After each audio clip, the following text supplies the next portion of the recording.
Ah, but that's where you're wrong, Potato. I'm totally muted. Good morning.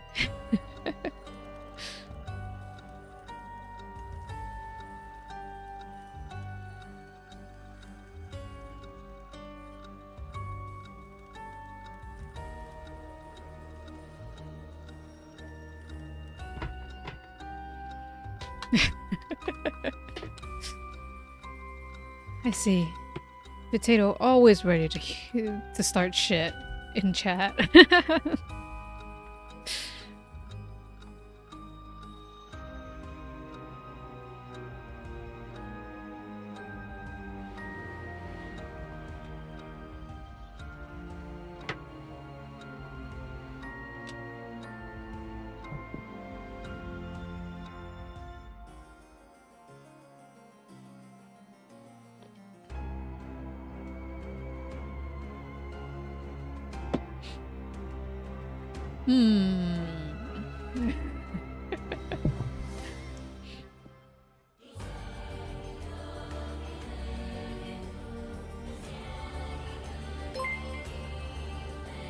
Oh.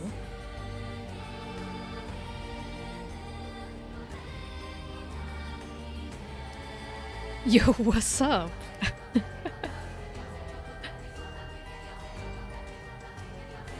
Hello. Welcome. I hope you're ready for maybe the end of Paranormasight, maybe? Unless they give me a big twist at the maybe end of the game. And then it goes on for like another 4 hours, then I don't know.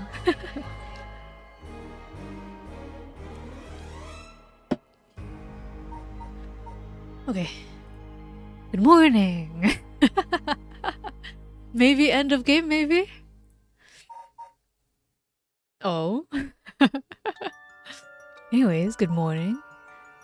Let's start game.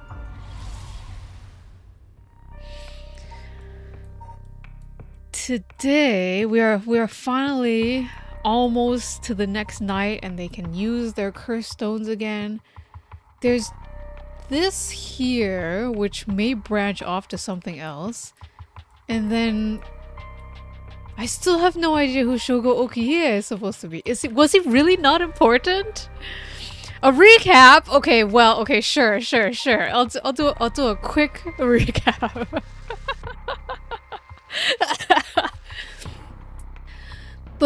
At first the game juked us out and made Shogo Okiye the protagonist, okay? We were following this pretty lady, Yoko Fukunaga, who told us about the 7 mysteries of Honjo, and she's just like, did you know that you can revive someone if it has something to do with the 7 mysteries? And then Shogo's like, yeah, you're a pretty girl, I'll follow you. That night she dies, and then Shogo's just like, oh shit, I'm gonna use this rite of resurrection that Yoko was talking about and resurrect her. Right when we killed enough people to resurrect her, Shogo ended up dying. That was one branch. But then another branch where we chose slightly different options. Shogo Okiye, Shogo Okiye ended up dying in the park before he even went to go on a murder spree to resurrect Yoko. And Yoko may have lived, but we haven't seen her at all when we then meet these 3 other protagonists. Harue Shigima wanted to get into the rite of resurrection and the whole 7 mysteries because she wanted to resurrect her dead son. I think he was like 10 or something, like young, like her young son, who died a year ago, who was kidnapped by someone who did not like the police for whatever reason. We find out later. Because she is the wife of like police and the daughter of police. So They kidnapped her son, murdered him. Uh, like there was a whole hostage situation, but it turns out that he was murdered. Like, and that guy was just making fun of the police, the murderer. And that guy got away with it. The murderer got away with it, and the police decided to cover up that story and never talk about it again because it was an embarrassment to the police. So Haruo, 1 year later, learns about the right of resurrection, wants to resurrect her child. This guy is the police, Tsutsumi. Tsutsumi and Eryo were... Oh gosh.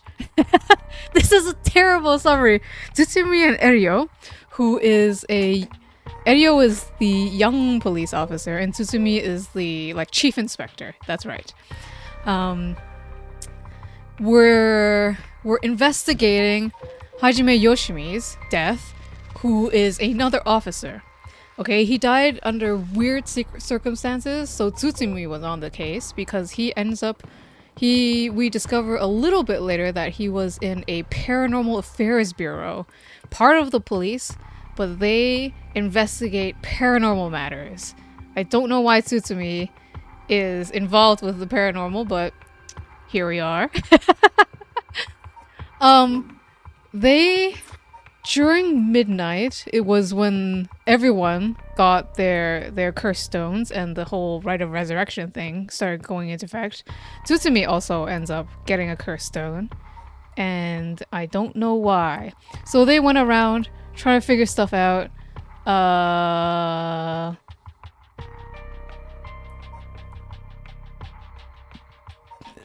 Anyways, they try to figure stuff out. We'll talk about them later. Yako Sakazaki is also part of this whole curse thing affair. She wanted to revive her dead friend who died like 2-ish days ago, or was it a week ago? A week ago maybe? Who everybody, the police ruled as a suicide, but she doesn't believe that her friend...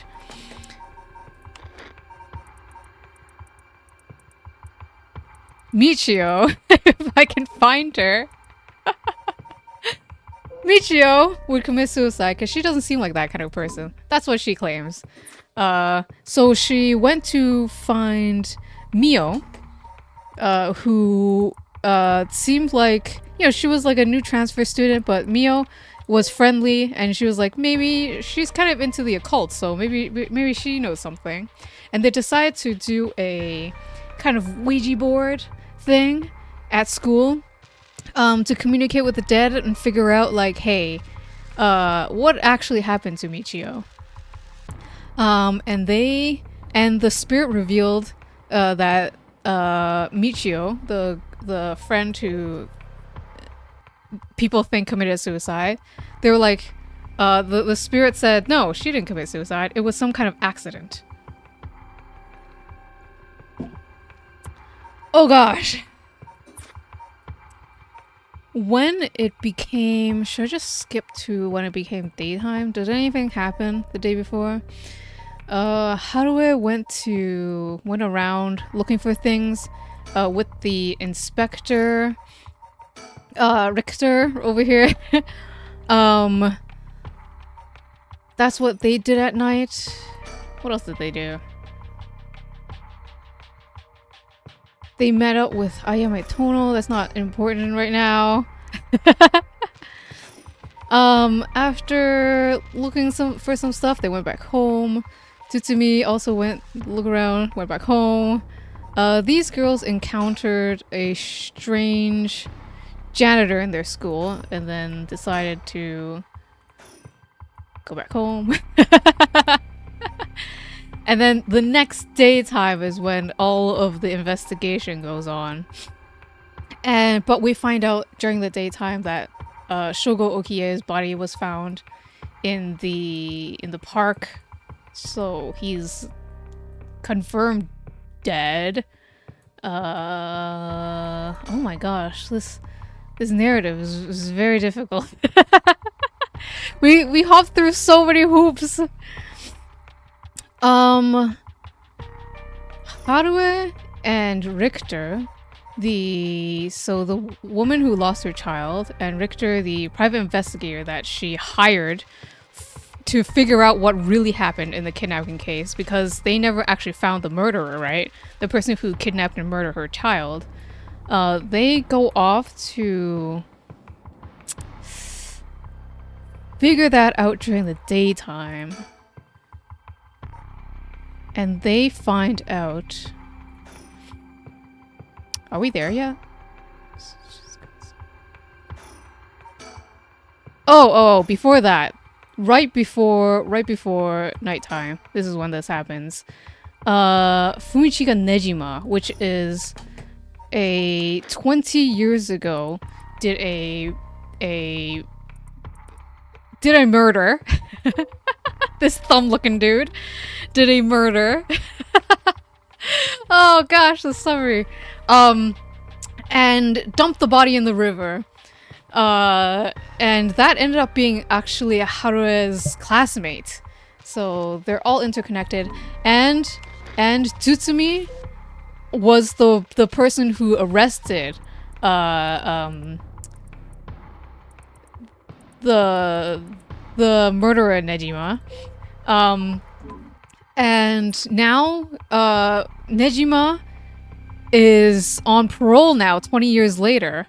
And he and Tsutsumi, Inspector Tsutsumi, got a phone call from him in the phone booth near where Shogo died. And Nejima called him and said like, "Hey, I have one of the cursed stones that can kill people with like no evidence. Unless you're into the supernatural, which like the general public doesn't believe in it, right? So I can kill people without evidence, however I want. And now that I'm out, I'm going to give you until like the end of next day, basically the evening of the next day, to stop me." So Tsutsumi has like the whole team, the whole team he ends up gathering, but Tsutsumi and Eryo, the other young inspector, has basically, I don't know, like 12-ish hours to stop him and figure all of this out. So that's why they're inspecting things. What is Yako supposed to do? Alright, their teacher Jonuichi died. It's not too important for the overall thing, okay? It's fine. Their teacher died. Their teacher who they saw last night died when they were in the school doing the Ouija board. I see, he says the blind. Are you following this? The cursed stones, the rite of resurrection? So all of these people here have a reason to use the cursed stone to resurrect someone, and they also end up having to help Tsutsumi from stopping using his cursed stone in order to mass murder, okay? Alright. In the earlier part of that day, Harue and Inspector Richter here end up following a lead to what ends up being Michio's house. Michio being the Yako, high schooler's friend. Yako's friend. The one Michio who did not commit suicide. Because all deaths are very suspicious now.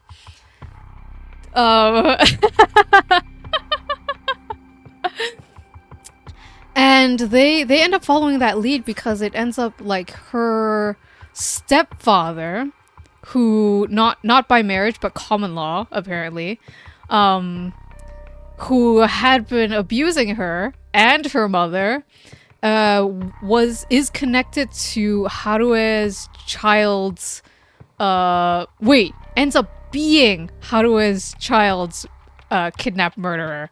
And Michio was basically forced to because of abuse. Forced to like lead that child away to be murdered by the kidnapped murderer, Iwai, who was kidnapped murdering because he was employed by somebody. Do we know the somebody? He was employed to try and figure out what is it called? Like, it's not resurrection, it's like the youthful spell. The bring back your youth spell by somebody. And that apparently required a sacrifice. But they actually found him dead at Michio's house, which is where he was staying. And we find out also in that room that he is also connected to Nejima, who was the 20 years ago murderer.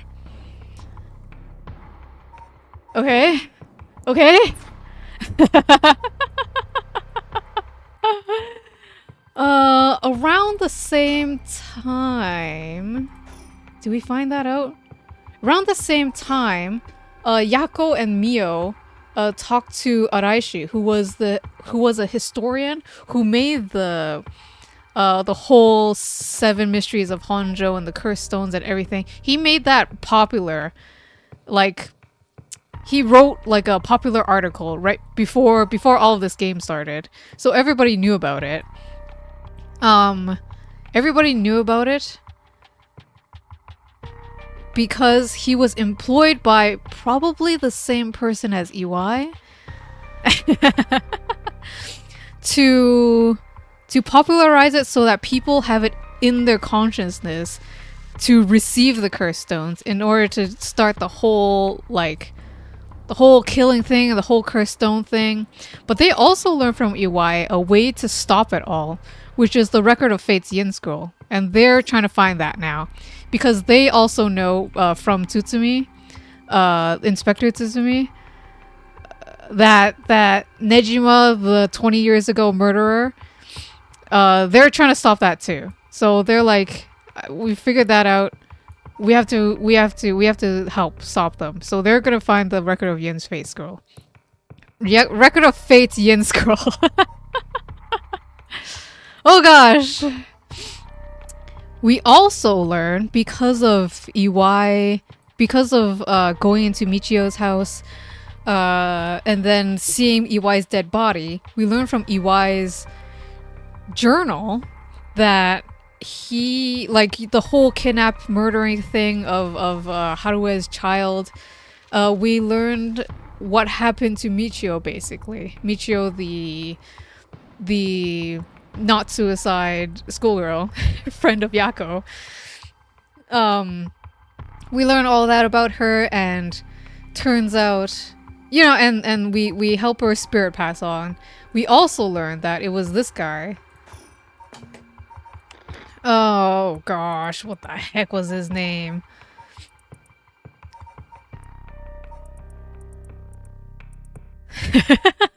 I'm so good at summaries, my friend. So good! What was his name?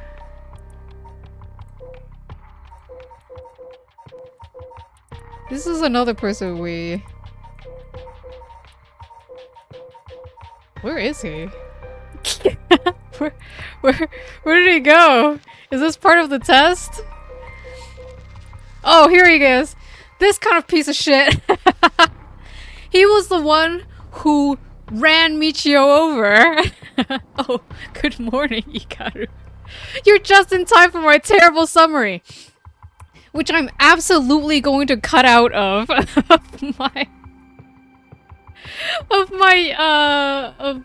VOD. This is terrible.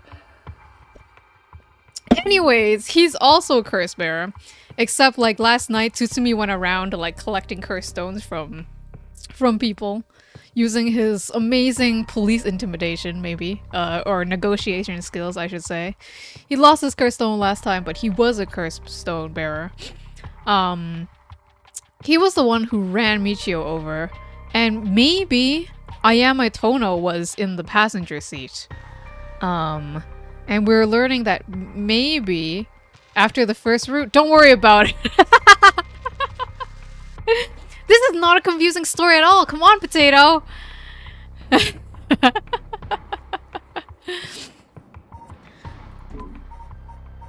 And she might have stolen part of the Yin Scroll that was on Michio, because Michio ends up being this is very confusing. The descendant of Seimon who was in the who basically made like this whole like 7 mysteries of Honjo, curse bearer, all of this thing. He was the original, the OG person who did all of this, okay? And Ayame, who was in the passenger seat of the car that ran Michio over, is Tsusumi's daughter. Oh my god, it's so convoluted! It's Tsusumi's daughter, but not really Tsusumi's daughter, because she might originally have been a baby. No, she is. She is originally a baby that was picked up 20 years ago in Nejima's residence. Nejima, the 20 years ago murderer, and we don't know whether it was Nejima's child, so we don't know if Ayama is Nejima's child or what he claims to be his resurrected girlfriend.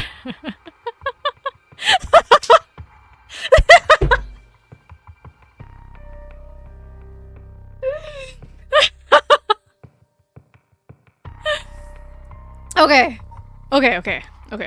The important thing that you need to know for this episode, for this conclusion.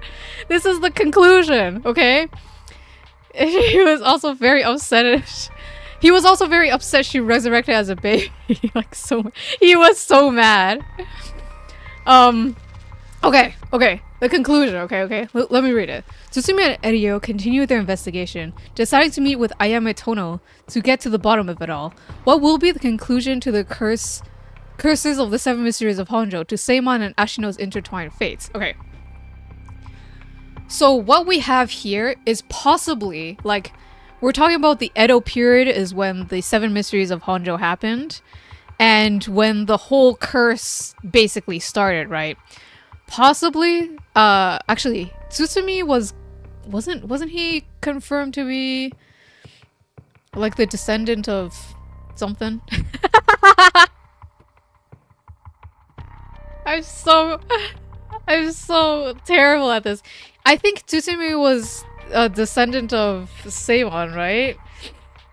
And maybe Ayame was also a descendant of possibly Ashino. Maybe Ashino's reincarnation, maybe. And Seimon and Ashino were basically like rival onmyojis in the Edo period, and the Edo period and the stories of the 7 mysteries of Honjo are pretty much about them. I'm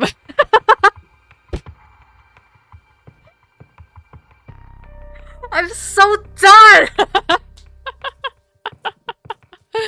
Don't worry. Okay. I can do this.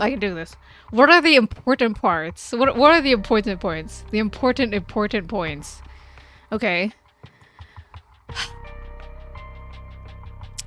Tsutsumi, 20 years ago, arrested Nejima.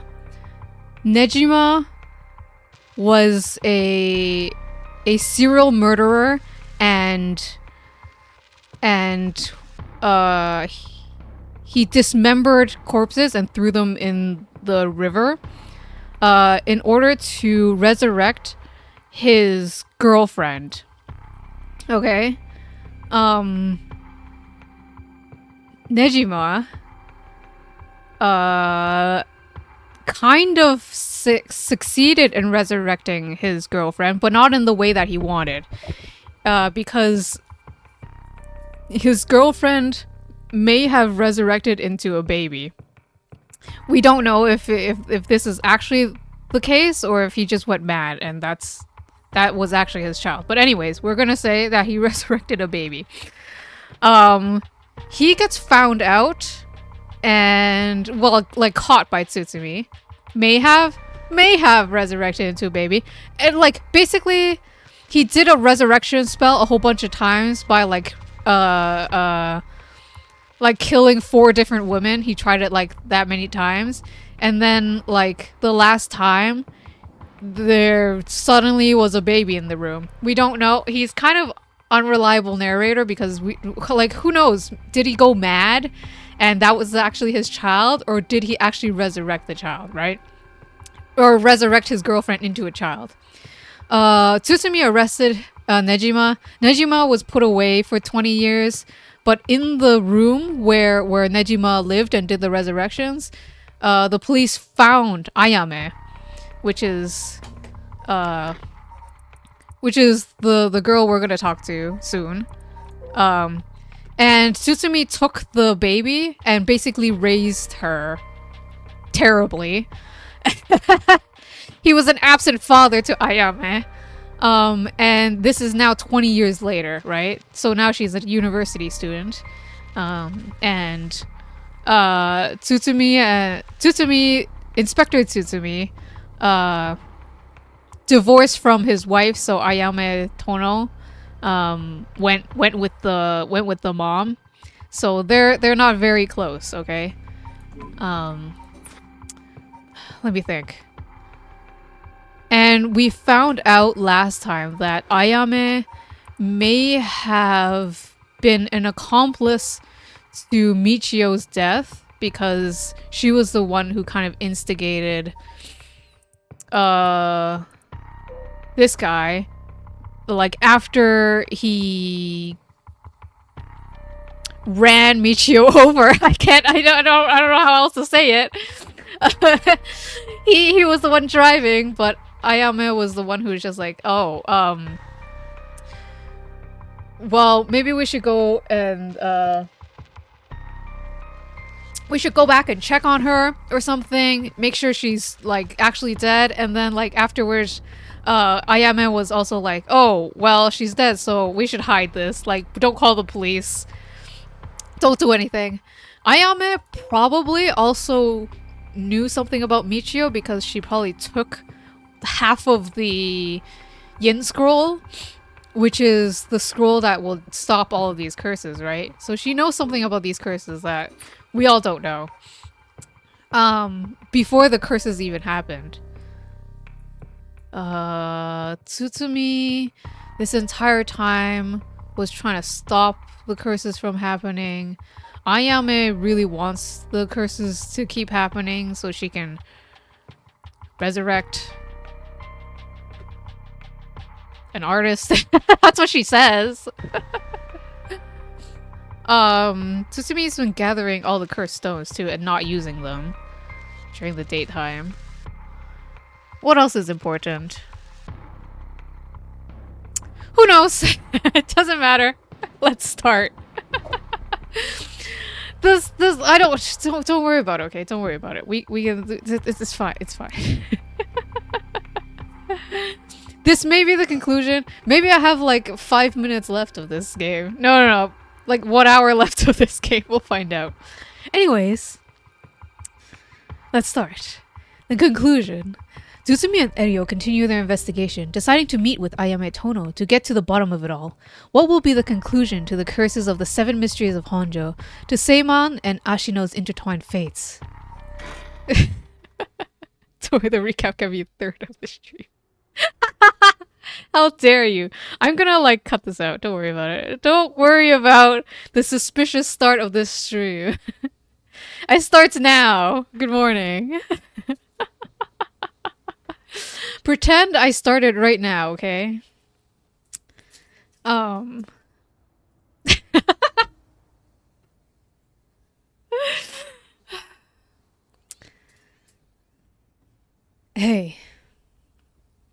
So now this is Inspector Tsutsumi, absentee father, confronting Ayame Tono, who may be a murderer now.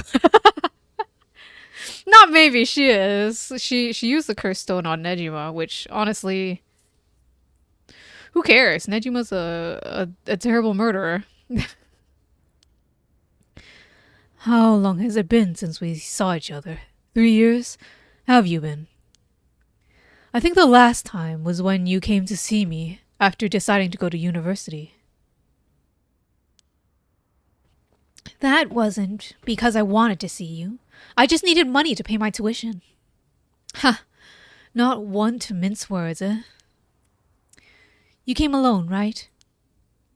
Yeah, it's just me. You make it sound like I'm handing over ransom money for hostages. I just don't want to get caught, okay? Yeah, I came alone. Never thought I'd see the day you called the police. There's something I needed to see you about. Well, alright then. We've got a lot to talk about, so let's go through things one by one. Are they gonna give me the summary? Maybe I didn't have to do the summary.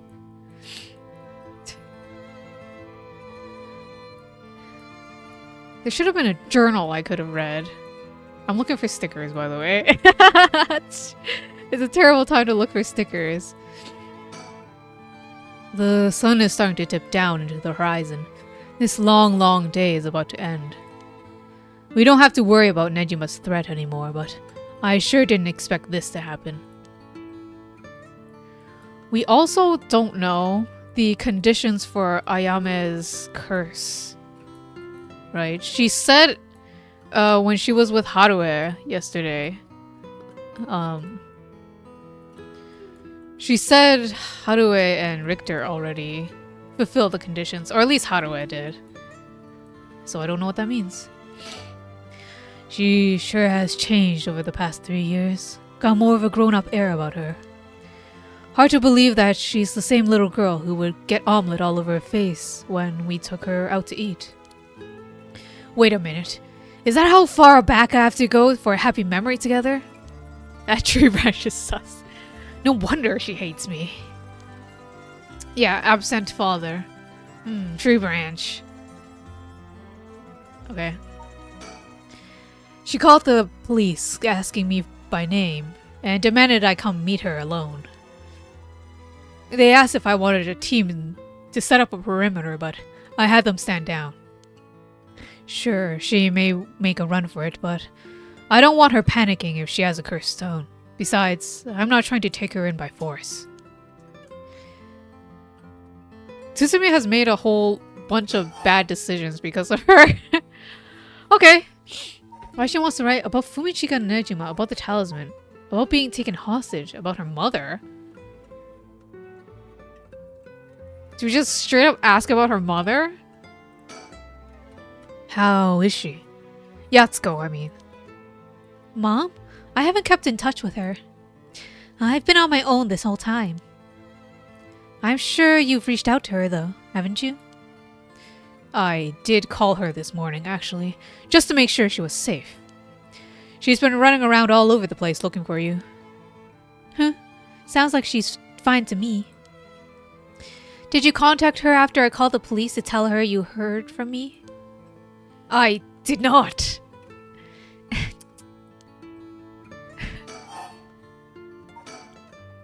Well, I've heard you're into nightlife and staying out late these days.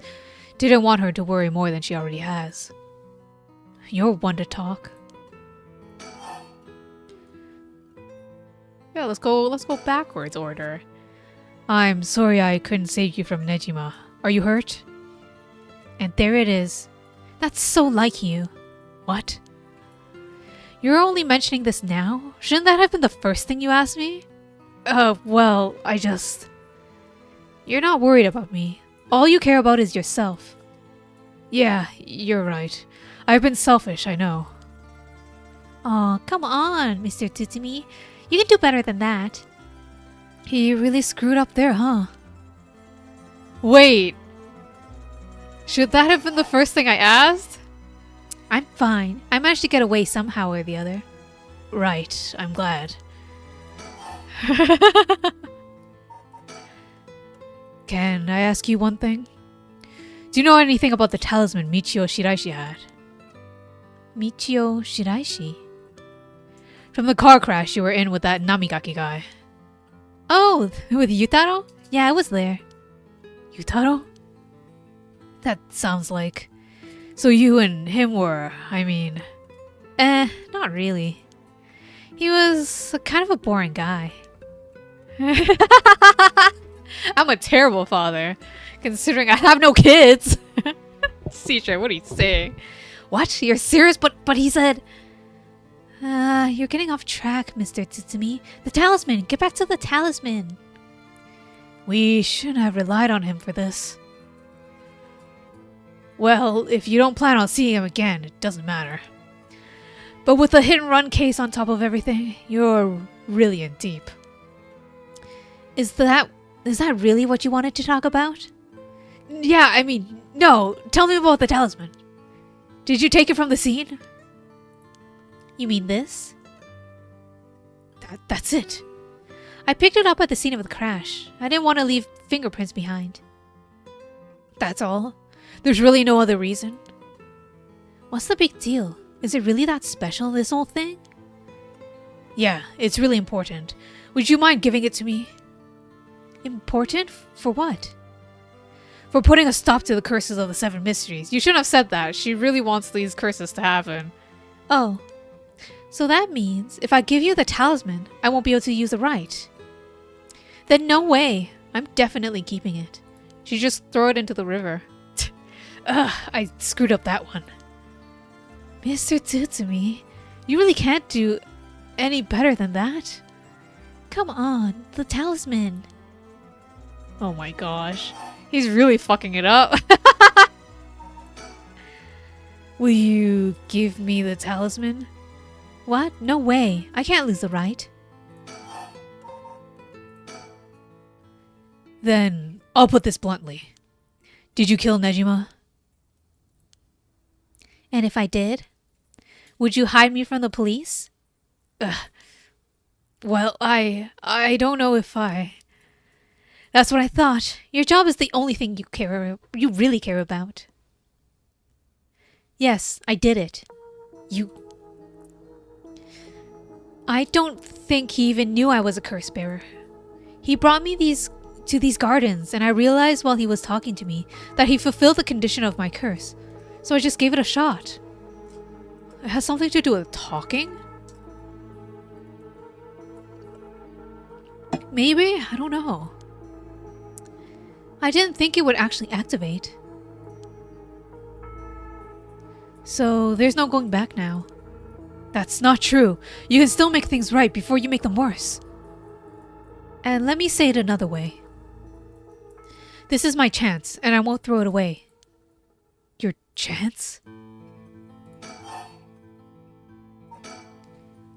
Did Nejima say anything to you? He said a lot of bad things about you, that's for sure. Yeah, no surprise there. So I said a lot of bad things about you back. I didn't want to be outdone. Harsh. In that case, in that sense, I felt just a little like he was my kindred spirit. No, kindred spirit? What are you talking about? He's a dangerous criminal. But I'm a murderer now too, aren't I? Maybe we're not so different. Ugh. No, you're different. Am I?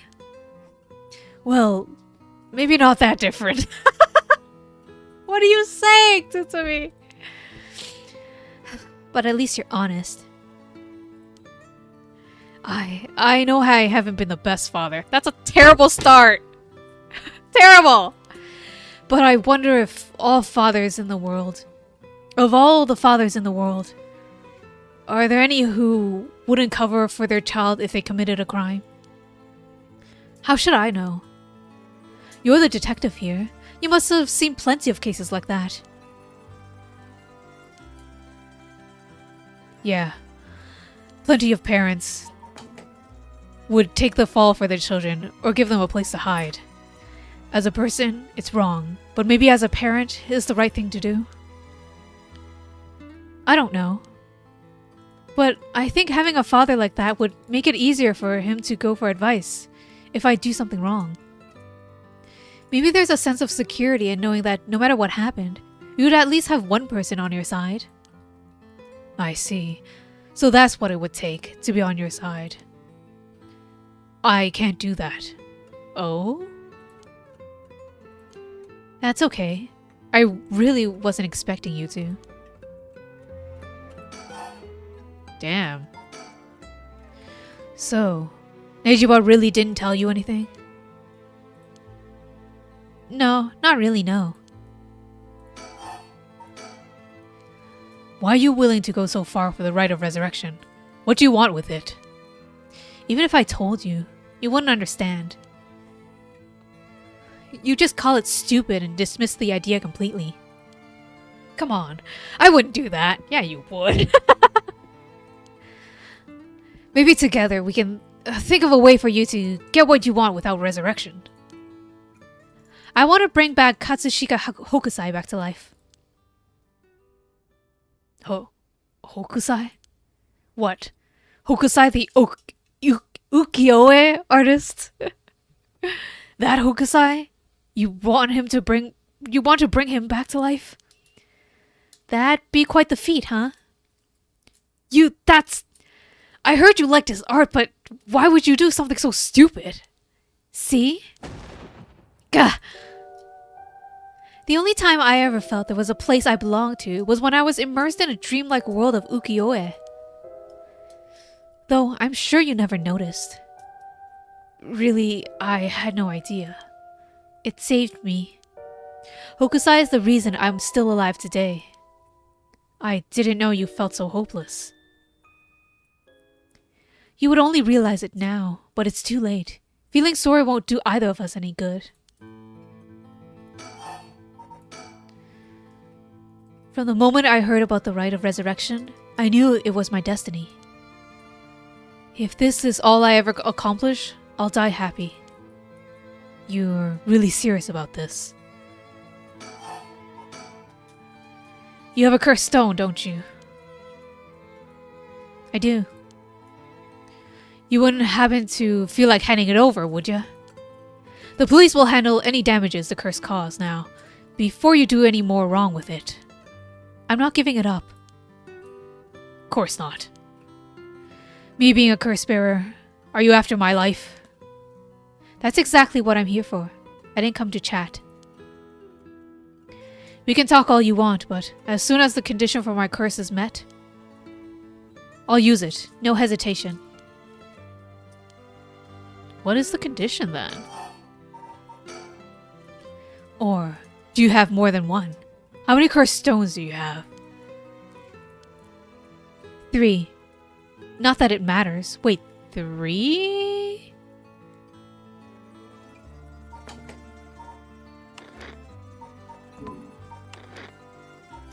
Which ones does she have? Oh, Whispering Canal?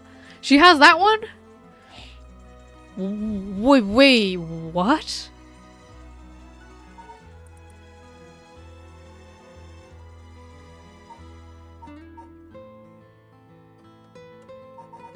Because we have all the other ones. What? How? Okay, so after Shogo Okiie died, we haven't known where the Whispering Canals went. Until now, I guess.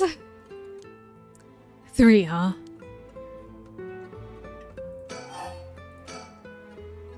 I'm not handing them over.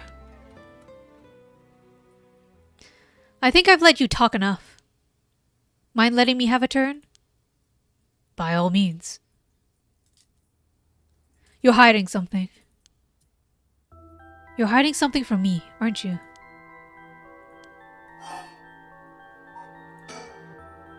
Well, sure. You can't live as long as I have without having a secret or two. Of course you try to dodge the question. Now then. Let me tell you about my cursed stone, the Taiko of Tsugaru. how that works. What? My curse bludgeons to death anyone I find out is hiding something from me. What? So, if you try to cover something up that I know is true, I'll be able to use my cursed stone on you. With that in mind, can I ask you one more thing? Ah, I get it. Why you wanted to see me. Then let me tell you something first. Huh? The Evergreen Beach has a similar condition. I can use my curse on anyone who tells me a lie. What? How is that fair? And you'd use that curse on me? As an officer of the law, it's inexcusable. But as a parent with a duty to his child, I have no other choice. Are you threatening me? Do you really think that's enough to convince me to do as you say? I don't want to use it either, but for your sake, I suggest you try not to lie. Go ahead then. If I lie, then so be it. Okay, I'm gonna ask. If you try to hide it now, you really will die. Am I? Am I your real daughter?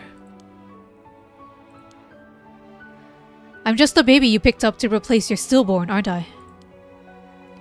And you could never bring yourself to tell me who my real parents are, so you just kept hiding it. Still too much of a coward to tell me, huh? So, you don't like the truth, so you won't admit it. That my real parents is the man I was just with. Oh, she knows? Ayame.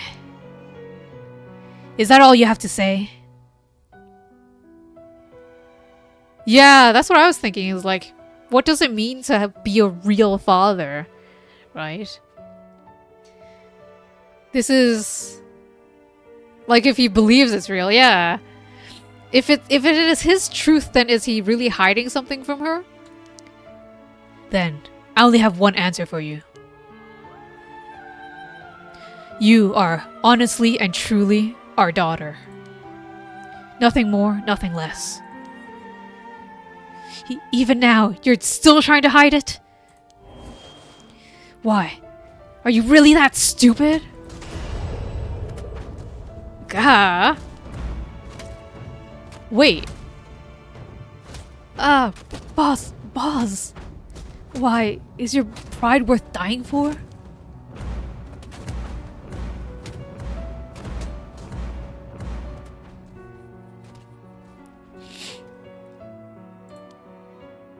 Huh. I should have known. Why? Why go this far to hide it? Ayame, listen. Huh? You're... how? Ayame. Be proud. No matter what happens, you are our precious daughter. No way. How are you still alive? Is it because he is like half true or something? I don't know what that piece of shit Nejima filled your head with. But you are not Shino. And you're not Ashino either.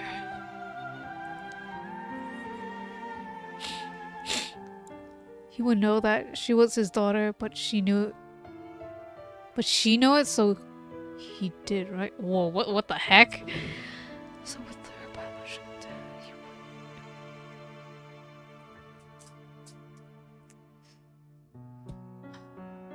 we don't know if Nejima knew about Ayame.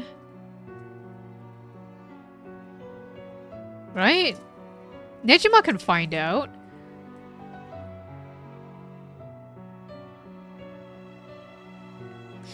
Nejima can basically suss out, like, Tsutsumi picked up the baby from 20 years ago, then who is Tsutsumi's daughter? But she knew Nejima was her dad? Oh, God.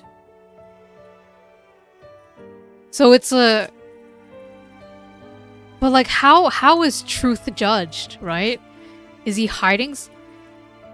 is it considered hiding something by answering the question like that? Because that's her condition. So when he yells he isn't her dad, so either way, he would be hiding something. Oh, Nejima, you mean? Wait, I have no goddamn idea. I'm confused.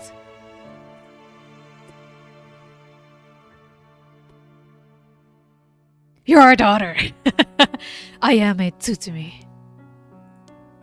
Ah, right. I guess it's Tono now. Well, that's fine too. Tsutsumi, Tono, both will always be a part of who you are. What? Why are you doing this? That's not true. The curse proves that it's not. Yeah, so maybe it's a matter of hiding something by not saying it. So she is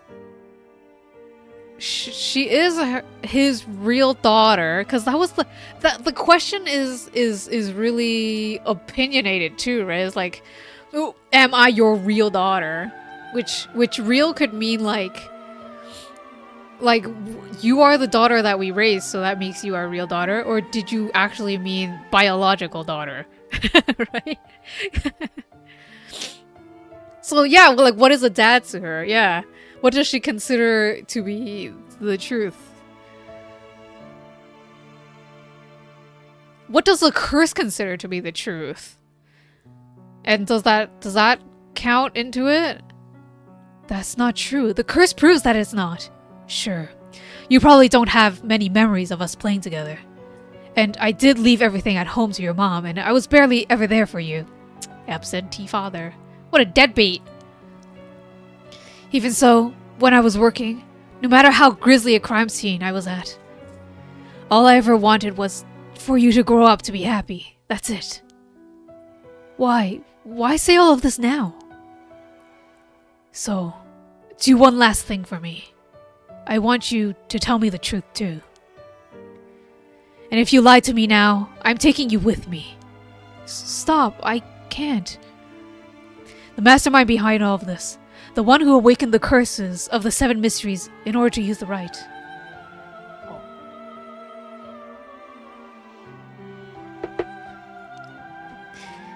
Wasn't you, was it?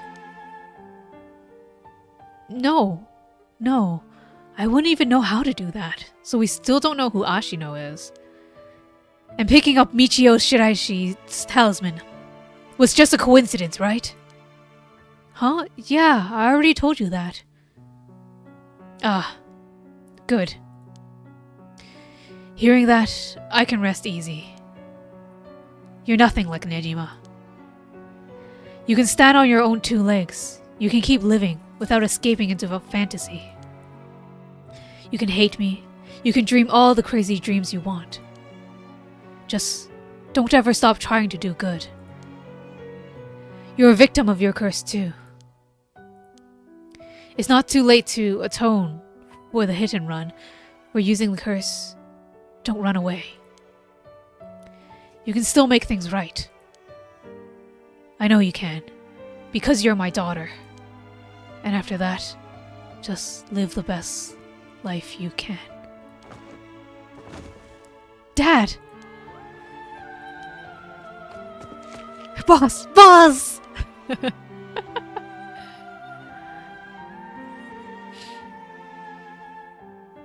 Oh, everybody's upset face. Wow, Erio with the 1,000-yard stare. That day, at 6:18 p.m., Ayame Tono was taken into custody. I thought it was later. Oh shit. Tetsuo Tsutsumi's death was confirmed at the same time. The 5 cursed stones possessed by Tsutsumi, as well as the 3 given up by Ayame, lost their curse bearers. This temporarily extinguished their spirit power, allowing Mio Kurusuzu to obtain them and seal them away without difficulty. The Yin talisman, possessed by Ayame Tono, was recovered and entrusted to Mio Kurusuzu as well. Thus, any massacre that could potentially be caused by this iteration of the curses was prevented before it could ever happen. Or so it seemed.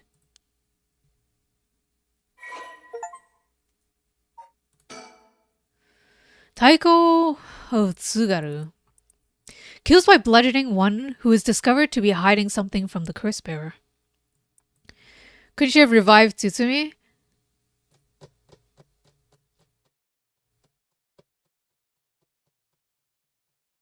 If she had all the cursed stones. Well, the thing is, does the rite of resurrection actually do what it says it's supposed to do?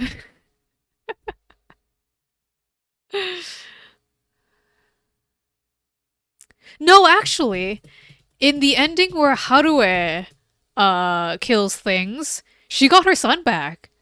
So it does revive things in for real.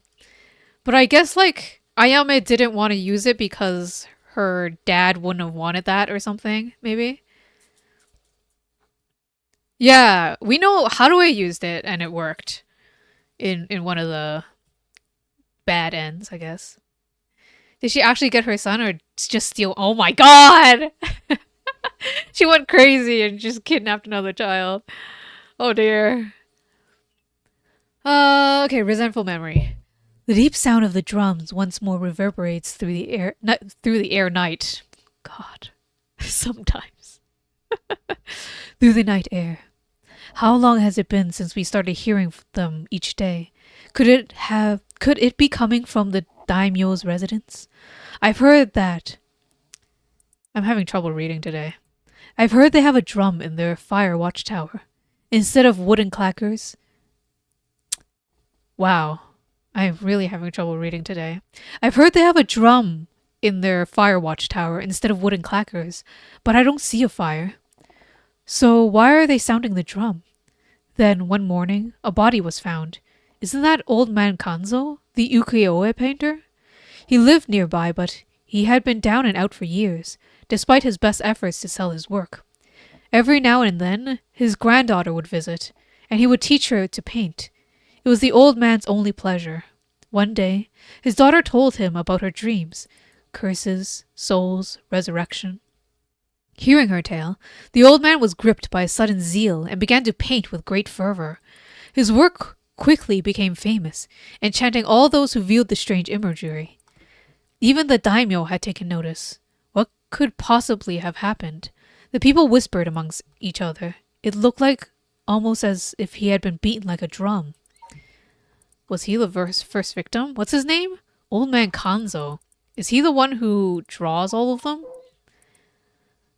Oh no. Kineteru Utagawa.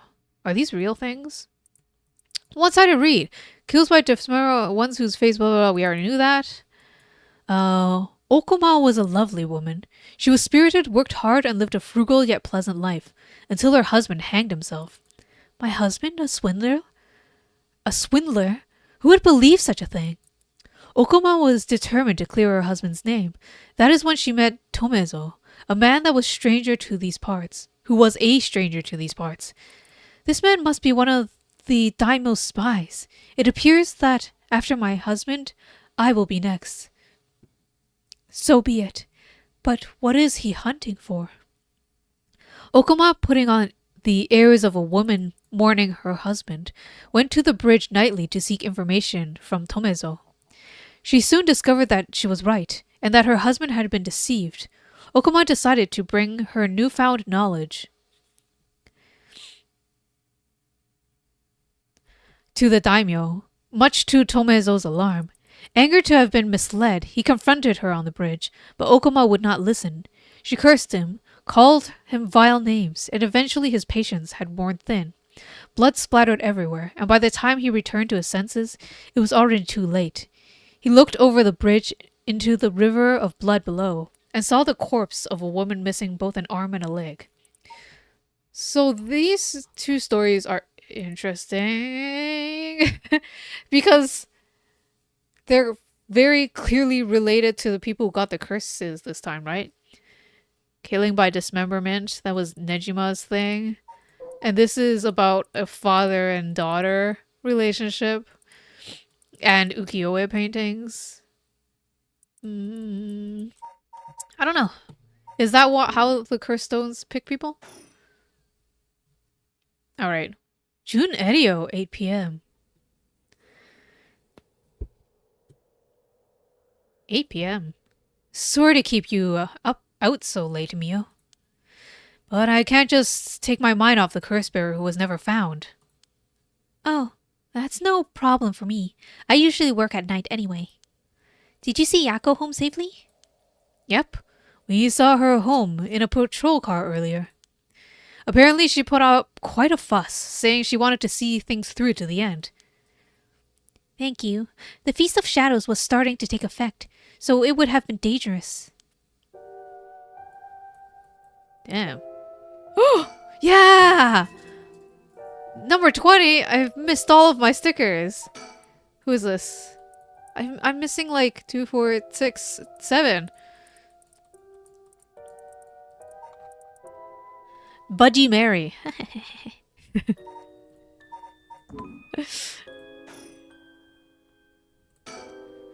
8 p.m. with no one around.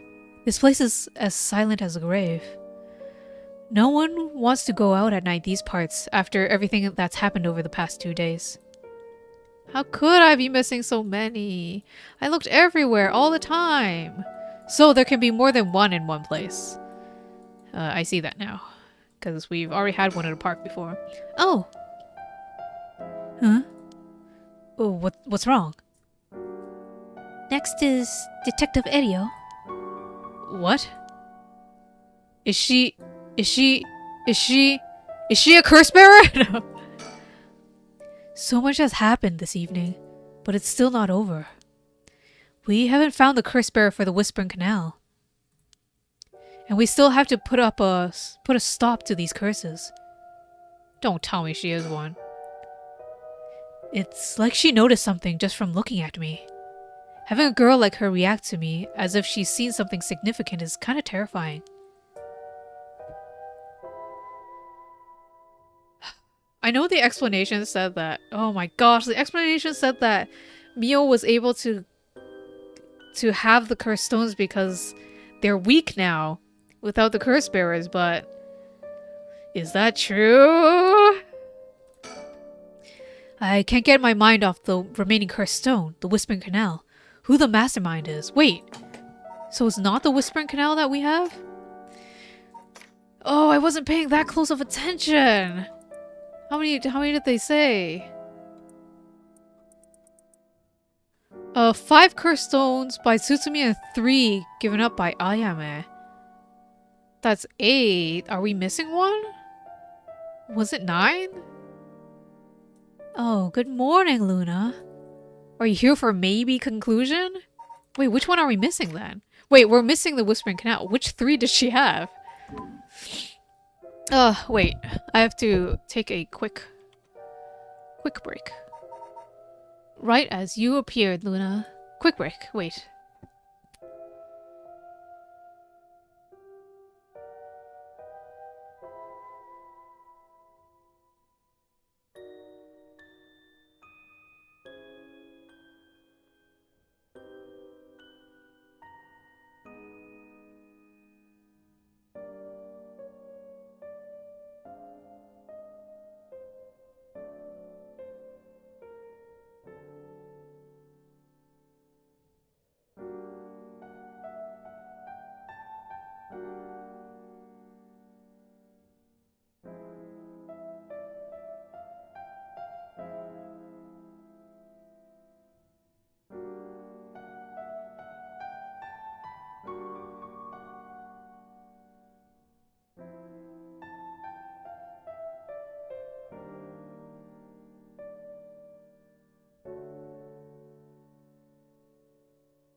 Alright, hello.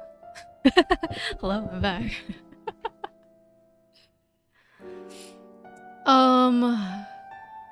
Yeah, I forget how many stones there are.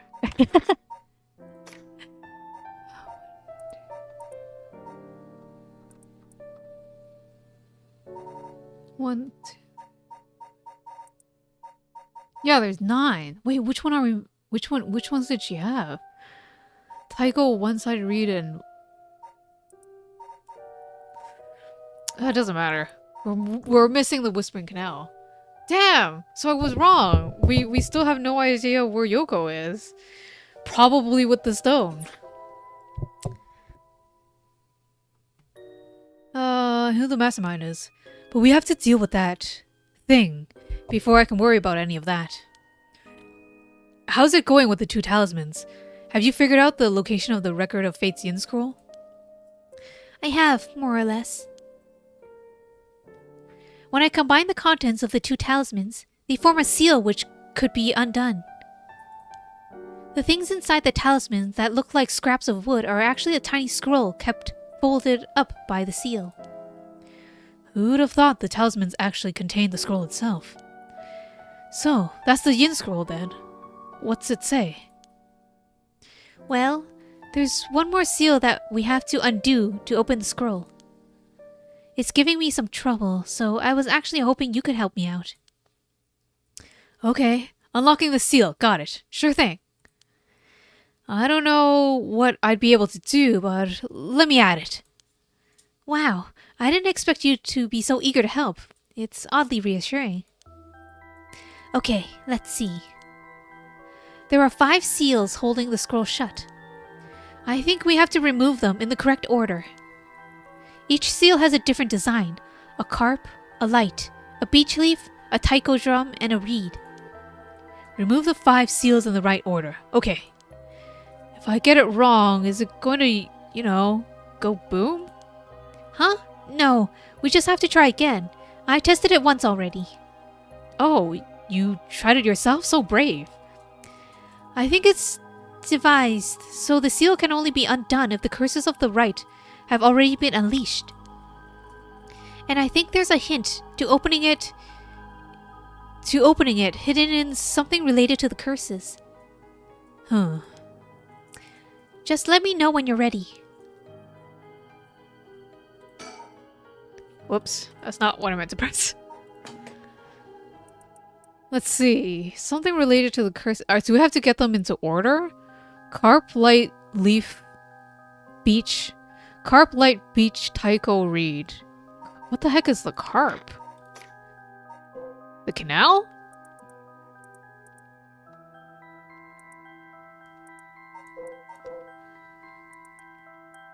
And is the light the beckoning light or the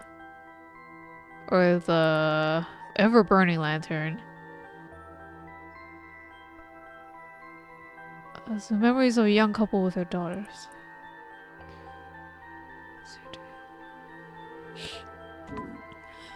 Oh dear. Okay, well, remove the seals. Consult? Let's consult. It won't explode or anything, so we might as well give it a try. Okay, I see. Okay, well, might as well give it a try, right? Remove the 5 seals in the correct order. Fuck! They just go straight into it. No explanation. Okay. Let me look at my files again. This is the actual puzzle solving? You're kidding me. I'm too stupid for this. What was the beach about? He deceived us with his so-called right of resurrection, the man who tricked people. It has to be like in chronological order or something, right? The prosperity that the ukiyo-e boom brought must have been fan the flames. Local man named Jinkichi was known for his kind temperament and skilled craftsman. Well, his life wasn't easy, so he's the type to smile whenever the man who would take care of didn't know what else to rely on. The man who tricked the people with his false dark arts swing from a rope. Okay, what's the taiko about again? Ukiyo-e painter? He lived nearby. Down out for years. This place is best after his soul's work. And a reed. Leave such a thing. Swindler has to be after beach, right? Sorry, the read has to be after beach because they're talking about this. This is the husband, right? Is that the husband? Did they ever mention the husband's name? Husband, yet her husband hanged himself, yes. So, read is definitely after beach. Oh, Jesus fucking Christ. Okay. Is it lantern or light? Maybe lantern? Full of sunrises. When Honjo was filled with light.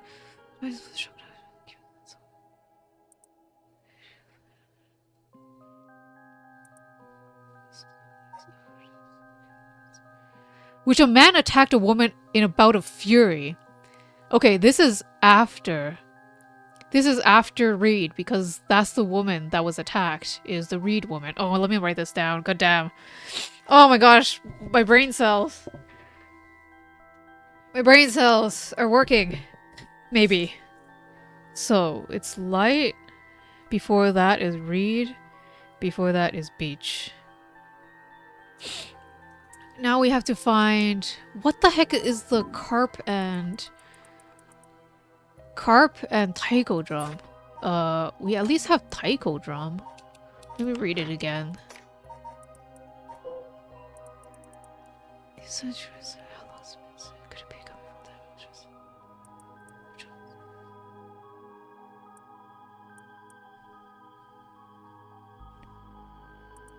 God, told him about his dreams. Crazy soul's resurrection. Hearing her tales.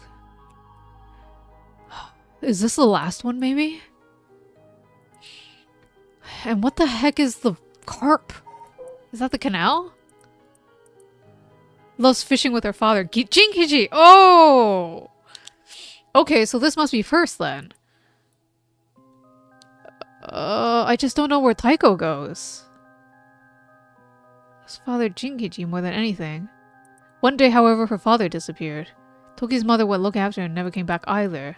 Okay, so canal is before all of that. I just don't know where Taiko goes. Have Honjo's and told them.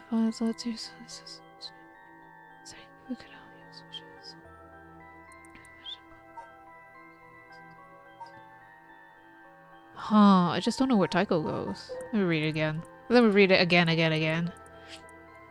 Maybe it's after everything.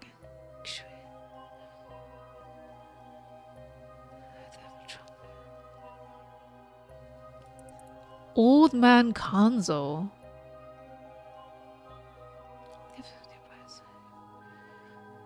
Every now and then his granddaughter would visit, and he would teach her to paint. Every night, granddaughter would visit, or is this one the very first one? Because, oh gosh.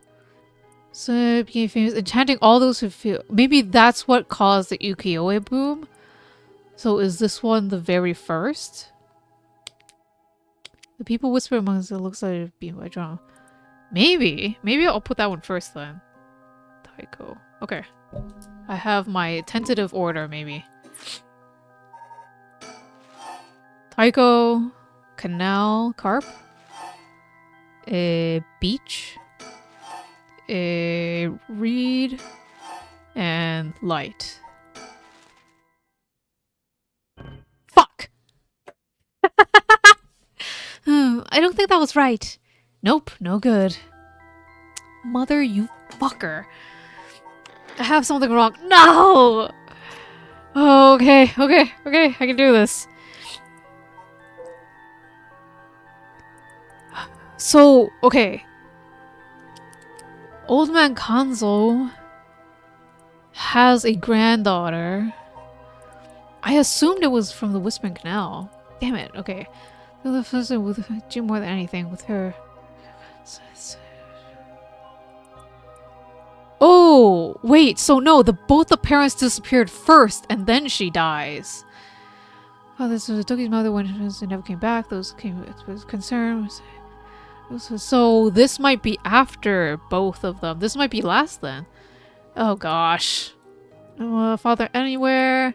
Yeah, her mother and father were already dead. Okay. I got that wrong. Is that after the light, though? Yes. No. Maybe? If it's afterwards, I don't know if this matters. But he was alone still. He didn't accept his rage, having his dummy. Some bullet run turned to nearby, saw a lantern quite glowing a light. When the sixth bell rang, the man says, I'll try carp between read and light then. Oh gosh, okay. Is Taiko even first?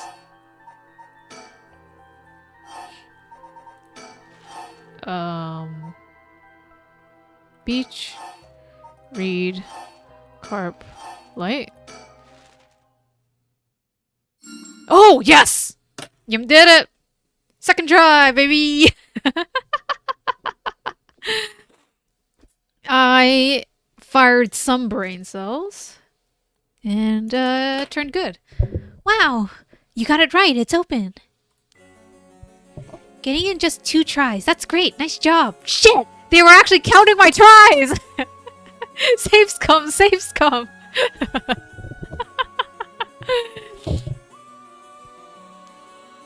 It was easier than I thought. I just looked at which events followed which. Now, we can finally read what's written inside. Let's see.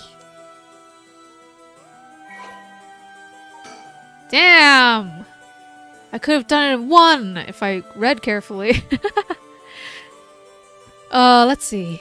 It is said that Seimon Tsuchimikado, author of the Record of Fates, wrote the Yin Scroll because he feared that the descendants of those involved in the Honjo incident might become cursed and used in the collection of soul dregs for the rite of resurrection. The existence of the Yin Scroll was indicated in the postscript added to the Record of Fates, but its whereabouts were currently unknown. It is believed to have been inherited by the descendants of Seimon. The text has been preserved in the form of 2 talismans held by Hajime Yoshimi and Michio Shiraishi. It contains a full account of the Honjo incident, and the following is written in Seimon's hand. I bequeath this scroll to future generations, to be used in the event that calamity should arise from this grievous incident. Those who seek to forestall disaster must gather these 3 items in one place to cast my rite of cleansing and expel all rituals and curses in full. My soul, that is, my cursed echo. My body, that is, a living continuation of my bloodline. My spirit, that is, my consciousness. Oh dear. Do we have all of that? During the Edo period, a chain of events that occurred around a certain resurrection spell became the basis for the 7 mysteries of Honjo. This is a story that takes place in the late Edo period. There was once a family that lived in a row house in Honjo. The family consists of a Netsuke craftsman named Jinkichi, his wife Koma, and their daughter Tokki. They enjoyed a poor but happy existence. One day, they took in a man by the name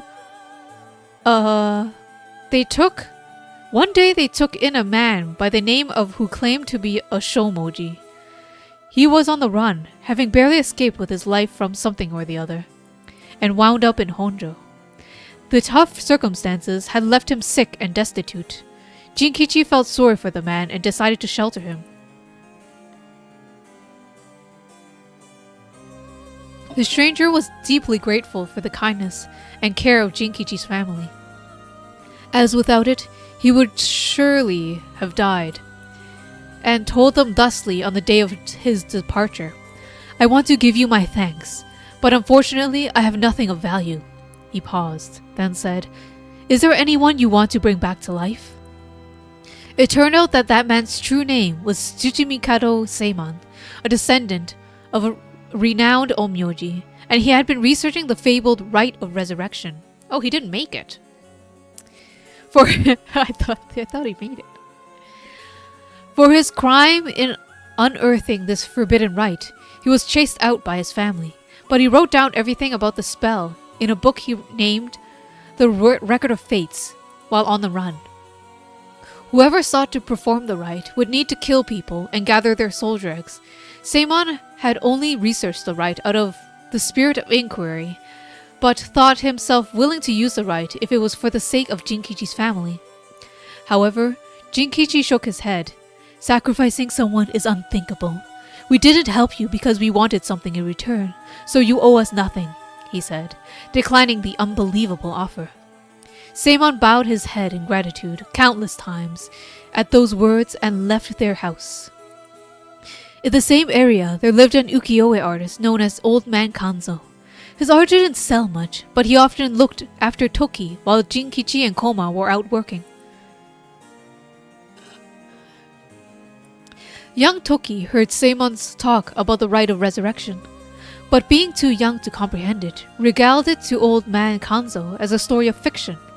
Old Man Kanzo, inspired by the story and filled with renewed vigor, put his heart and soul into the next painting. The piece centered around the theme of resurrection became an instant hit in town. Jinkichi, being a shrewd businessman, saw an opportunity and jumped on the bandwagon by carving netsuke connected to Old Man Kanzo's ukiyo-e. He made up stories about his netsuke, telling people that their blessings were connected to resurrection, and his business rapidly flourished. And that's what the cursed stones are? They were carved by this Jinkichi?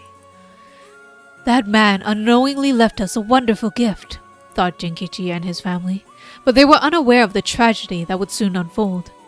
Before long, word of Old Man Kanzo's wonderful ukiyo-e reached the ears of the local daimyo that he was summoned to the Lord's residence. But what awaited him was not praise, but cruel torture in the hands of Ashino, a female onmyoji who was in pursuit of Seimon. It was her who pressured Seimon into researching the rite of resurrection, which she secretly planned to use to preserve her beauty for all eternity. Ashino took advantage of the fact that the daimyo's heart was weak and frail, following the loss of his family, and manipulated him into capturing Old Man Kanzo, the source of the recent rumors about resurrection. Tell me, where you heard of the rite of resurrection? Ashino demanded, as the brutal beatings continued. It was said that the eerie sound of the beatings ran out, like the beating of the taiko drum, night after night, reaching even the watchtower of the Tsugaru residence. In the end, Ashino's cruel torture secured her the information on Jinkichi's family and the existence of the Record of Fates. The daimyo sent his chief retainer to bring in Jinkichi, and the torture resumed afresh with a new captive. This time, she intended to obtain the whereabouts of Seimon and the location of the Record of Fates. Jinkichi didn't know where Seimon went, but even if he did, he had no intention of telling, and stubbornly kept his mouth shut. The torture was pushed too far, and Jinkichi was unintentionally killed before he spoke a word. The daimyo had Jinkichi's corpse hang from a beech tree and declared that, unable to bear the guilt of the crime of deceiving the masses with false rumors of resurrection, Jinkichi had committed suicide. This too was part of Ashino's plan, to send a message to the common folk, especially the increasing number of those who sought out the right for themselves. News of what happened to Jinkichi spread, and people lost interest in the rite, wondering if the stories of resurrection were all but a lie. But rumors that the daimyo's word was perhaps not all that truthful spread quickly when a dancer claimed to have witnessed the chief retainer's cold-blooded handiwork firsthand, and Honjo fell into unrest once more. The chief retainer arrested the girl and proposed a deal to put a stop to the rumors.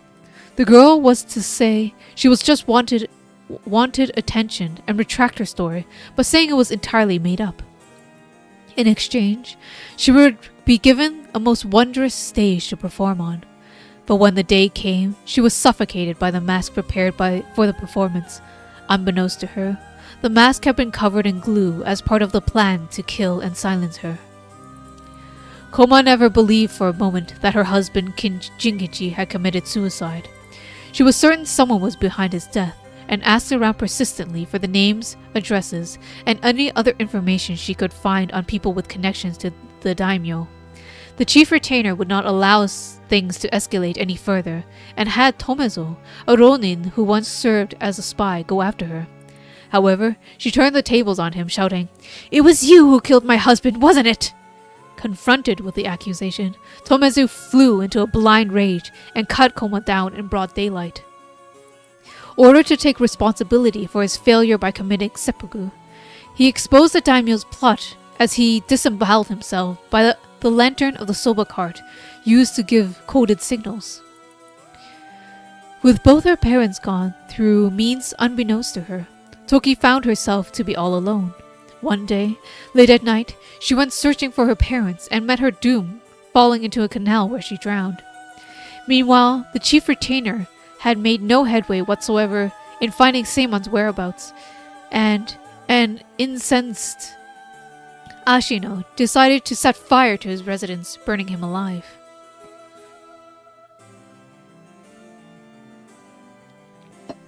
In truth, all of those connected to these events thus far were cursed by Ashino, so that their souls would turn into soul dregs upon death, which she had been collecting. All she needed to do was perform the rite now. All she needed to perform the right now was to get her hands on the record of fates. Sensing that there was something serious at work behind the recent string of strange events in Honjo, Seimon returned to find that he was too late. He broke down in tears when he learned of the unfortunate, unnatural deaths of Jinkichi's family. Seimon realized it was the handiwork of Ashino when he found their soul dregs had been collected, and decided he had to prevent any further sacrifices from happening by confronting her in the Honji Bridge. What ensued was a fierce battle of spells that endured until the break of dawn, though those who did not know any better only saw what they believed to be eerie flashes of supernatural orbs of light. At the end of a long battle, Ashino defeated Seimon and obtained the record of fates, but he had placed a curse upon her foot. Ashino dragged her foot, corrupted and horribly inflamed, and sought refuge at a nearby residence of a retainer, and angrily demanded they wash her foot.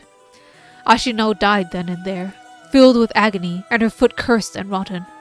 Seimon too, having sustained serious wounds during their fight, died that day on Honji Bridge, still filled with regret. However, Seimon came back to life. Knowing that there would be enough soul dregs in place during their confrontation, he had prepared a spell that would activate the rite of resurrection upon his passing. Feeling that his curiosity was responsible for the terrible tragedy that had unfolded, he was left with a keen understanding of why the rite of resurrection was forbidden, and became determined to seal it away. Indeed, the reason he'd resurrected himself was for that very purpose. However, he did not know what had become of the record of fates. With nothing to seal away, he instead used the remaining soul dregs to turn 9 of the netsuke made by Jinkichi into ritual implements to be sealed away in Honjo. He placed a spell so that, should someone try to activate the rite of resurrection again, all 9 pieces will awaken at once, and to pass the whole truth of these events to future generations, he wrote everything down in the Record of Fate's Yin Scroll, and passed it to his descendants. Meanwhile, the townspeople kept silent about the incidents out of fear of being cursed. However, these occurrences were so strange that gossip about it couldn't be truly contained.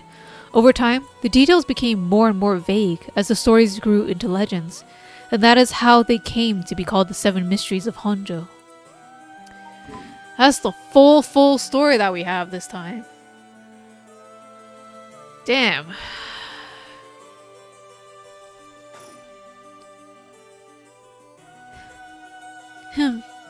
I see. What does it say? First is the detailed account of the tragedy surrounding the rite of resurrection that occurred in Honjo back in the Edo period.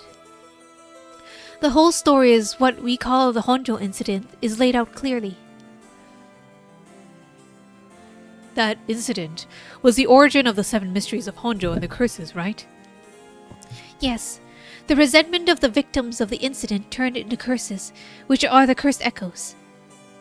The contents are organized like an answer sheet, so it doesn't just give us the information we need. Ah. Is there anything else? Yes, here's what we've been looking for. I bequeath this scroll to future generations to be used in the event that calamity should arise from this grievous incident, it said. Whoa, he saw all of this happening. He foresaw all of this happening. And it continues. Those who seek to forestall disaster must gather these 3 items in one place to cast my rite of cleansing and expel all rituals and curses in full. My soul, that is my curse echo. My body, that is a living continuation of my bloodline. My mind, that is my own consciousness. Wow, so if we gather these 3 things in one place, Seimon's rite of cleansing will activate and completely negate the curses and the rite of resurrection. Oh, that's it. That's exactly what we need. And 3 things are Seimon's soul, body, and mind. It says soul is Seimon's cursed echo. His cursed echo? So Seimon himself is a part of the 7 mysteries. Now that you mention it, Mr. Araishi said that something along those lines before. There's another hint written here. My cursed echo holds my curse. My curse brings ruin to curse bearers. What kind of hint is that? Maybe it'll make more sense as we keep looking. But will the curse echo still appear if the curse bearer is already gone? Next, the body is the descendant of Seimon, it seems. Wasn't Yoshimi a relative? Oh, sorry. Wasn't Yoshimi a relative of Seimon? He and Michio Shiraishi, who had the other talisman. Both of them have already passed by the time this iteration of curses was unleashed. Damn, that's true. What are we going to do? His bloodline was so split up. There have to be others.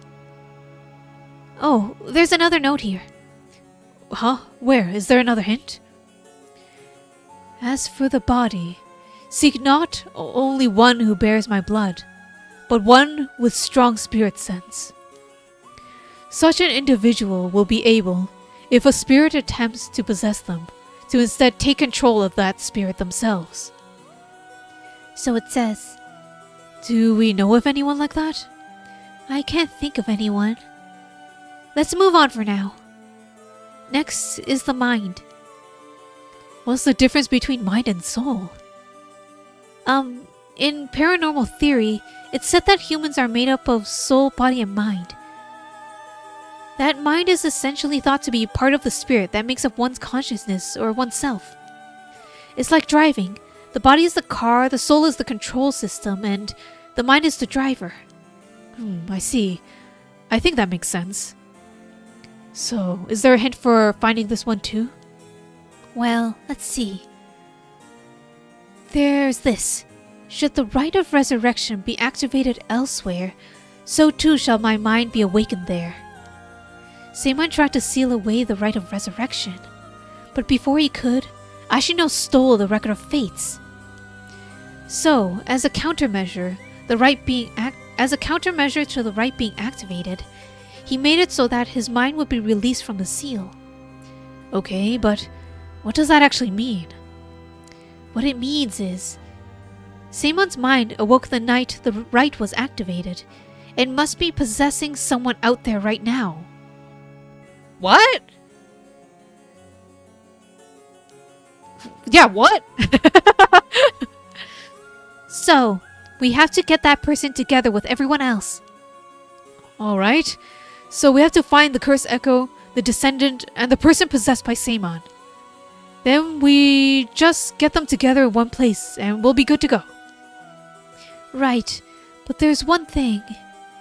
The second and third ones could both be the same person. Oh, but who could that be?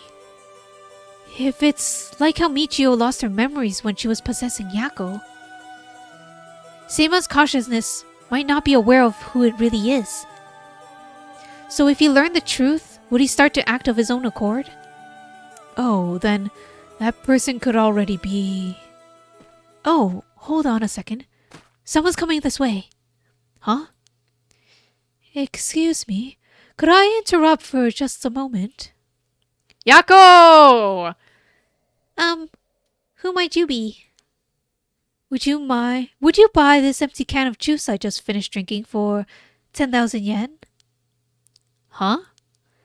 I would even throw in these bones from some fried chicken. You can't beat a deal like this. I don't really want them. Don't say that. Come on, they're delicious.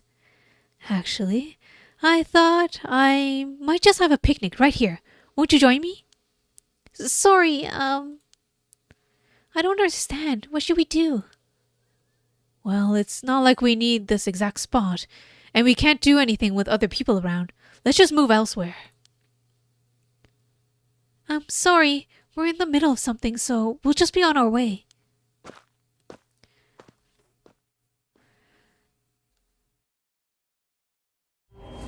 Oh!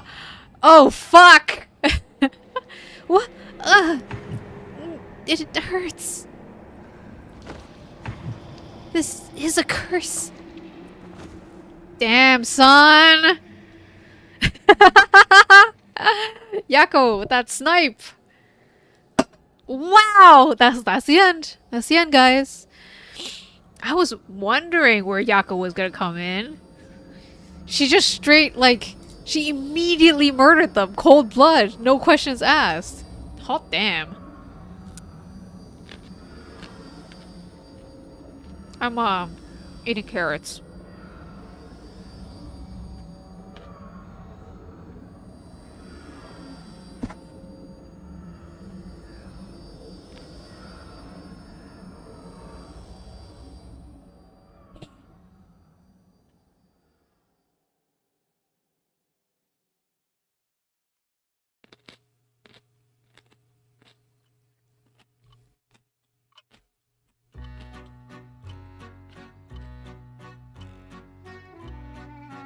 Also ran on water.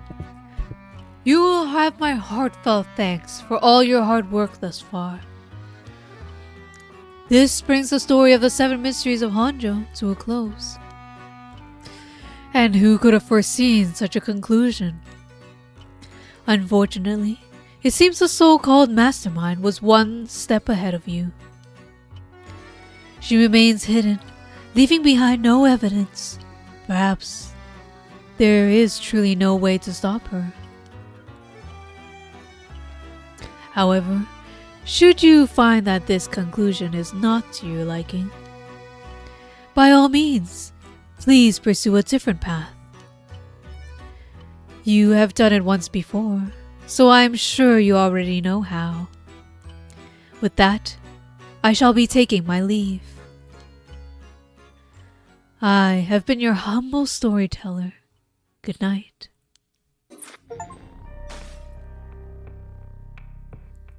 Reach Tetsuo Tsusumi's ending. Alright. This seems to be where it's at. It's the only lit up screen so far. What can we do though? What can we do that's different? Start after Ayame admits to being a curse bearer. Start from a conversation with Ayame. Start from the beginning. I'll start from the beginning and see if there's anything new that we can look at, or that's...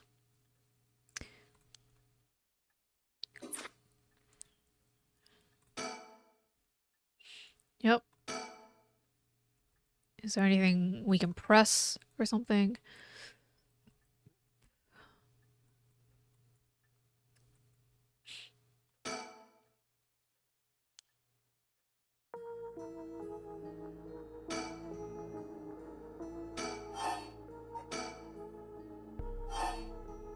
Shit.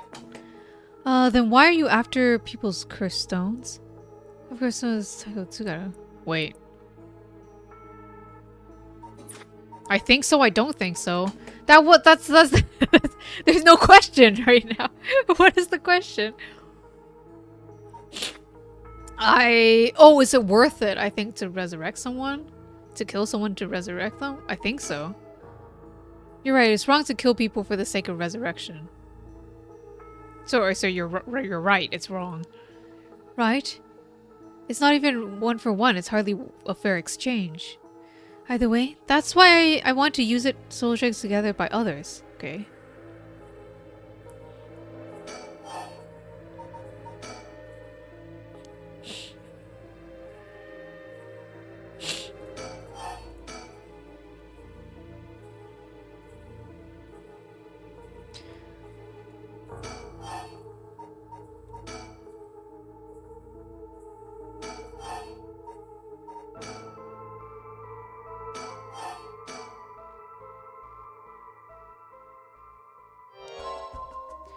Wait, we've already fulfilled it? Gosh, I didn't even...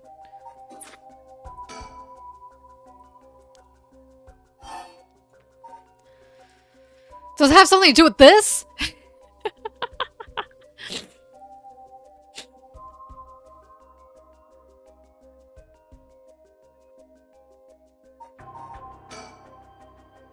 No, it doesn't matter.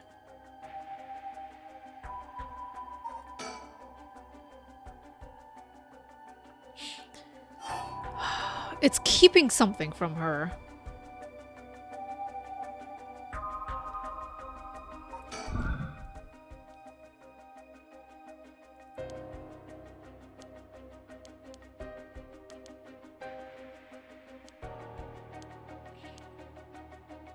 Oh, this conversation is terrible.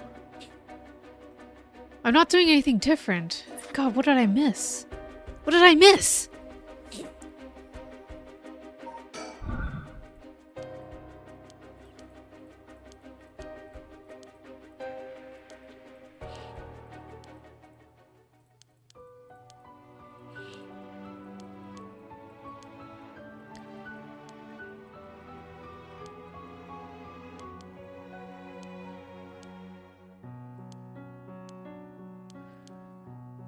What did I answer last time? Or I think so or I don't think so.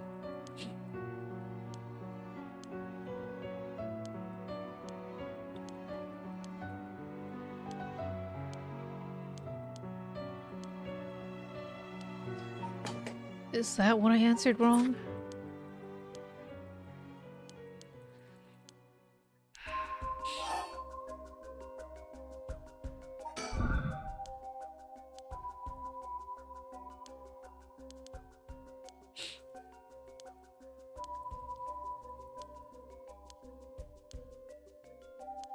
Or do we have to go all the way back to Yoko?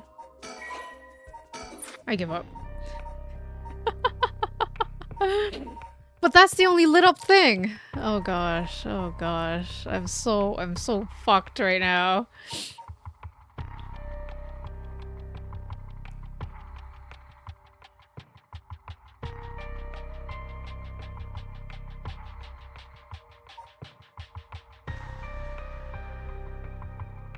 Teacher, help!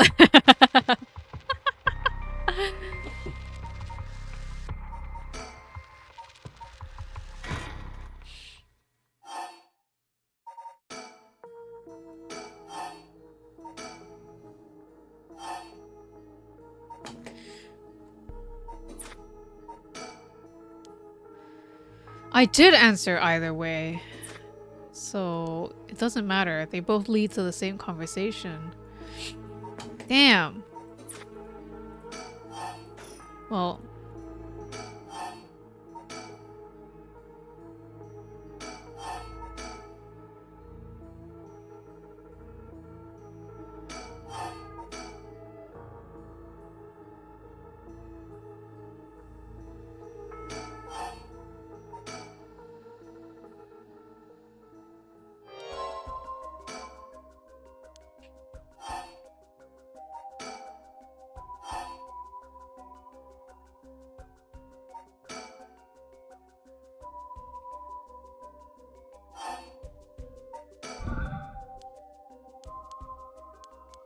Oh wait, the easier way to get rid of this conversation is to try to use my cursed stone, isn't it? Without killing her.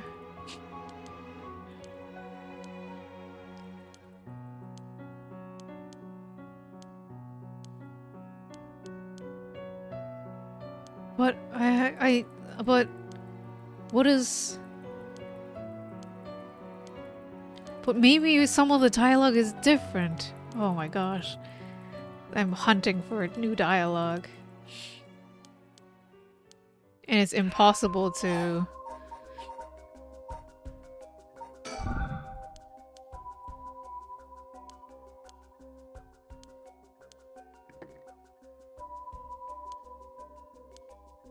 When Richter did the ellipses, that's when she drops her lighter. It's a very faint sound, but I can hear it.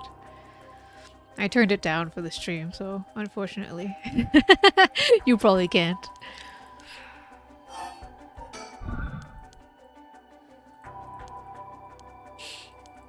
She's saying maybe I'll be a mass murderer.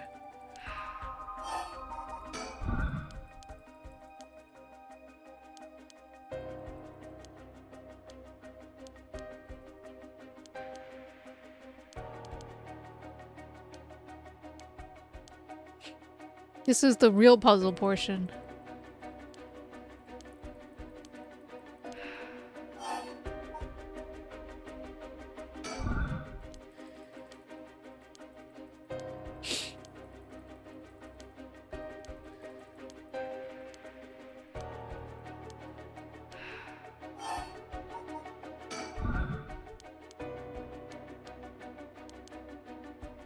They are to min-max horses.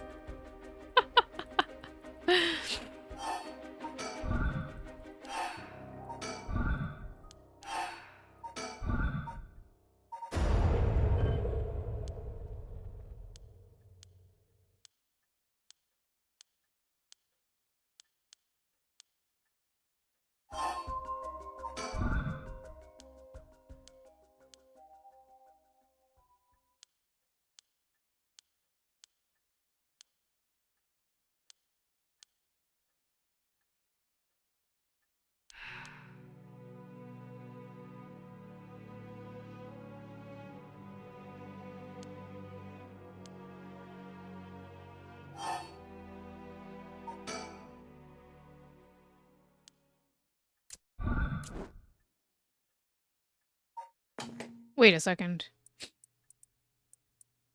Feeling just... Don't give it the crystal. Sorry, but man, was that letter? When did you... My clothes are on fire. Wait, you just straight up... you just stuck a lighter on her? There does not need to be an open flame. As long as there's a spark of fire on you. Oh, I didn't have to click that.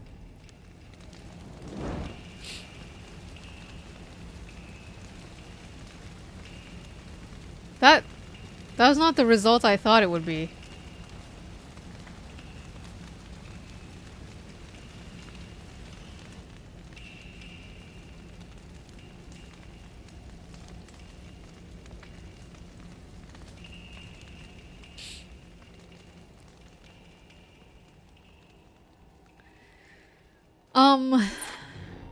We got that ending before. Why is this still lit up?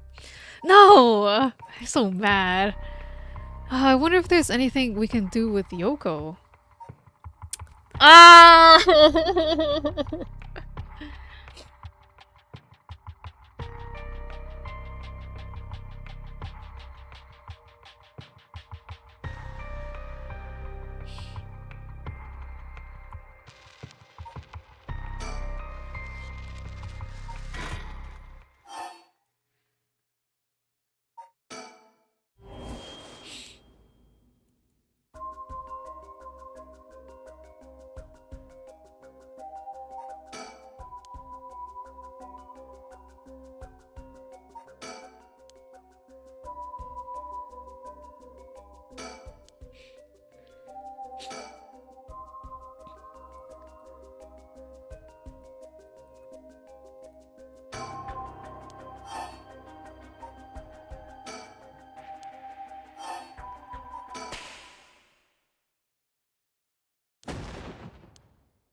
Ugh, fuck my life.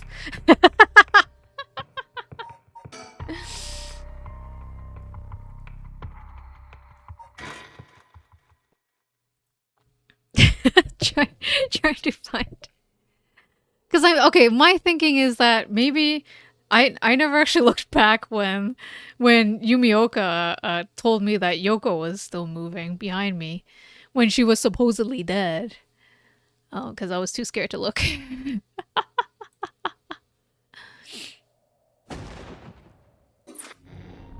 What?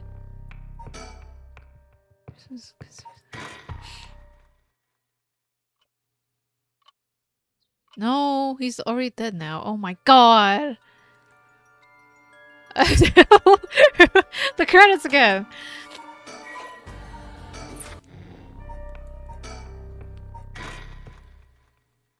Oh, no, wait, it would be the other timeline.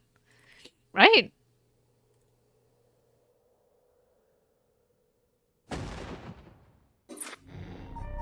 Is it this timeline?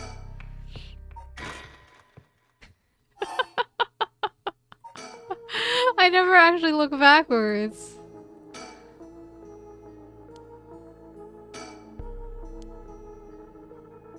Okay.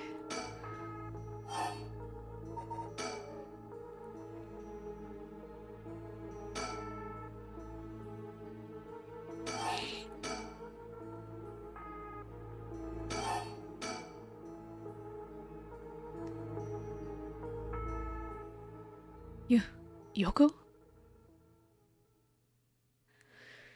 Oh gosh, this is what happens when you look behind. I really didn't want to do this. Ah, yeah, he kills me. That's what I thought! But wait, why? I thought Yumioka didn't want to kill anybody.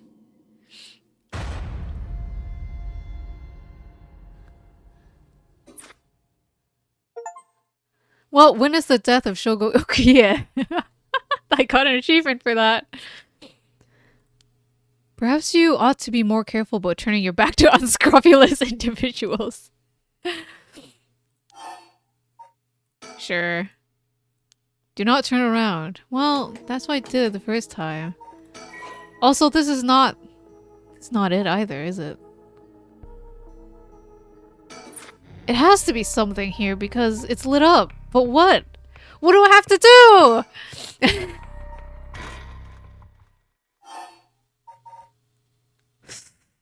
F.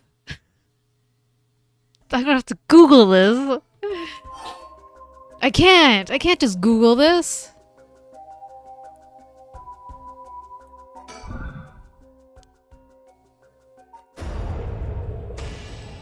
No, this just kills her.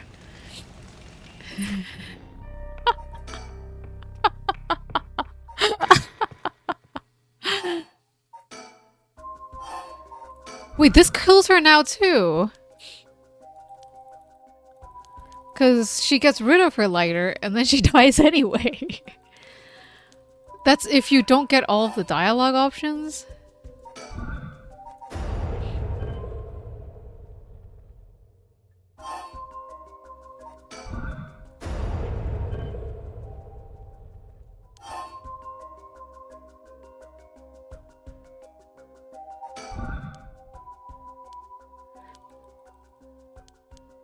Do I have to do something earlier? Motherfucker, I don't know what else to do. Can I get a hint? Can I get a hint system? Is there hints in this game? The storyteller is like, you know exactly what to do. You've done it before. I'm like, no? What do you mean? Okay.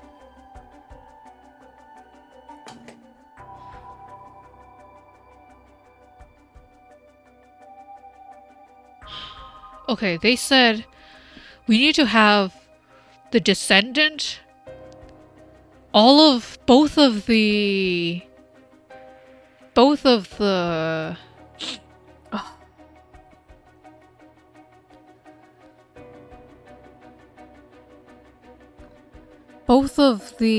scrolls thingies together, right? Or one of the okay. I can do this. It has to be a point in the story where all of those conditions are already met.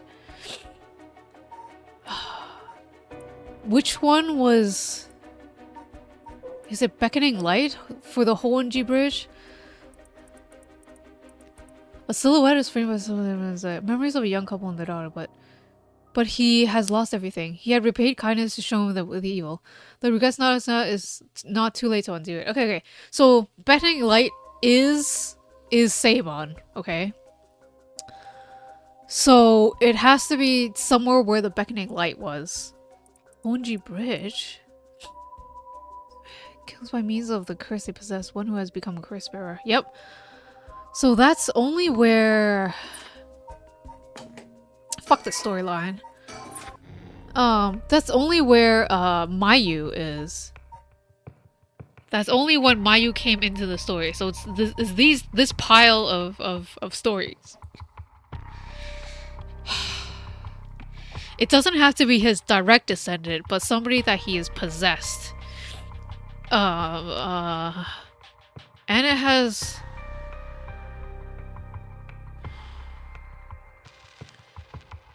Mother, you fucker.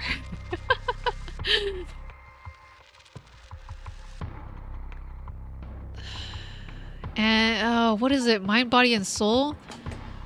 Oh gosh, what did it actually say? What did it actually say?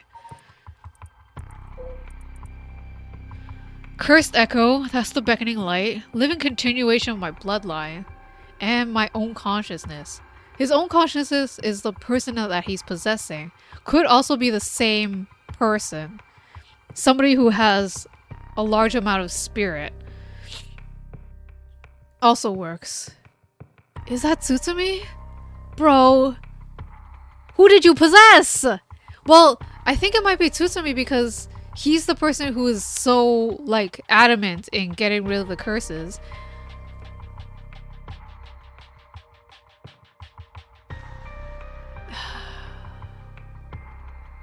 And ending the rite.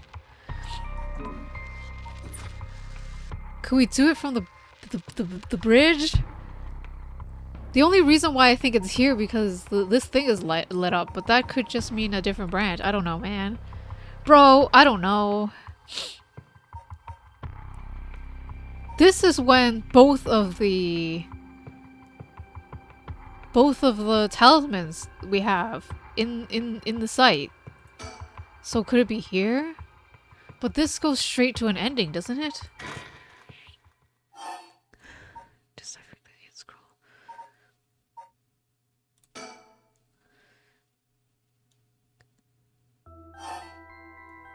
Oh, what did she ask?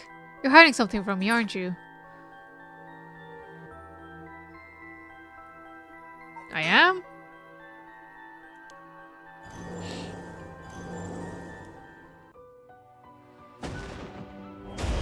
No, this goes straight to him dying. I meant to start it from the questions. Oops.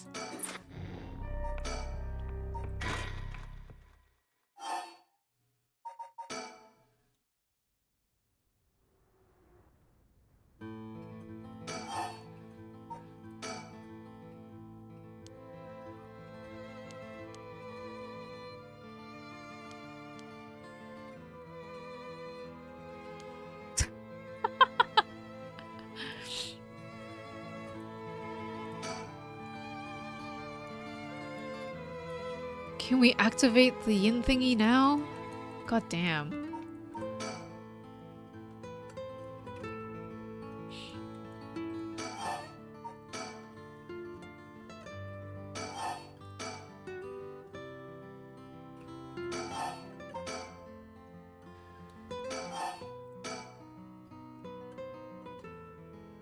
It has to be both in her hands or something?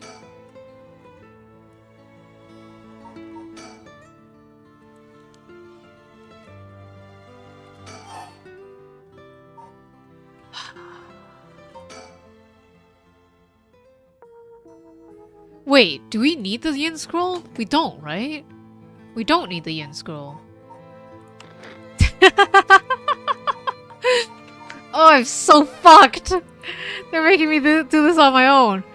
No, we don't need the yin scroll. We just need the curse echo. That's right. We just need the curse echo. And the bloodline.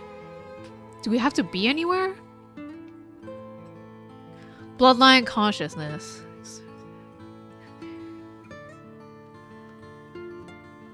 Did we just automatically activate? Why didn't they automatically activate before then? Motherfucker, I'm so confused. by all like purposes, like it should have already activated if it was a previous screen. Because the curse echo bloodline consciousness should have already met each other. Ugh, fuck. I wish it had the long explanation here, because now I'm fucked. Do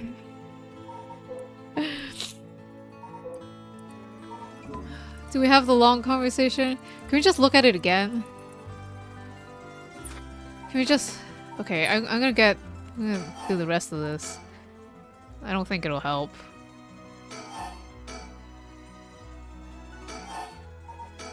Oh, sorry.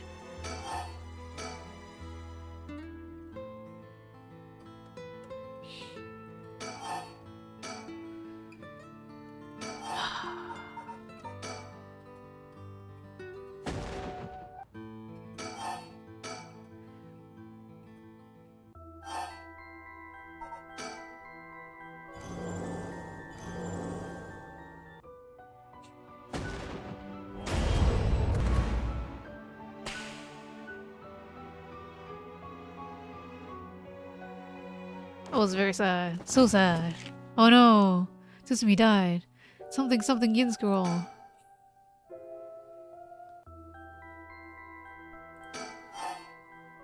Alright. Heiko. Beach. Reed. Carp. Light. Does she say you tried it the first try? Yeah, you got it right. It's open. Getting on the first try, that's amazing. You're a real pro. Alright. What is the long explanation? So...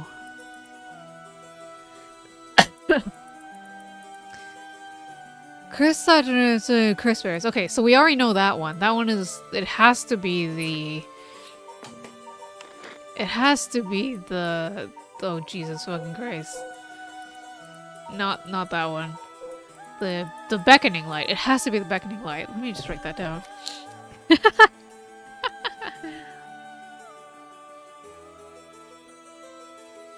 I'm never gonna get this. I'm not smart enough for this game. This is the reason why it takes... It's gonna take me 24 hours. This is why I'm gonna have to stream on Saturday too. Kills by beast of curse they possess. What else was the curse bearer? Okay. Yeah. It's definitely the beckoning light. And then the next one is the body. Seek not only one who bears my blood, but one with strong spirit sense.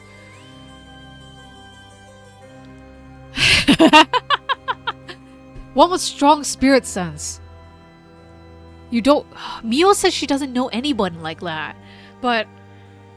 Let me think. What has she said? She said that Yako has strong spirit sense. Right? Doesn't she herself also have strong spirit sense?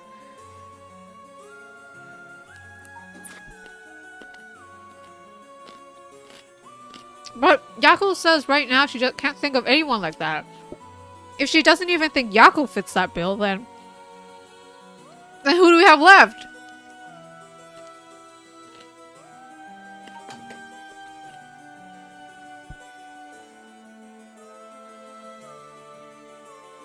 Should the right of resurrection be activated elsewhere, so too shall my mind be awakened there. So it can literally be anywhere. His mind could be anywhere. Should the right of restoration... Sorry. We activate elsewhere, so too shall my mind be awakened there. Because blah blah blah blah. Right of resurrection be activated elsewhere, so too shall my mind be awakened there. So wherever the right of resurrection activated... So it's our cast, basically. It's our cast, is what it's saying. Seimon's mind awoke the night of the resurrection, but possessed someone out there right now. So it's somebody we know.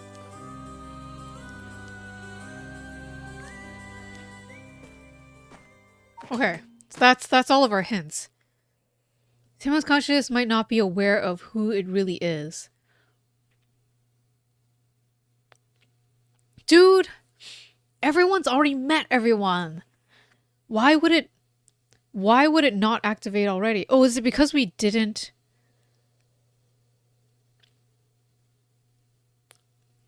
We didn't unseal the yin scroll, but what? Why? Where could it possibly be? I'm not going through the death again. Go away. We had a gathering of like freaking everybody. Why wouldn't it have already activated?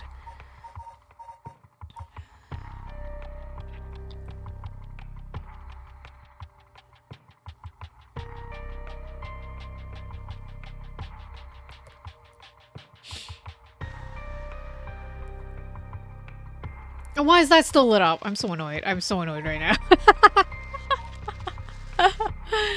I'm not actually annoyed. I'm just very... I don't know what to do. I don't know what to do. Okay.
Because technically, if one of these guys was the possessed person, shouldn't it have activated? Because we've gathered everything here.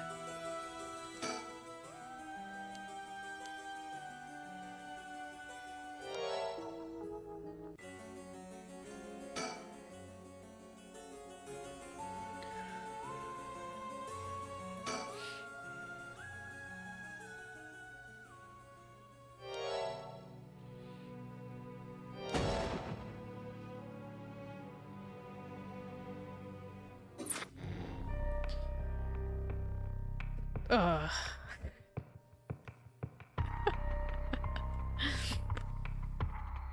Oh, I can zoom out.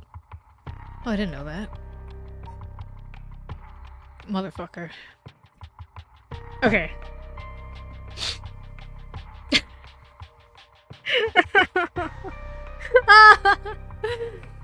What do I do? Oh my gosh.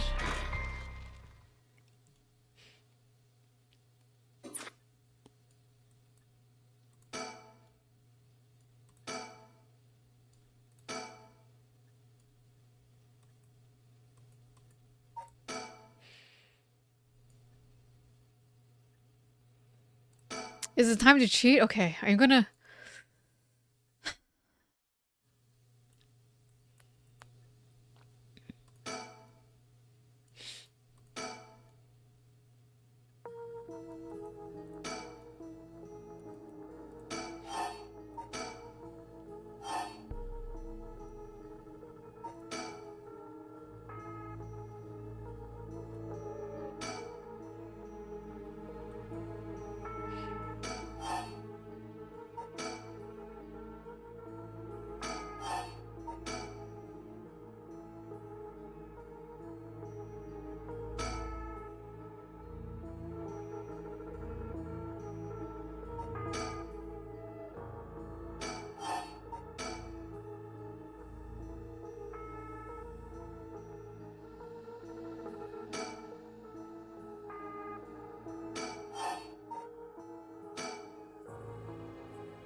Wait, oops.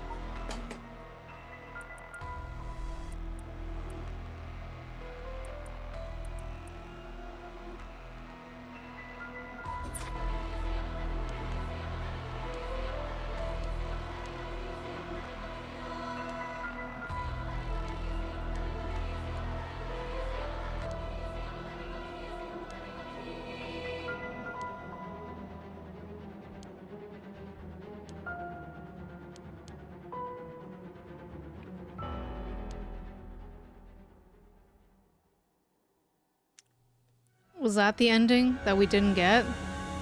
At least, upon killing Harue Shigema, a fellow curse bearer, I think this is it. Ayame Tono obtained more than enough soul dregs for the rite of resurrection. However, it turned out that resurrecting someone who died a long time ago required an even larger amount. To fulfill her heart's deepest desire, she needed to harvest more. So, she waited for the sun to set, for when the Feast of Shadows effects were at its peak. And she used the one-sided reed cursed stone she had stolen from Fumichika Nejima. With that, she proceeded to kill all those personal information she knew, starting with those who mattered least to her. About the one-sided reed. Kills by dismemberment, one whose face, address, name, and occupation and location are known by the curse bearer. Many of them were random men, gullible and disposable, drawn in by the allure of a female university student. One noteworthy victim among them was Tetsuo Tsutsumi, who, being a curse bearer himself, was promptly targeted for his soul dregs. Tsutsumi's death threw the investigation efforts in disarray, allowing Ayame to evade capture. Afterwards, she acquired various address registers and phone books and systematically killed the people listed in them. Unsuspecting victims would be safe at home, only to suddenly have their limbs severed. The strange tests shook society to its core. This is, well, at least we got one of the other ends, I guess. I'm on my way to 100%ing the game, maybe.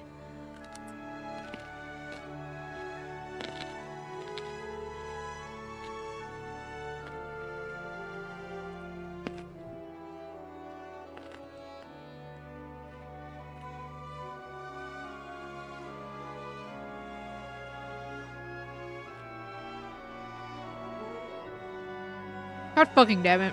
I'm gonna go get more water. I ran out of water like an hour ago. I was like, it can't be this hard. Oh, hello there, Satan. Ah.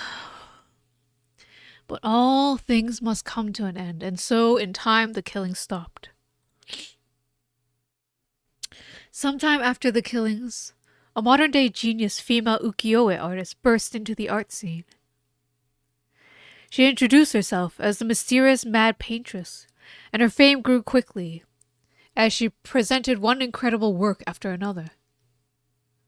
Praised as the modern reincarnation of Katsushika Hokusai, she quickly made her own mark on history.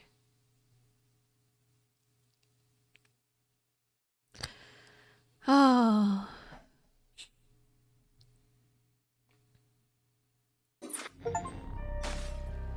Okay, well, there's that. So it is one of the grayed out areas. Okay. I'm glad. No more killing. Well, she did a whole bunch of killing. until she got to her goal, which I don't think is any better.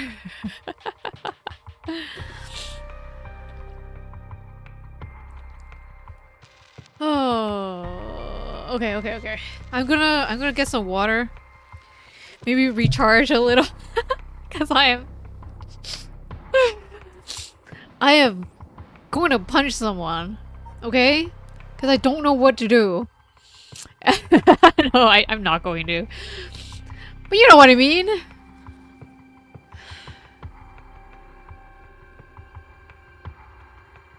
All right, I'll be back. I'll be back. Look at this screen. Look at this screen. You don't even get a cute be right back screen. I mean, fine. Okay, never mind. I'll give you the cute be right back screen. Be back in a sec.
Well, thank you, my little meow meow.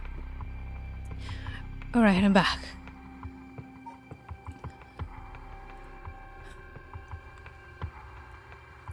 I only figured out one of the 3 clues.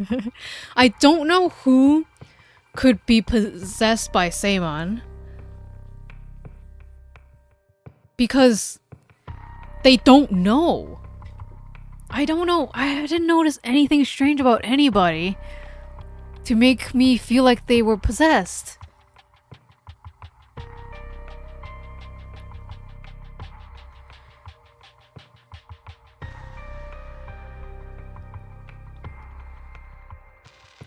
But since I know we have to have the beckoning light, then if I just check every single, if I brute force it and check every single thing that possibly has, every single screen that has the beckoning light, I'll get it, right?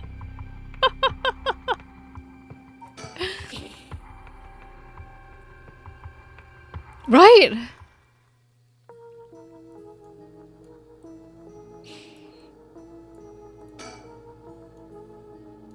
Okay, well this is when you've already faxed someone. And I'll think...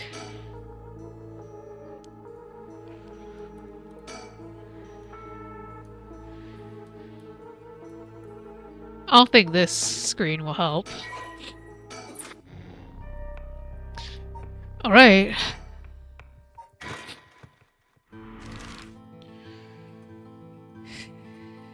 And this is the only time we see the beckoning light. Is when they go rescue Mayu.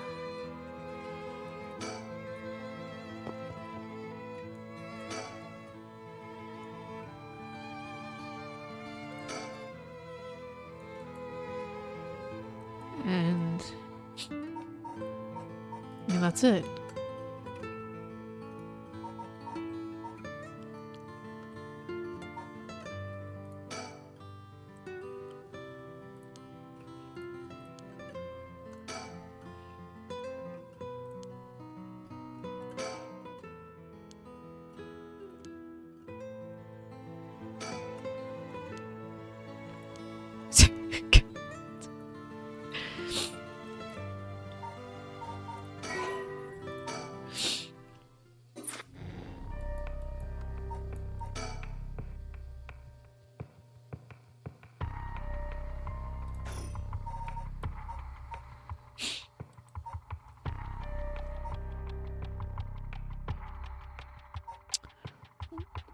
When do we get the stone?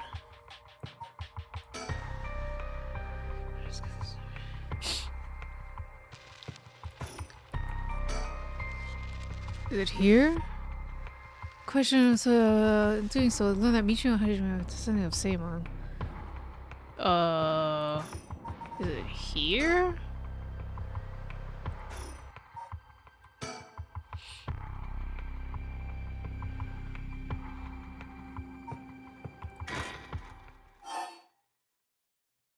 Start after visit to Hihaku Soaps. So start from questioning Takumi Yumioka. Start from the promise with Mayu. Maybe here? No.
I'll brute force this a little bit, But if I still can't get it, I'm just gonna look it up.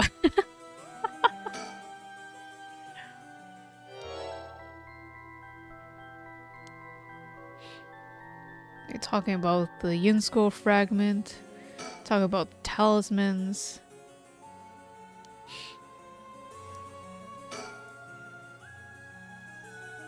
Hadaway wants no part in this.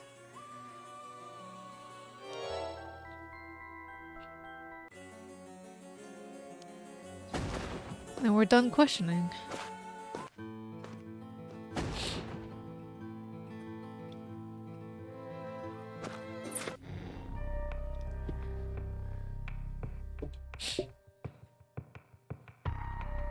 Could I have used an item at any point? Motherfucker. Let me try again. No.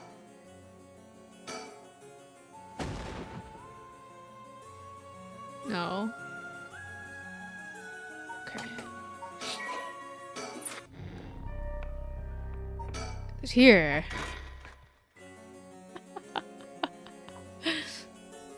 No, I just did this one.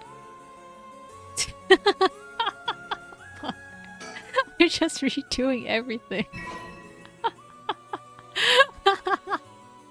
I'm gonna go mad. Trying to solve this puzzle by brute force. This is the stupidest shit I've ever done. I have no idea. You're expecting me to remember this much about this game?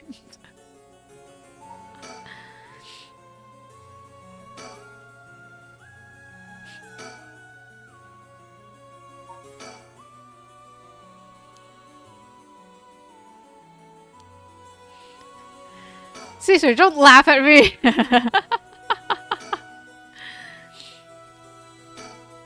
Oops.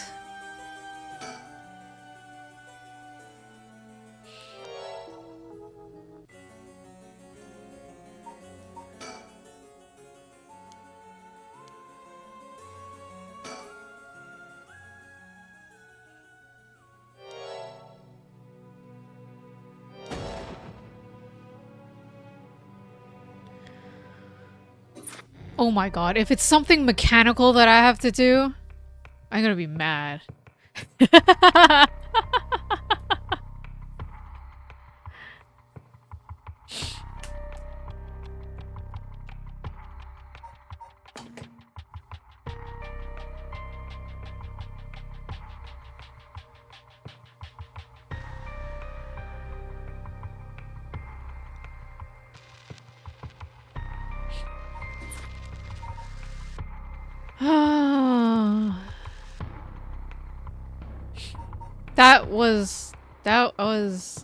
That was all of them, I think.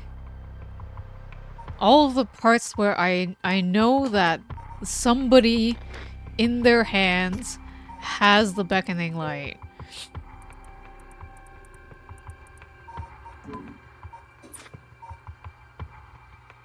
Motherfucker.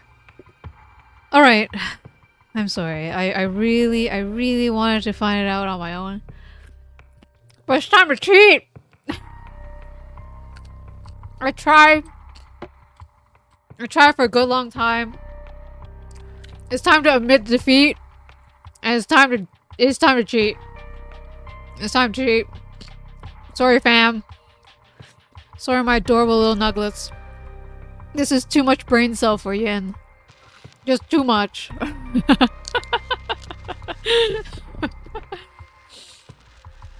Paranormasight. How should I word this question? How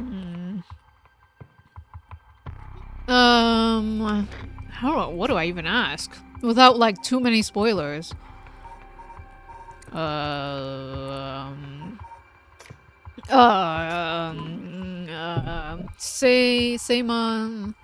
Samon's mind?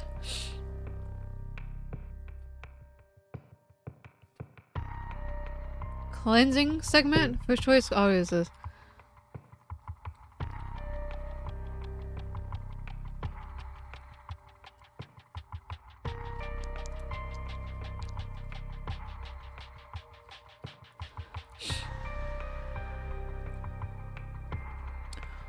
Oh, fuck.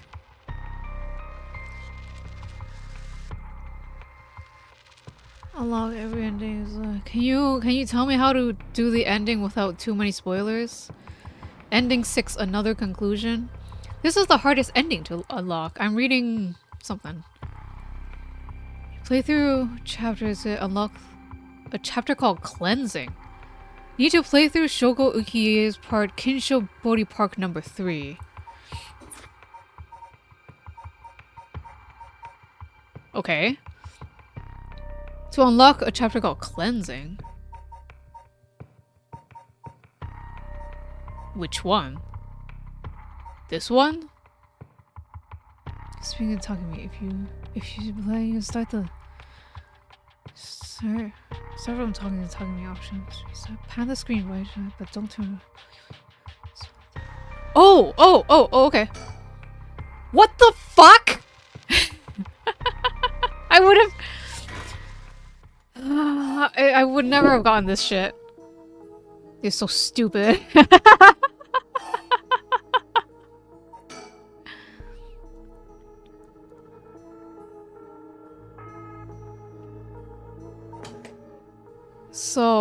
So far it's telling me to talk to Yumioka until I only read a little bit, okay? And it's telling me to talk to Yumioka until he tells me to turn around.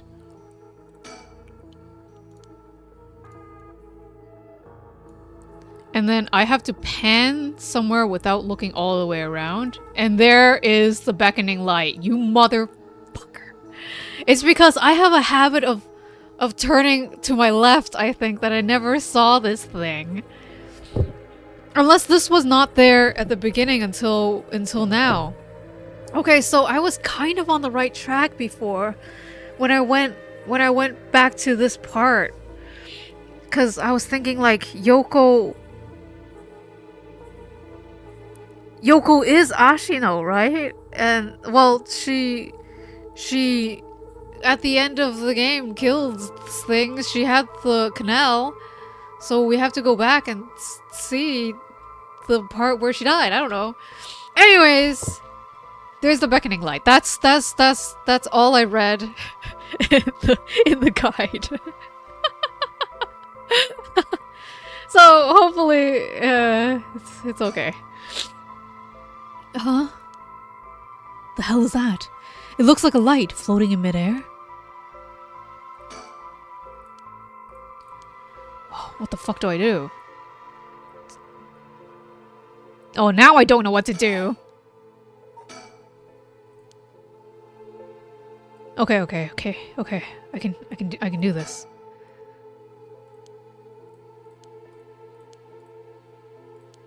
Actually, in the first time I played, oh! It got closer.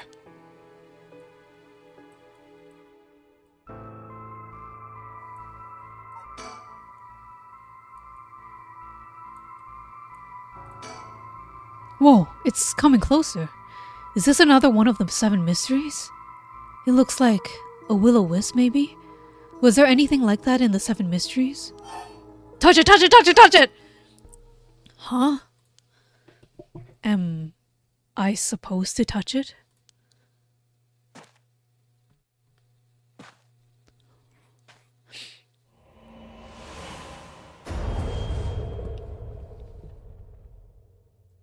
Ah, they did say Shogo Okie had a lot of spirit power, and they were like, oh, I'm surprised that somebody from Hihaku Soaps has a lot of spirit power. Like Mio mocked the the chairwoman, saying like, oh, he should be the person in charge. Motherfucker. Oh gosh, you have to remember that little detail. Which I guess I should have, because it's strange that they even talked about Shogo and said that he had a lot of spirit power. How would we have known that he was possessed by Seimon? Because he was really fucking good at using his cursed stone to murder everybody? How would we have known? Anyways, cleansing. Okay, this is it. This is the real ending. Okay. Christ. When the body, soul, and mind of Seimon Tsujimikado have been all through brought together, the rite of cleansing is activated, dispelling all rituals and curses that have previously been performed.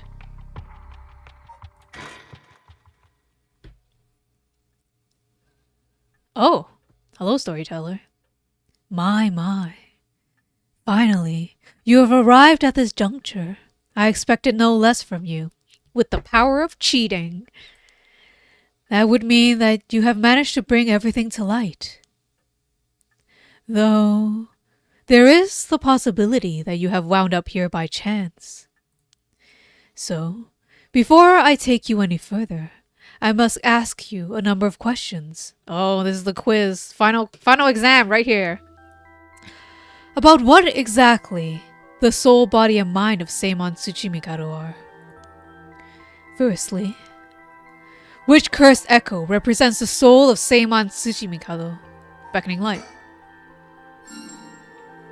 Yes, that is exactly it. He's not calling me out. I can do this exam. I can do it.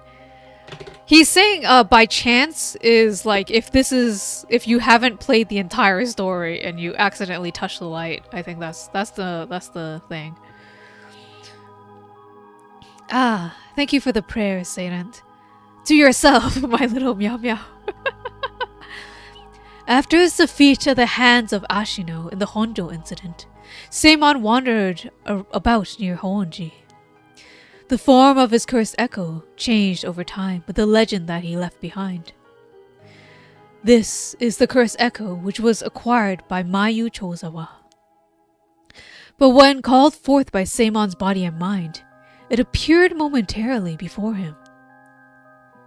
Let us continue. Who served as the self of Seimon Tsuchimikado? Who was the body, his descendant who carried his blood in their veins?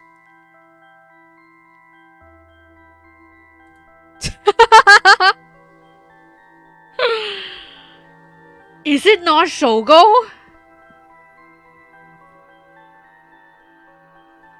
Fuck.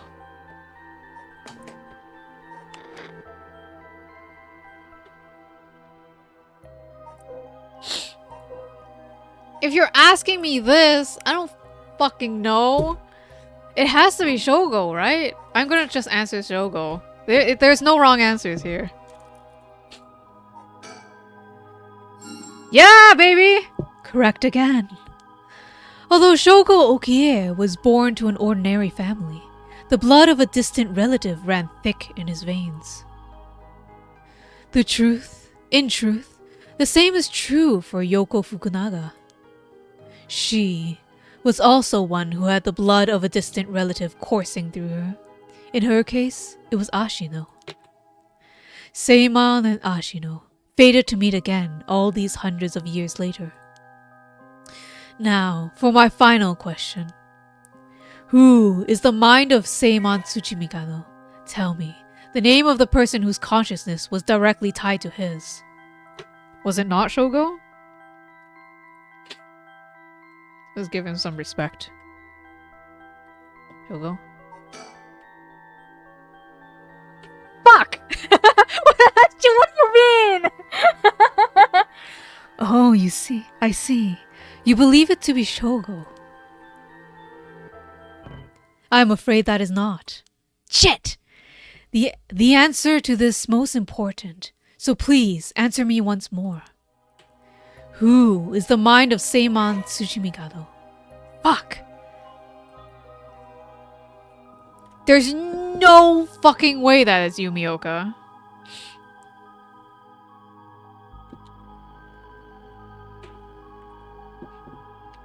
That's how you spell his name, right? Who is in this park right now? I just have to go through the list, right? Yumioka. There's no way that's right. No, it's not right either.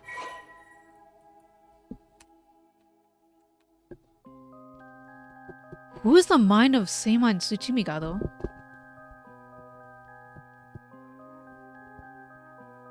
Is it me? Is it me? Is it Yin? Is it me? Cause I thought it would be, right? Oh, okay, no, it's not me. Christ. Are you saying you believe it to be yourself? Wait. Are you certain? Yeah, baby! Yim did it! I thought it would be, right? Didn't I say that before? I don't fucking know. I don't know shit.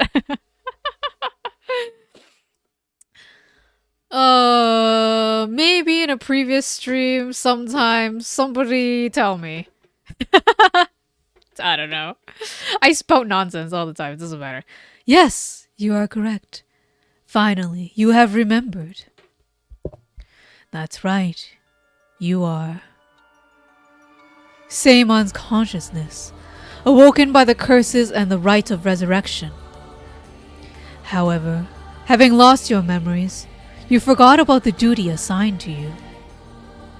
This is, if I may say so, where I played my part, guiding you through the events of this story. As your consciousness was all that was left of you, you manipulated time and space by way of the story chart, jumping from vessel to vessel, and manipulated your host's actions by whispering commands into their ears. In doing so, you were able to find the full picture of what needed to be done. But at one point, while still unconscious, you managed to remember your duty. The so-called mastermind behind these events, the one who awakened the rites and their curses, was Yoko Fukunaga, descendant of Ashino herself. You unconsciously activated your curse and killed her. Oh. How interesting that she awakened Seimon's consciousness at the same time as the curses. That was the one and only time she could have been stopped. But due to your influence on Shogo Okie's will, Yoko Fukunaga was brought back to life. Using the story chart to undo her death, I led you to believe that it was the work of the rite of resurrection itself. But as it turns out, seeing what would transpire if the mastermind was not killed on the onset, is what ultimately revealed the way to put an end to the curses for good. There were certain things which could have answered all your questions had you noticed them.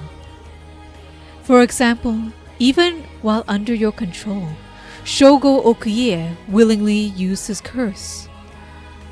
When I asked you early on how many Shogo Okie killed, this is what I meant.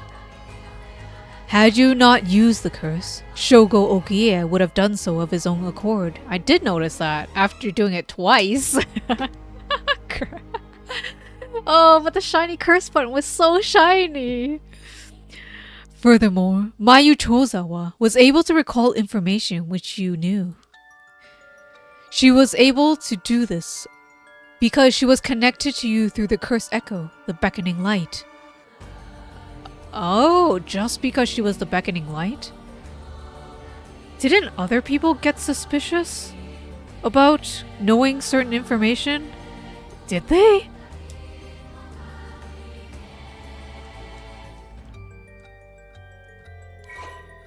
I guess that's because of because we were possessing each of them, I guess. Fun graduation, blah blah blah. In truth, Yoko was a descendant of Onmyoji, who continued to practice in modern times. Her ancestor, Ashino, attempted to steal the rite of resurrection in Honjo during the Edo period. Born with exceptional spirit sense, Yoko learned about her own ancestry while researching her roots, and was disappointed to find her bloodline had fallen into mediocrity. She became consumed with the ambition to restore her family's lost glory through her own powers, and devised a scheme to succeed where Ashino failed and perform the rite of resurrection. Yoko continued her training, developing her spiritual and cursed powers until she discovered the record of fates, which offered clues regarding the rite. She plotted to use the curses of the 7 mysteries of Honjo to gather a large number of soul dregs by calling forth cursed echoes and setting the stage for mutual slaughter. The ultimate plan involved invoking a large-scale feast of shadows, awakening the curses, performing the rite herself, and bringing together enough soul dregs to revive Ashina. Since the effects of the curses increase the more people know and fear them, she first entrusted the record of fates to local historian Hideki Araishi, who could be used to easily spread the rumors. She also contacted Fumichika Nejima, a criminal with a deep understanding of mystic arts, to obtain the cursed stones needed to gather soul dregs. Unsurprisingly, Nejima was very interested in the story of Ashina and readily agreed to aid his revival. While carrying out these steps, Yuko learned of the existence of the Yin Scroll, which threatened to thwart her plans. She added a note about the scroll in the record of fates before giving it to Araishi, intending to acquire it before it could pose an issue. Through her investigations, Yoko discovered that Hajime Yoshimi was a descendant of Seimon, and threatened him with a curse in an effort to scare him into revealing the whereabouts of the Yin Scroll. While Hajime bravely resisted Yoko's threats, she killed him with a curse to ensure Seimon's descendant would not stand in her way. As her preparations were coming together, Yoko obtained the seemingly less dangerous cursed stone of the Whispering Canal in order to become a curse bearer, a necessity for gathering the cursed stones for the Feast of Shadows.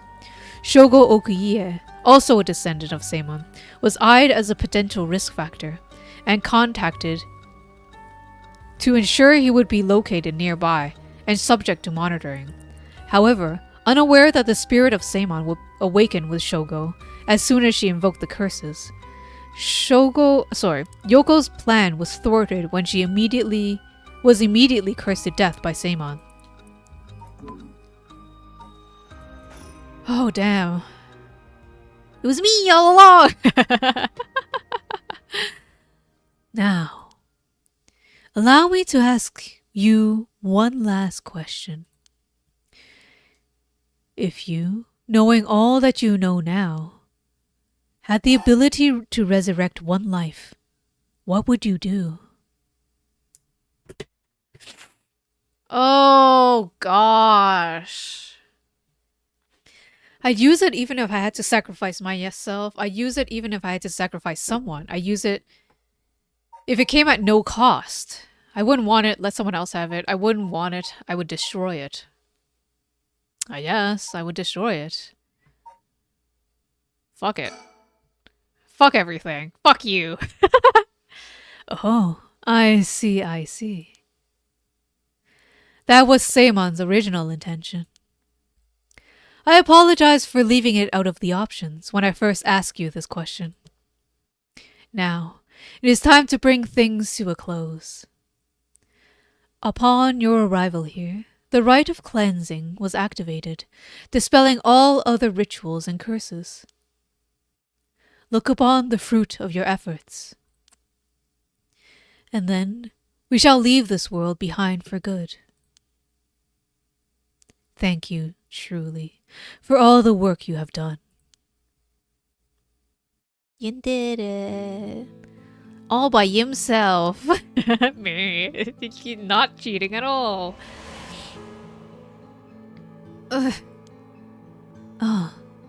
That's what happened. I can't believe it. I finally understand. Yeah, I was the one who did that to Yoko. The blood of the Onmyoji that's inside me broke into my consciousness and gave me that curse. Yoko was after the rite of resurrection. She was the one who awakened the curses of the 7 mysteries and cast the Feast of Shadows. And the only way to stop all of it was to put a stop to her here. Otherwise, the rite of cleansing might have been negated too. I wonder how much of it was really her doing all of these things. Yoko. I guess that explains why I felt it was fate when this all started. Though she didn't seem to notice. I guess things were always destined to end like this, from the moment we met. I wish we could have met under different circumstances. No point in thinking like that now. God, I need a drink.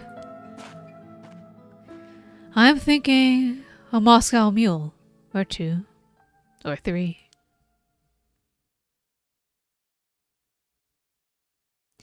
Harue Shigima, 12 a.m.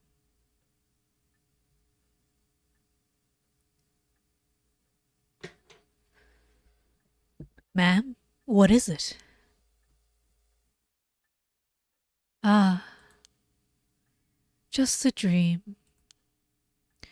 It seems that it was all just a dream. I dreamt that there was such a thing as a rite of resurrection. Just a dream. I'm sorry to say it, but there isn't. Right, of course not. But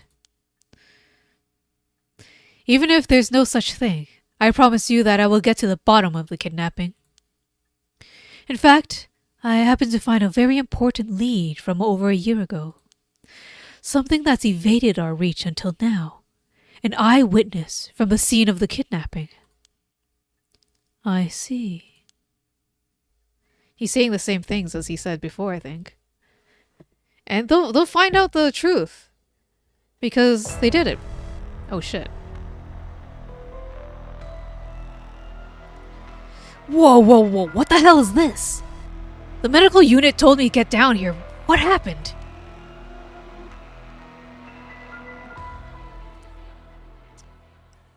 I was looking into Yoshimi's death at the former Yasuda Gardens.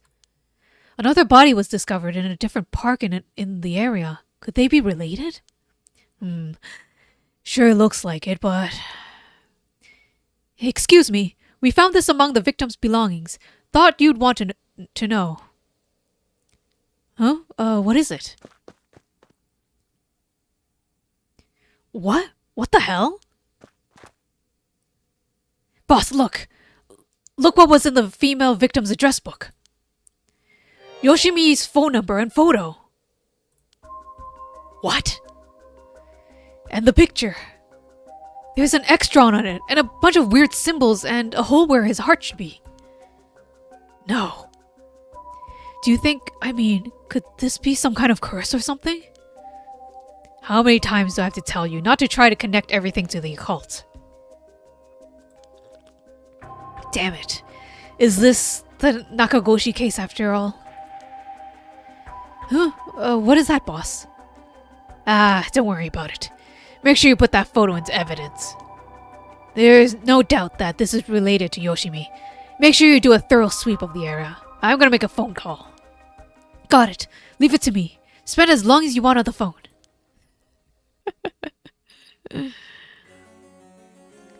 Yako Sakazaki. Damn, that means Nejima is still alive too, and a janitor. Mio, it turns out Michio really did die in an accident. Yeah, if we ask around, we might be able to get a little more information.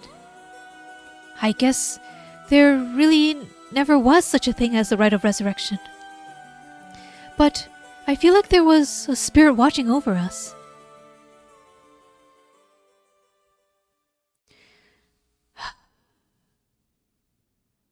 Damn it, why? Nothing's happening. But now my contract won't be... No. I should never believe this blasted record of fates. Oh, I wish we got a slightly further in the future. You know, when the cases are solved. To all of you watching from far, far away, the rite of resurrection has never existed. Not in any world, not in any time. So I ask you to take the life you hold and move boldly forward one step at a time. The moral of the story. Yay! Oh yeah, Iwai is not dead then. Richter, Iwai's out. Do you want to question him? Hang on, Eriro. I want to get enough evidence for the search warrant. Let him go for now, and I'll follow him. That's the kidnapper?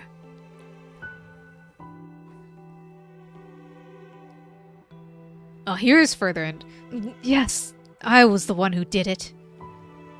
So please help me. She's always following me. Yay! When the cases are solved. I'm sorry, Michio. I had no idea. Ah, they found out everything about the kidnapping. What? Hajime was killed by this Yoko Fukunaga? How can that be? He wasn't that kind of guy who can just be picked off like that. You know that. Yeah. And boss is hiding something. There seems to be some kind of secret hidden in Hajime's family tree. Let me see if I can find out what it is. For a price.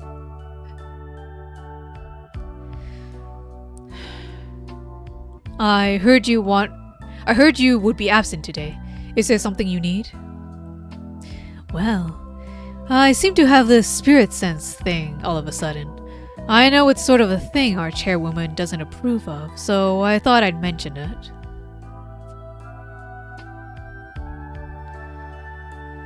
You could have called.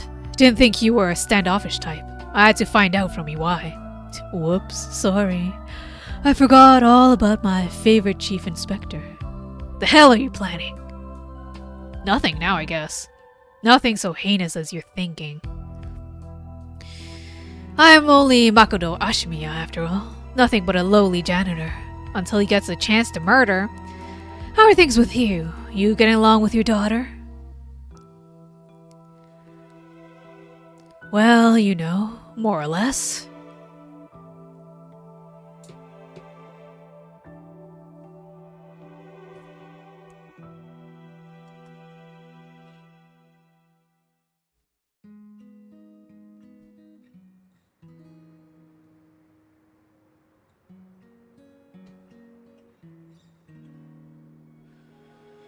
This is it? This is the real credits this time? The true credits? True ending credits? Nobody gets resurrected and everyone stays sad. No, just kidding. Yay! Bachi bachi.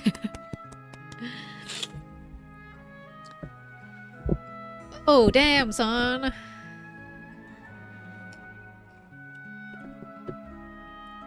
That last bit, if only I remembered, you know, 20 hours ago when I saw the beckoning light the one time. I think I saw it once, right? Did I? I don't know, actually. Let me look back at my VODs to see if I noticed.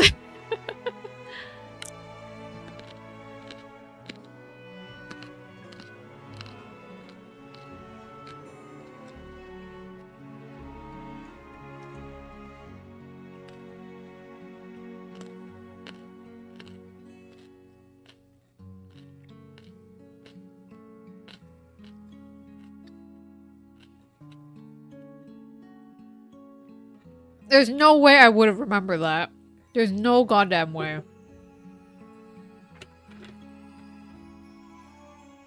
I mean, this was a pretty fun story. I liked the style. I liked the looking around being very spooky. It was definitely like scary for the first like night, but once it became daytime, it was no longer a horror. And it just became like an investigation like story. An investigation game, a mystery game. And not mystery horror. Pretty cool. Pretty cool. I'm actually really curious whether or not I saw the beckoning light on the first time I played. It was really late at night though. Can I fast forward Twitch VODs? Speed 2 times. Play the Twitch pod. Muted.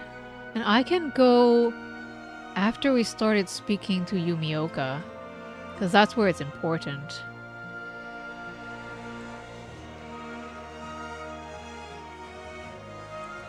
And then he tells me to look behind me.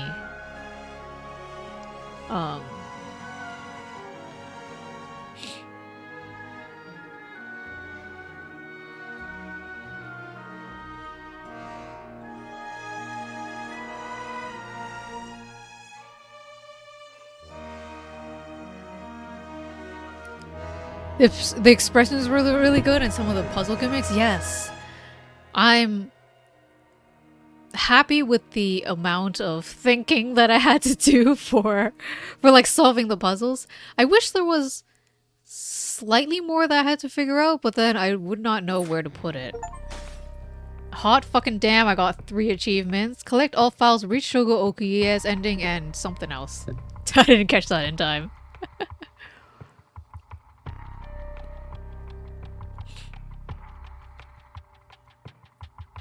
I think maybe I didn't see because I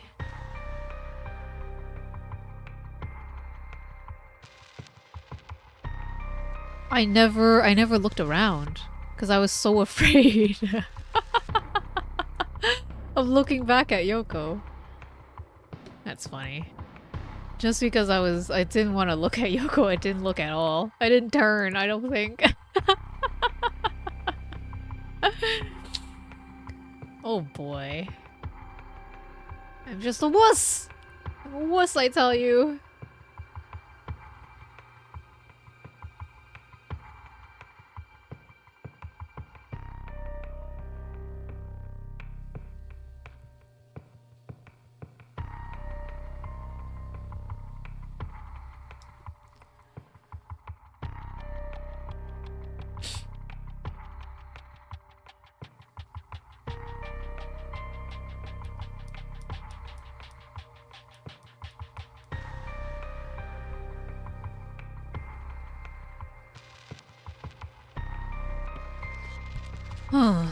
I don't know. What do you want? What do you? This is really early for the stream, so I'm sorry I was so quiet. I'm watching myself. Like, did I actually turn around and see the beckoning light, or did I really not see shit? I think I really didn't see anything because because I was too afraid to turn when I was talking to Yumioka on the first nights. The first time that I saw the beckoning light like on its own was when we finally like was around Mayu in the factory. I'm so silly. I should have had something planned. I did not want to turn around at all. I was so scared. Dude, well, like the opening with like Shogo Okiye, it was so scary with the canal and the spooky girl. My model broke because I didn't want to be near the screen. I was hiding behind like my table. I was hiding on the side of my table, like away from the webcam, so it couldn't read me at all. So funny.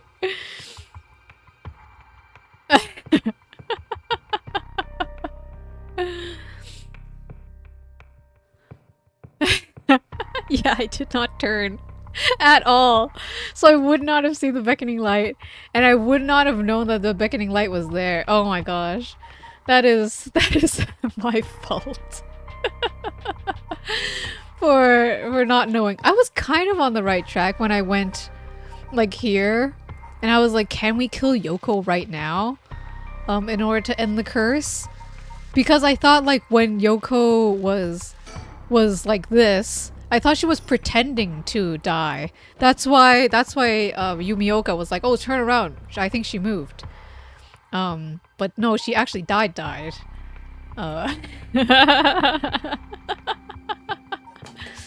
Anyways, that was really fun. Let's do the final save.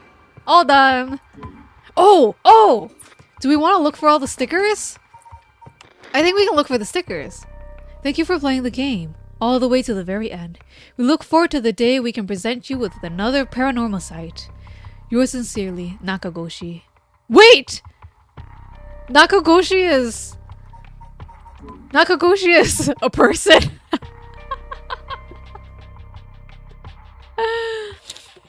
Oh. I know Nakagoshi was the chief of the Paranormal Affairs Bureau. The bird. But are they staff? Paranormasight Nakagoshi.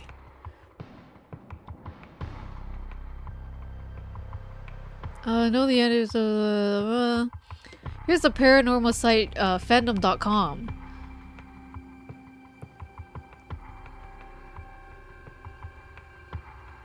This seat is occupied by a Niue. Oh, I thought it was a bird. Oh wait, it resembles a bird. What? Really? It does? Oh, they're not staff. They're just cool. Okay, files. Culture and society? Is that where the birds are?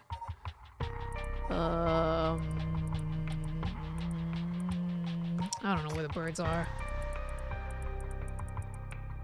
Mockingbirds. Okay, we have some clues. Approach the net. Is that... What net? Is that on the school grounds? Is that the gym? Jackpot? Oh, do we have to... Wait, would this be gacha? When we were investigating with Harue? That might be it. Oh, okay. Oh, I'm at the story chart. I was like, oh, I can't go back to the story chart. Is that here?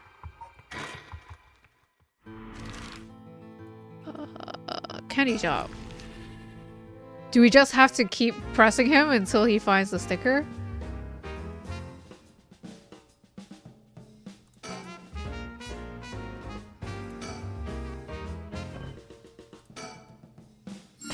Oh, we got it! Wait, it's actual chance? Because I pressed him a couple of times before. Or is it like the 5th time or something? Anyways, Mockingbird! Here you go. Fair feather. The best one here. What does he actually say? Holy crap! This is a super rare! It's fair feather, the coolest peacock around! So, that's a pretty big win, huh? Okay. I don't know where the net would be, but...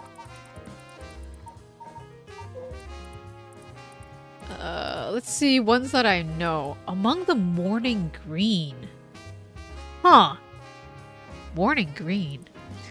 In a bright garden, if you won the lottery... I thought we just did the lottery! If you won the lottery? Waiting at the intersection on a bright pillar at night. Damn, I don't know any of these by like right now. In a bright garden.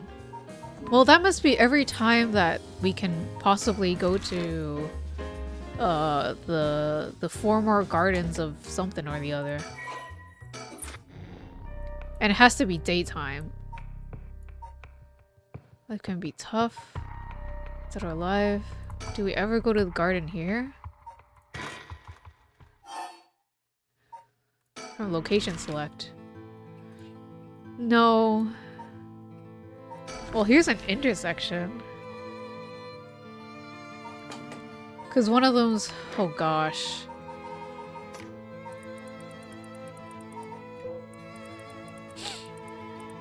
One of them's an intersection, right? Waiting at the intersection. So it must be at the... on the light. The waiting light or something.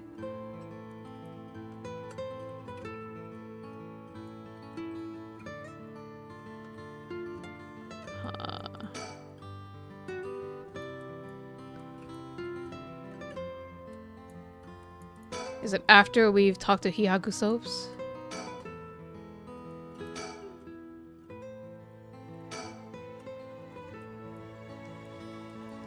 Are you saying that I have to visit the cafe first? Whatever.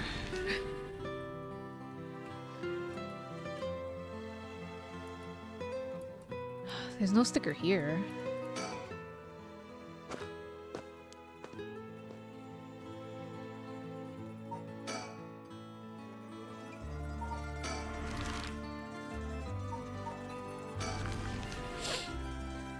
I might as well look everywhere.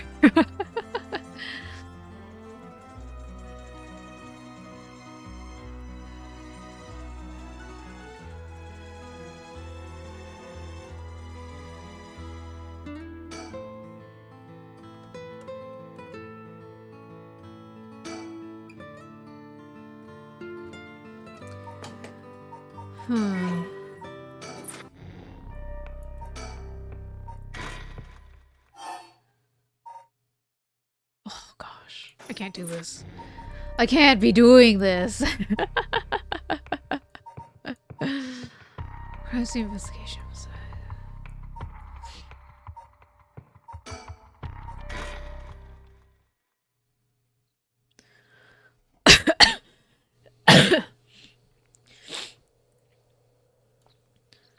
I know we go to the gardens here somewhere, right? Sometime with them.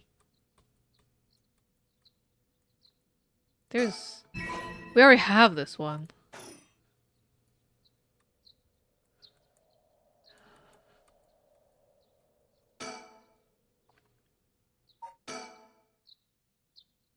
Fine, talk to me. Oh my gosh. Oh, Jesus fucking Christ. What did you ask me? Oh, Jesus fucking Christ. Oh my goodness. Okay,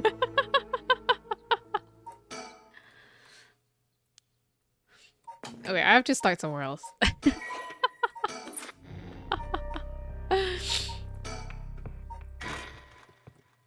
Oh my gosh, they don't let me start early, like later. Fine. Fine.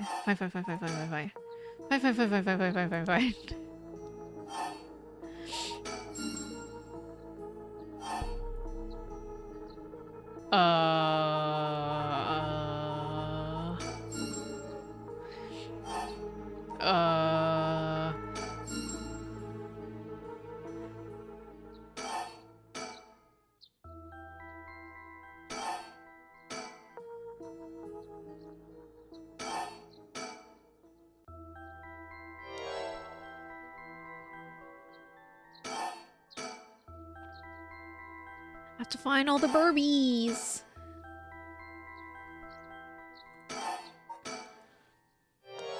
Stop talking, Erio. I already know the whole story. Although I could have had a review. They were probably doing a way better summary than I did at the beginning of the stream. Alright, we can finally move. Oh my god, it was here!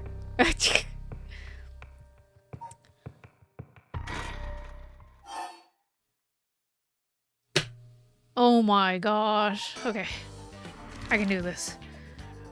We don't go to the Yasuda Gardens? Damn, son.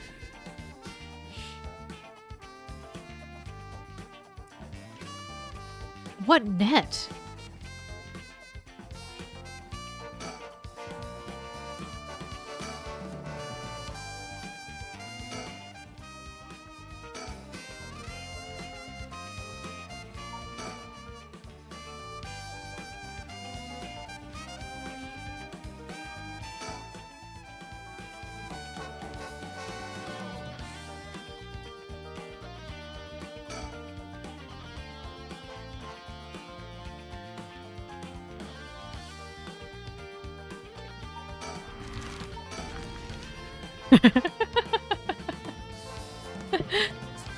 It's time to play Find the Needle in a Haystack.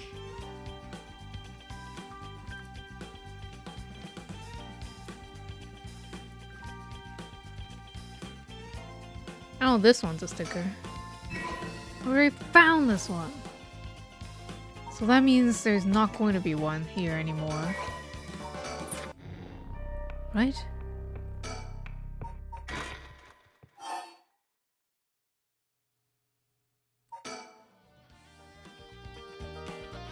That's a sticker. But we already have that one too.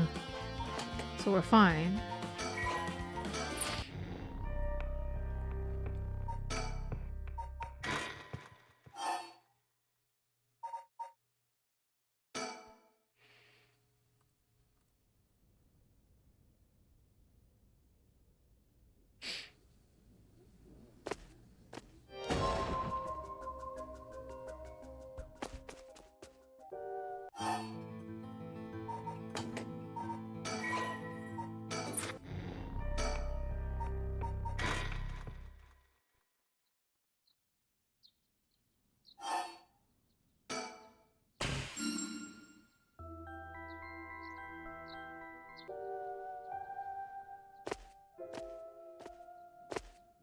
That doesn't help.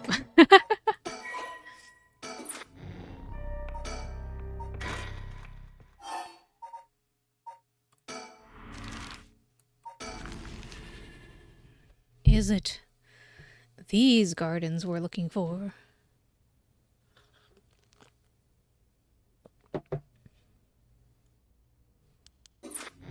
What?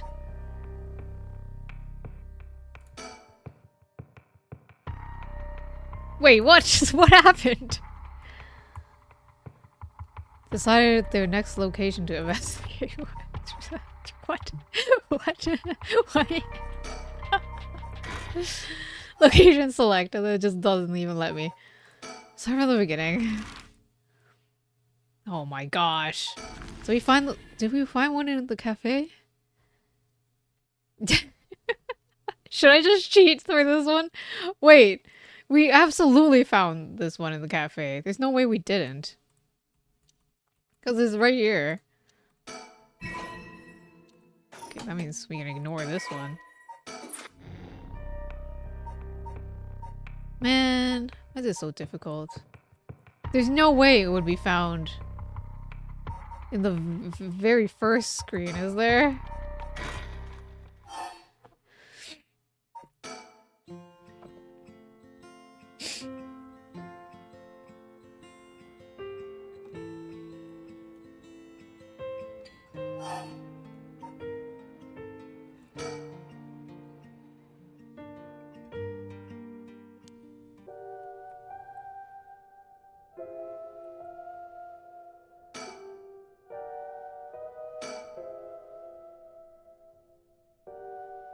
Remember when we were so spooked by this before? Remember that? Good times, good times.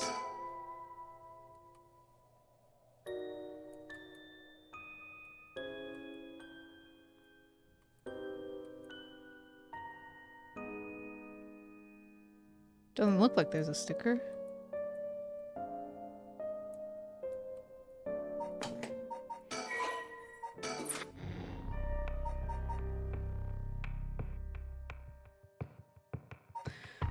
Found that sticker.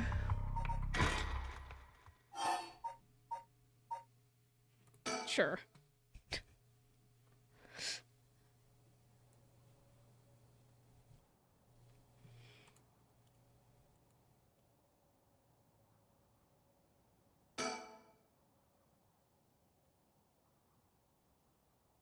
Yeah, baby! We didn't find this one yet. I did it. I don't know which one this was. Pink Punisher. Done. Done! Get me out of here! Why am I still looking? Get me out of here!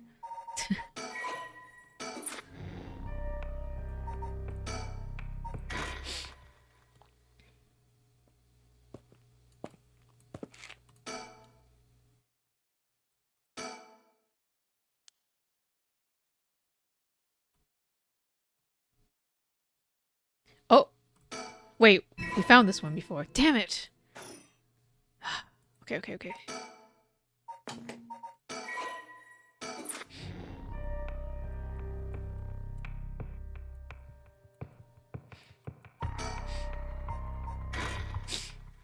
I'm just going through one by one now.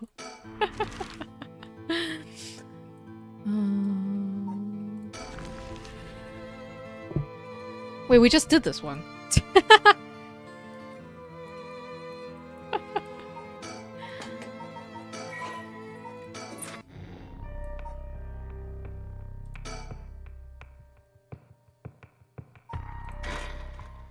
There's no way it would be in Michio's house. We searched everywhere for this.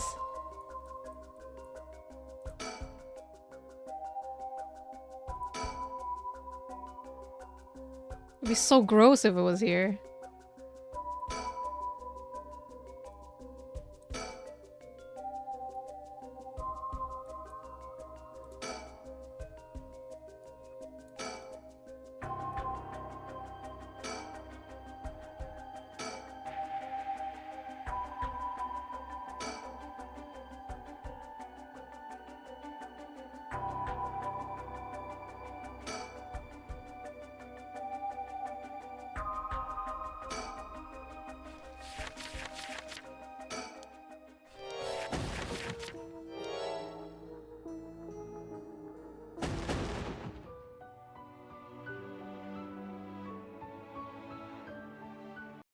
We found out UI was the real killer of her child.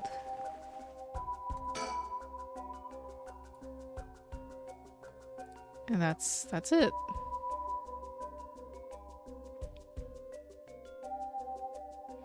No stickers. Thankfully.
Oh yeah, he found one there.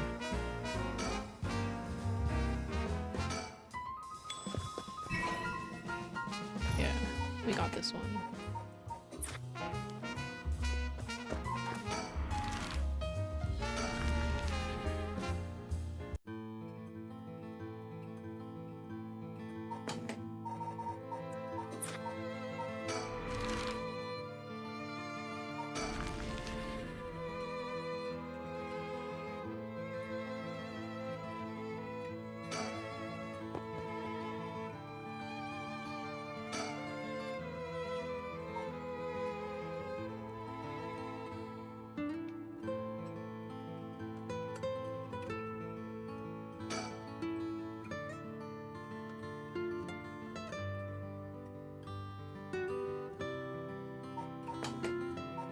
Oops.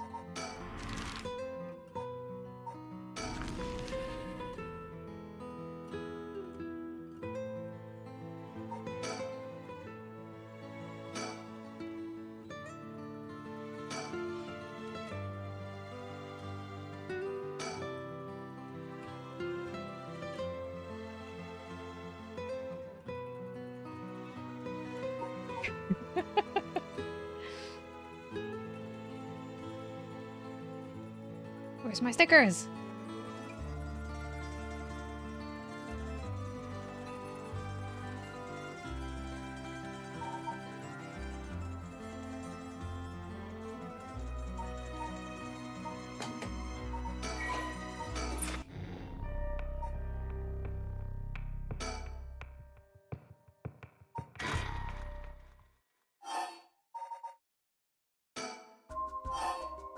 Oops.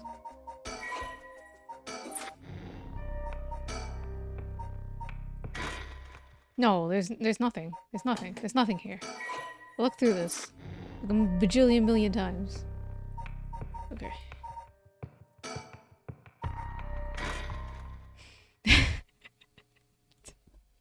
Do you like this terrible stream? We're just looking through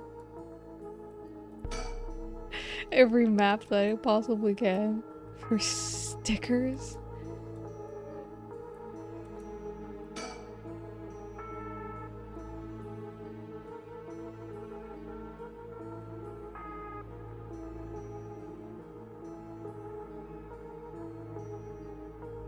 Password for the perps. This is very important content. I must 100% this game.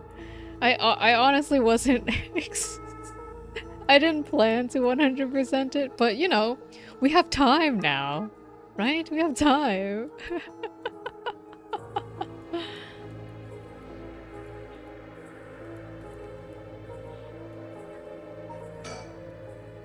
Oh, that made me a little dizzy.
Stickers?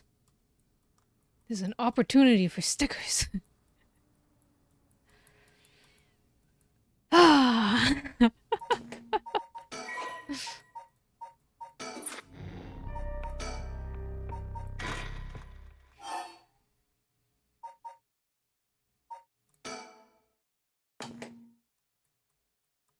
Oh, this is a terrible opportunity for stickers.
I'm so dizzy doing this.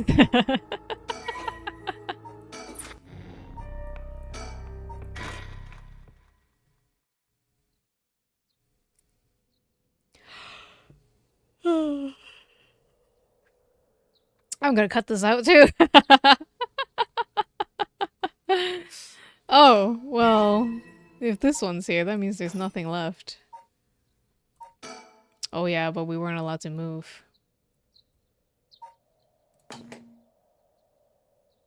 Uh,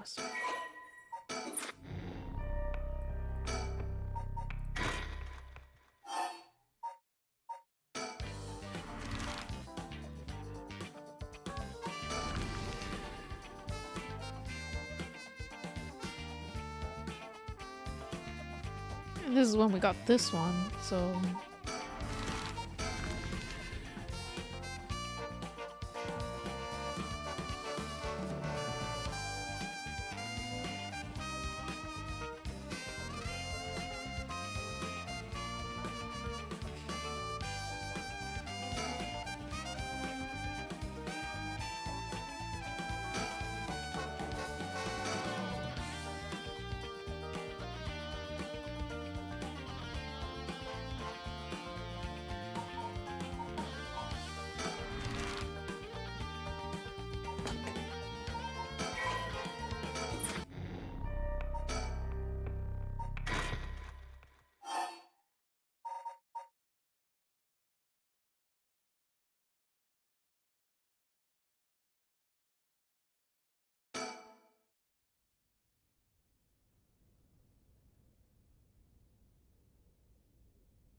Oh, I'm so stupid.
See how spooky the first night is?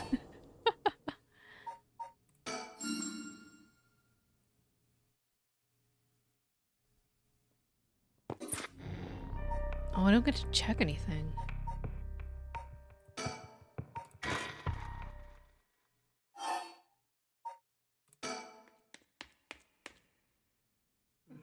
Wait, what about... Why is the first night so spooky? And then the rest of the game is investigative.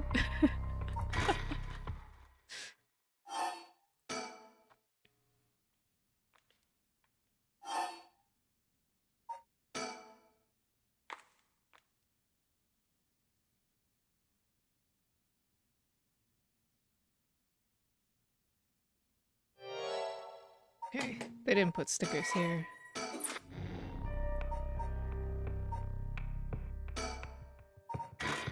What about during the time when she was possessed?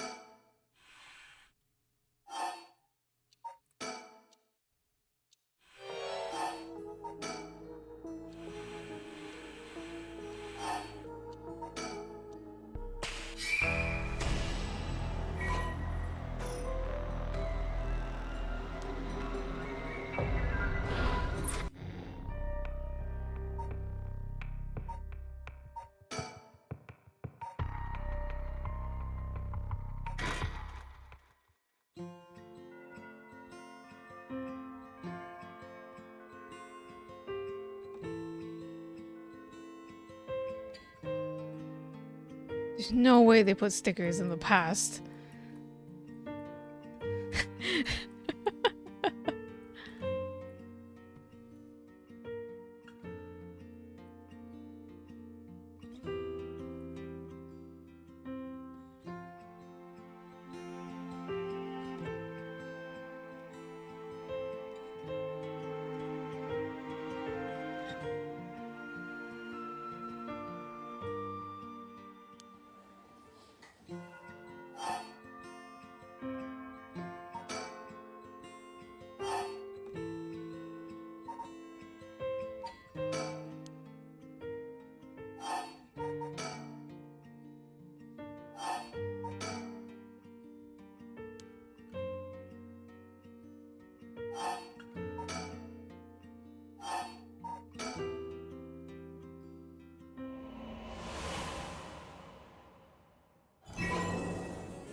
It'd be insane if they put a sticker in this.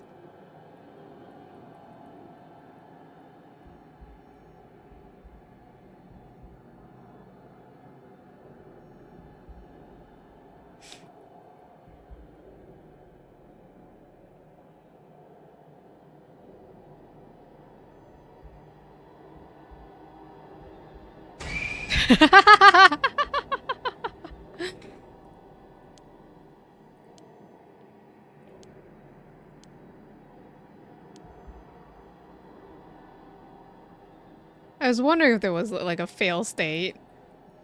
Uh, I guess not. Just a spooky jump scare.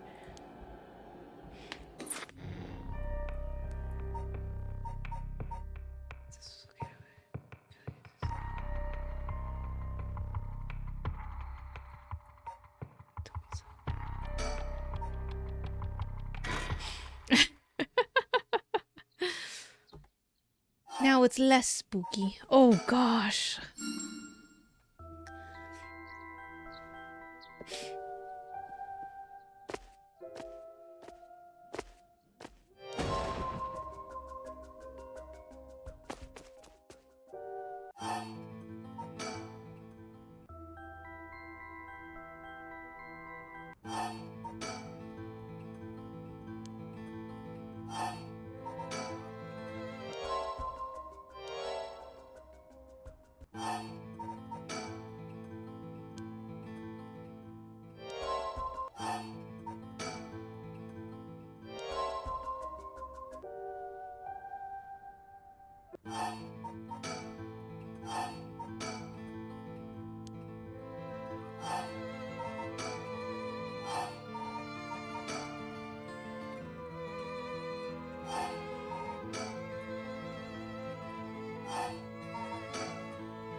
Here we go. What? Oh, I'm so mad.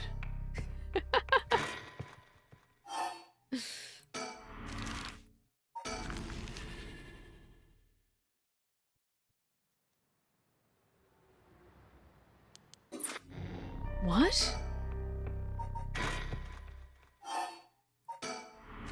How come the location selection just ends it every time?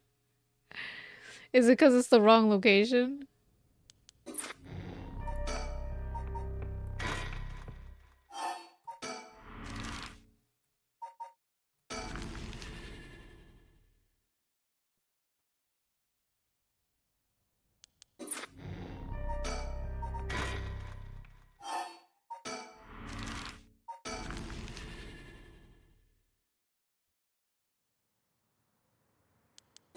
No, what the heck? What the heck? We already saw this one.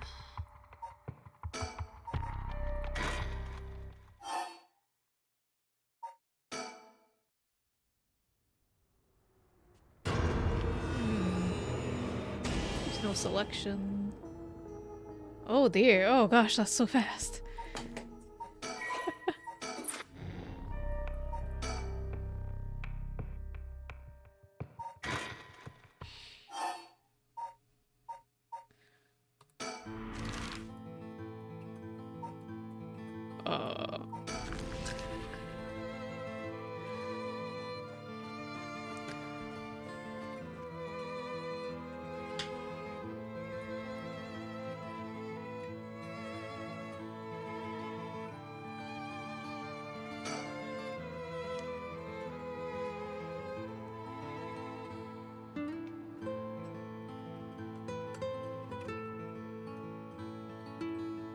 Oh! Oh, we already got this one! Damn it!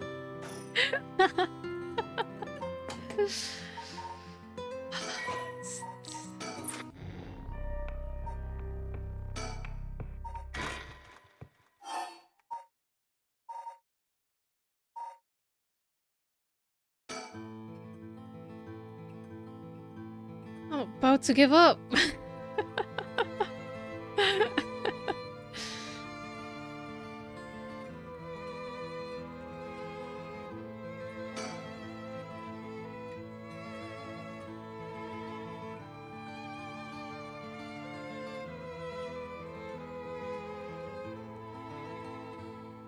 Oh! Oh, what the heck? How did I not notice that? This one must be the intersection.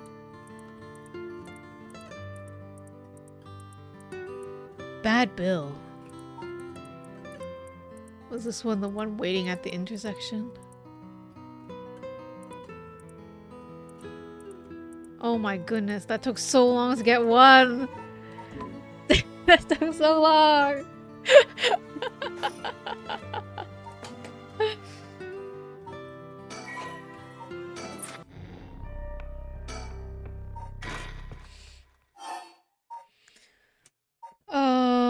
Higaku soaps, counters, Mayu. Oh, I don't think we get to explore in this part. It's gonna turn into a really long stream just because of this part. So terrible. I wish I could do two things at once.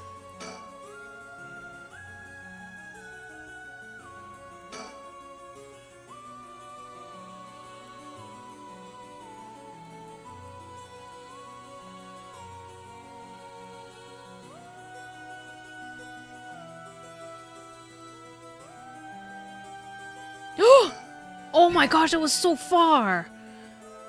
Oh my gosh, this has to be the net, right? No, peekaboo. It's peekaboo! Oh, it's adorable. Among the morning green. Bright garden if you won the lottery. Is that it? We're on the last three! Oh good god, my head actually hurts. From spinning around so much. Among the morning green. In a bright garden if you won the lottery. What the heck could that possibly mean? Oh my god, I can't believe... I'm so dizzy.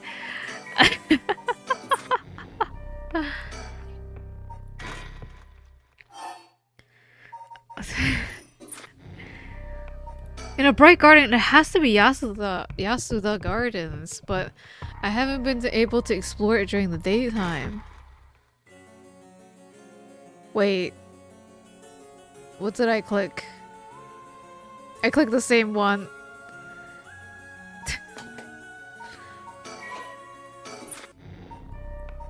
Okay, okay. Wait, that's it. I just went through all of them. We've never explored Yasuda Gardens during the daytime. It has to be one of these. I'm about to throw up. You gave it a good try. I'm gonna cheat again.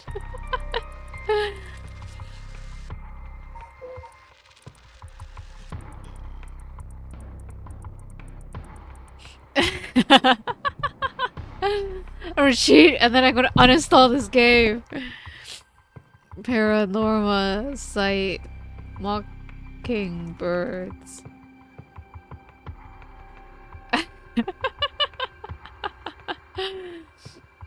Oh gosh, 7. No goddamn way.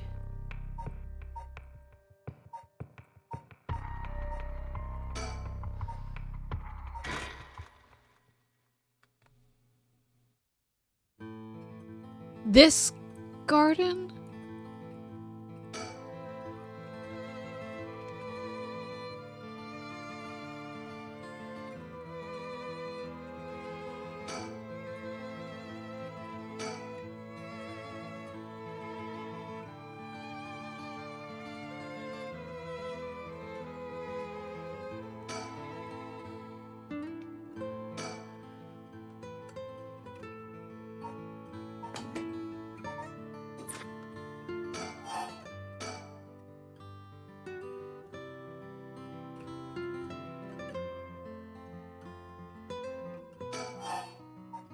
Wait, I need to start at a different point.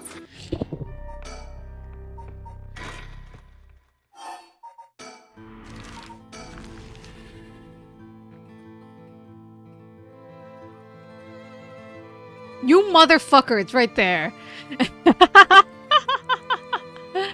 I went left to right. Oh god, okay. Okay, game. It's the pigeon. There's a pigeon called Haiku. Get it? Get it? Haiku. In a bright garden, it has to be Yasuda.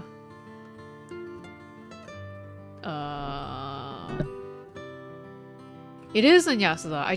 I just don't know when we could check it.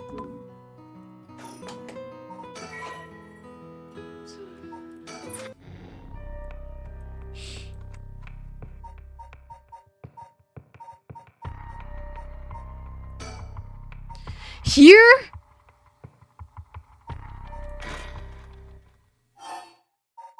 Oh. Okay.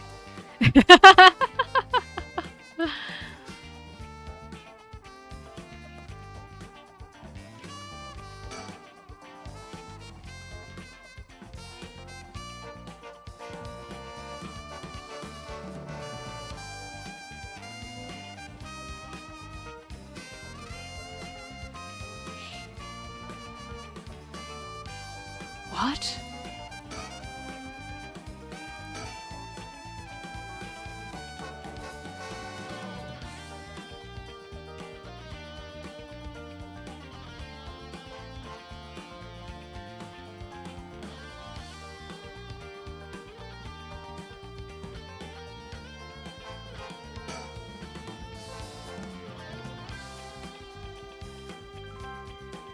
Oh!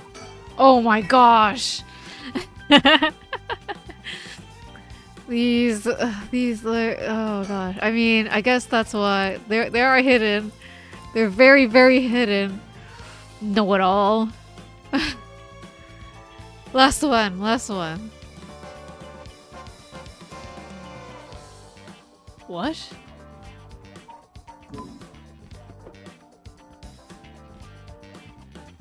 We have to gamble even more? Not too much to handle.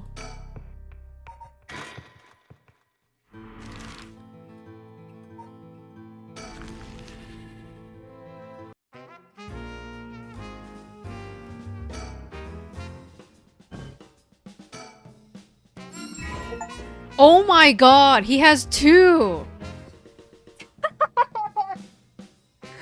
You motherfucker! Motherfucking Richter! Is it a different thing? Look at this one, he must have won something. Hot damn! It's Mockingbird 10, Cacophony! He's a nihilist, but he gets the job done! Cacophony. Oh, good fucking god. Okay, we got them all. I'm happy. Time to uninstall the game.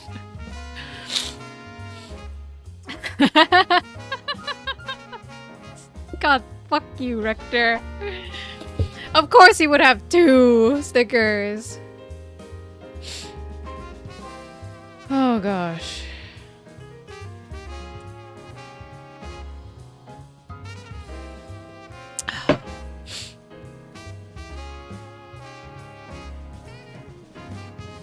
Okay. I'm done. I'm done with this game. Wait. Let's just save. Sure.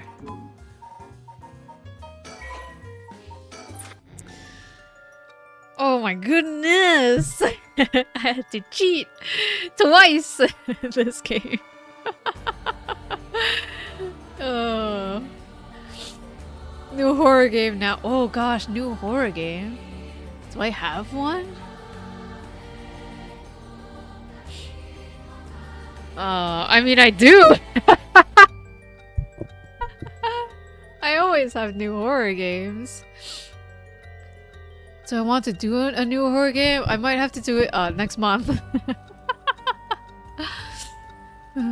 Another mini hiatus.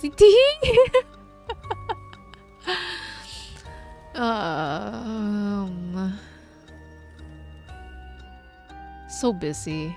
Too busy. So many cats to pet.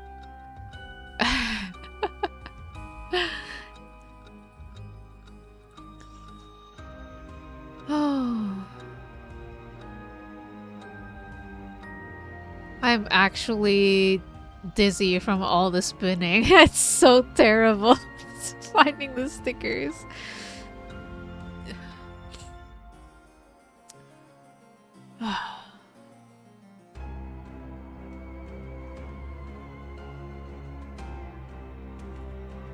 Well, new horror game. Man, I do want to finish Metaphor though. Sticker motion sickness. Stickers are the bane of my existence now. 100%ing the game is the bane of my existence. Actually, is there? Do I have all the achievements? No, I have 31 out of 34. What are the achievements that I missed?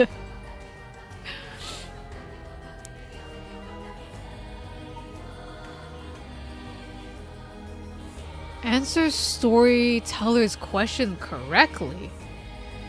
Oh, for how many people they're killed? Okay. What am I missing? I'm missing Ever-burning Shogo. Witness the death of Shogo Okiie. But I'm pretty sure I did. For the ever-burning... something. Wait, I can do this. I can do this. I can do it. I'm only missing 2 achievements in reality. So we have to die. Who has the ever-burning something or the other? God fucking damn it. 7 mysteries. Ever-burning lantern? Wasn't that to the who finds no traveling in the darkness of Curse Echo? I thought I died from that. Okay. That's what, if we don't have the lighter and we go around murdering.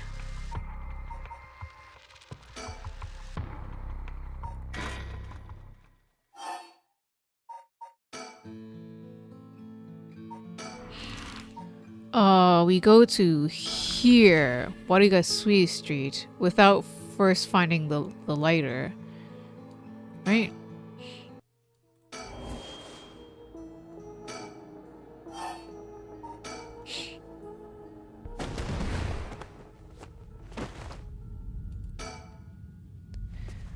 I'm completely enclosed. It doesn't look like there's even a window. There's no telling which direction I'm facing. They got me. This has to be the work of another curse bearer. Is this darkness because of a cursed echo? Are they trying to trap me here? I guess I should be glad they haven't killed me yet. If I don't start searching for a way out. Shit. I can't see a thing. If only I had a light source.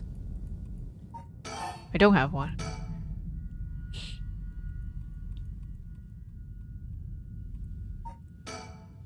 I run into walls no matter where I feel around myself.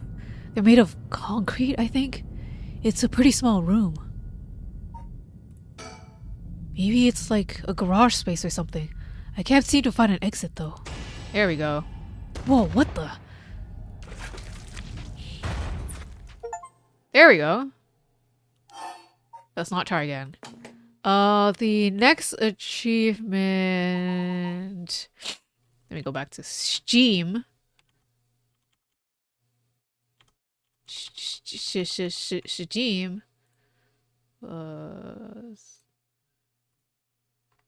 Last one is answer storyteller's questions answer storyteller's questions correctly. Do I have to do everything over again in order to do that?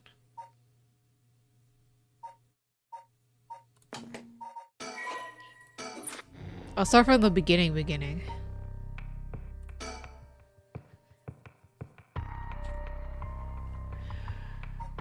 I'll kill everything so that it's easier to say nothing. Start from talking to Takumi.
Remember the good old days where we murdered everyone?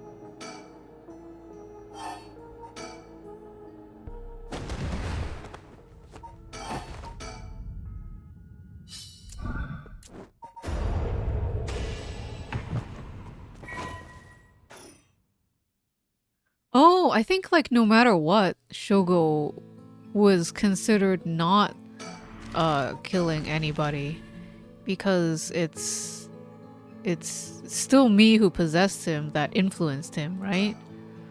I think that was the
And this is when Erio jump scares you. Oh, what memories.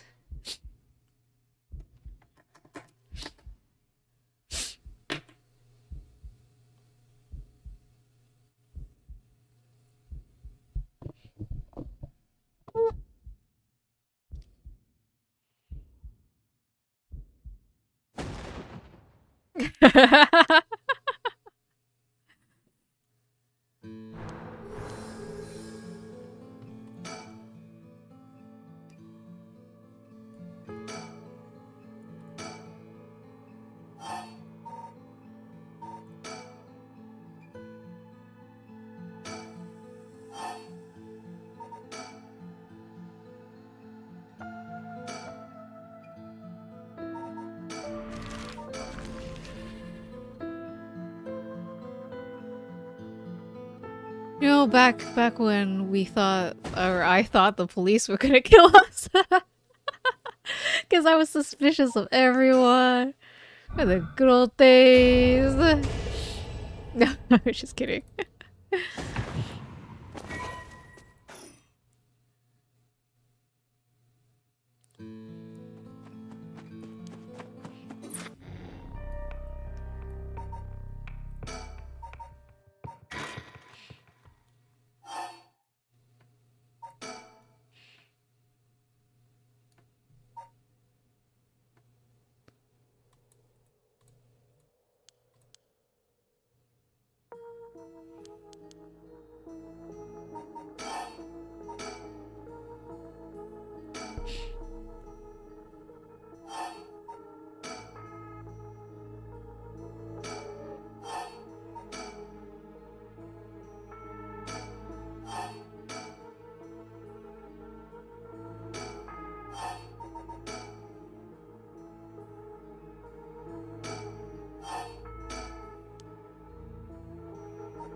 When can I throw it out?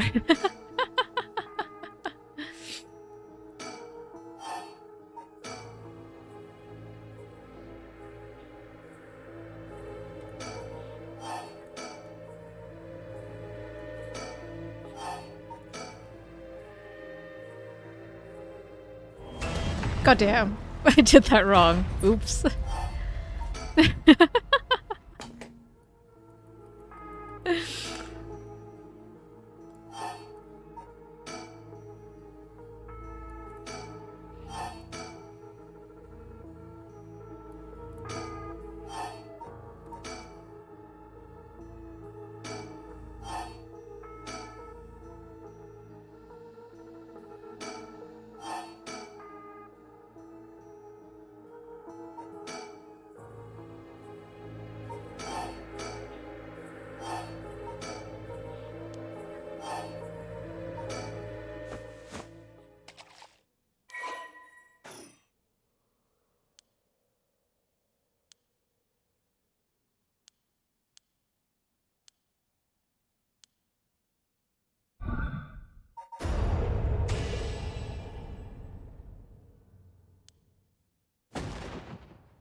Oh, oops.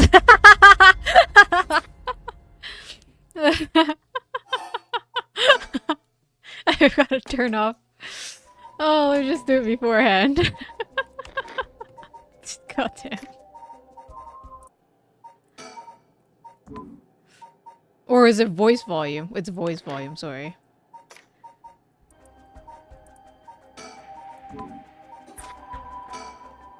So stupid.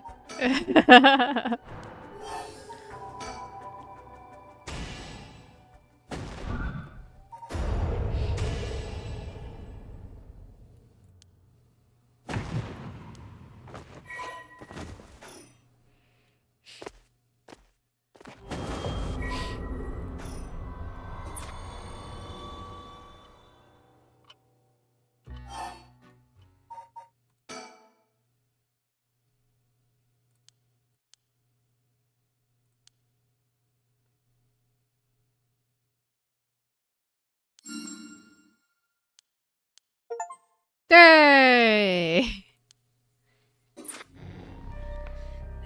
Is that the final achievement? Did you do it?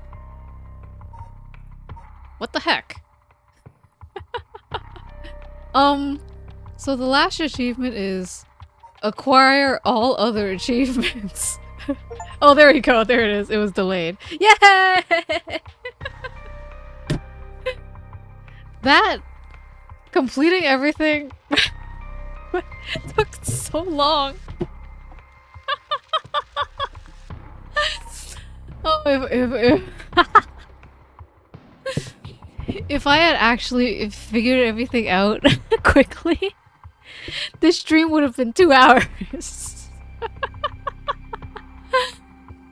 Oh gosh, I need to edit the video of this. It's really bad. How long I'm just basically silent for. Did you like your ambient paranormalscape noises while you did other things? I hope so. It's late, but man, I feel like I should stream some more because it's Friday night. Okay. 吸水. Need more screaming? I don't have screams left in me, but you know what I do have? You know what we can do is finish the math spies. We still have 2/3 of math spies left. And so far, I don't care where it's going. But I'm also curious why people rated it 4 stars. So I'm willing, without the redeem, read the rest of it. Caesar, how interested are you? Tell me truthfully, how interested are you to spend the next hour reading the rest of this novel? Reading the rest of the short story.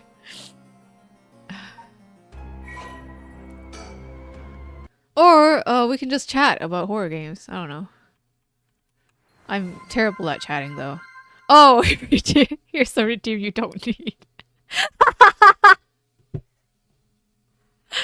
Alright, Ikaru. Ikaru, Sisha, and Didi. You want math spice? You fucking got it. Let me just transition to this. Turn. Wait. Turn. Here I am in the corner because I don't have a better space. Oh, wait. I do have a better spot. Here, I'll show you guys a better spot. Wait, how come I can't move me?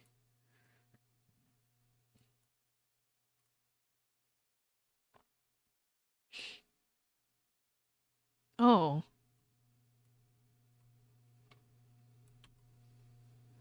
There you go. This is a perfect spot for me. Right here. Full of space. Hey there. Okay, give me 1 second. I'll grab the story and be right back.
Alright, I am back.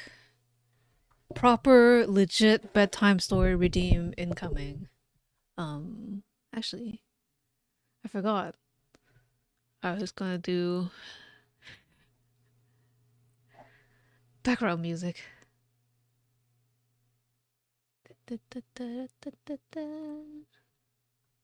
Okay.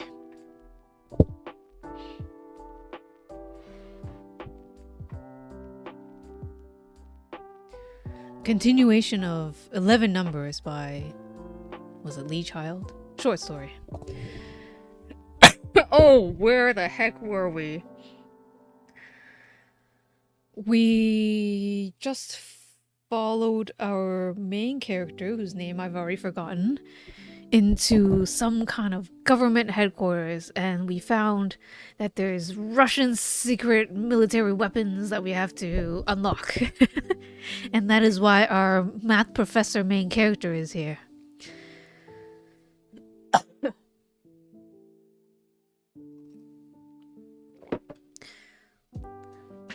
The strategic considerations were obvious, but the president ran through them anyway, maybe to emphasize the size of the prize. The US wasn't worried about Russian tanks or artillery or infantry. Poor quality, badly led, and most of all, thousands of miles away. It was the missiles they worried about. Like every nuclear power, the Russians restricted access to a tiny cadre of authorized personnel. What if they all logged in and hit the button and nothing happened? Error messages, blank screens, invalid command alerts. The Russians would be off the board and out of the game forever, reduced to nothing. This is a very patriotic story. Tyler found paper and pen and wrote down the 11 nine-figure Kandinsky numbers. From memory, one of them was right and 10 of them were wrong. One chance only, no rain check. He passed the paper to Bailey. Peer review of a sort. Bailey sat down at the keyboard and typed out the list. He clicked a button and the list appeared on the screen on the wall. It started with a strange little cluster of 5, coming immediately after 100 million mark. First came... Is it 100,000,007?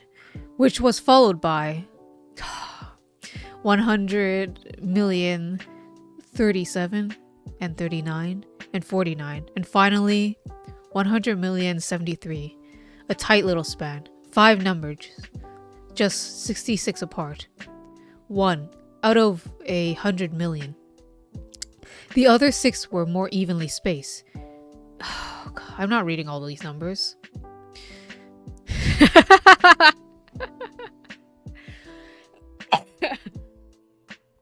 Ramsey said, 2 of them will read the same forward and backwards.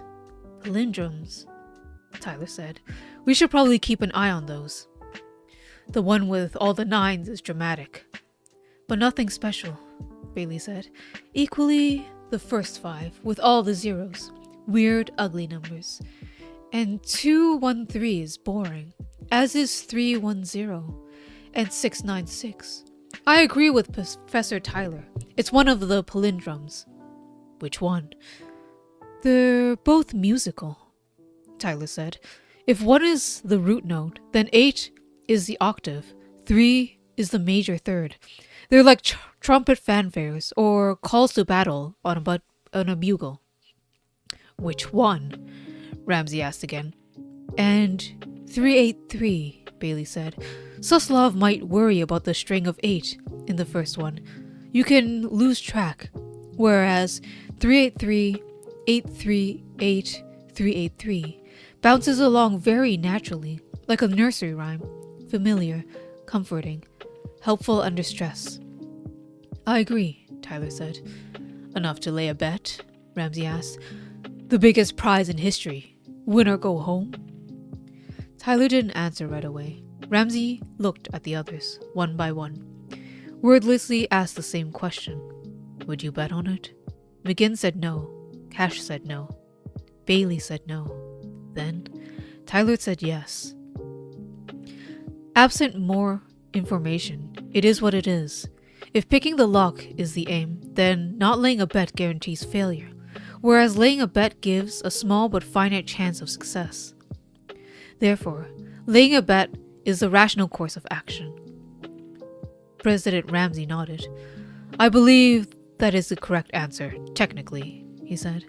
But the odds are too long. We need to bend them to our favor by obtaining more information. We need to talk about why we brought you here, Professor. The Secret Service bustled them through back corridors to a nicer room. There was daylight from a window and a cadenza with coffee and pastries, and 4 sofas grouped to an intimate square. They hovered a moment until Ramsey sat down, then McGinn sat next to him, and Cash and Bailey and Tyler took a sofa each. Oliver Bailey led the discussion. 11 numbers, he said. Arkady Suslov chose one of them. Due to practical utility, personal affection, and unconscious bias all mixed together. All 11 have characteristics. I think some are ugly and some are boring.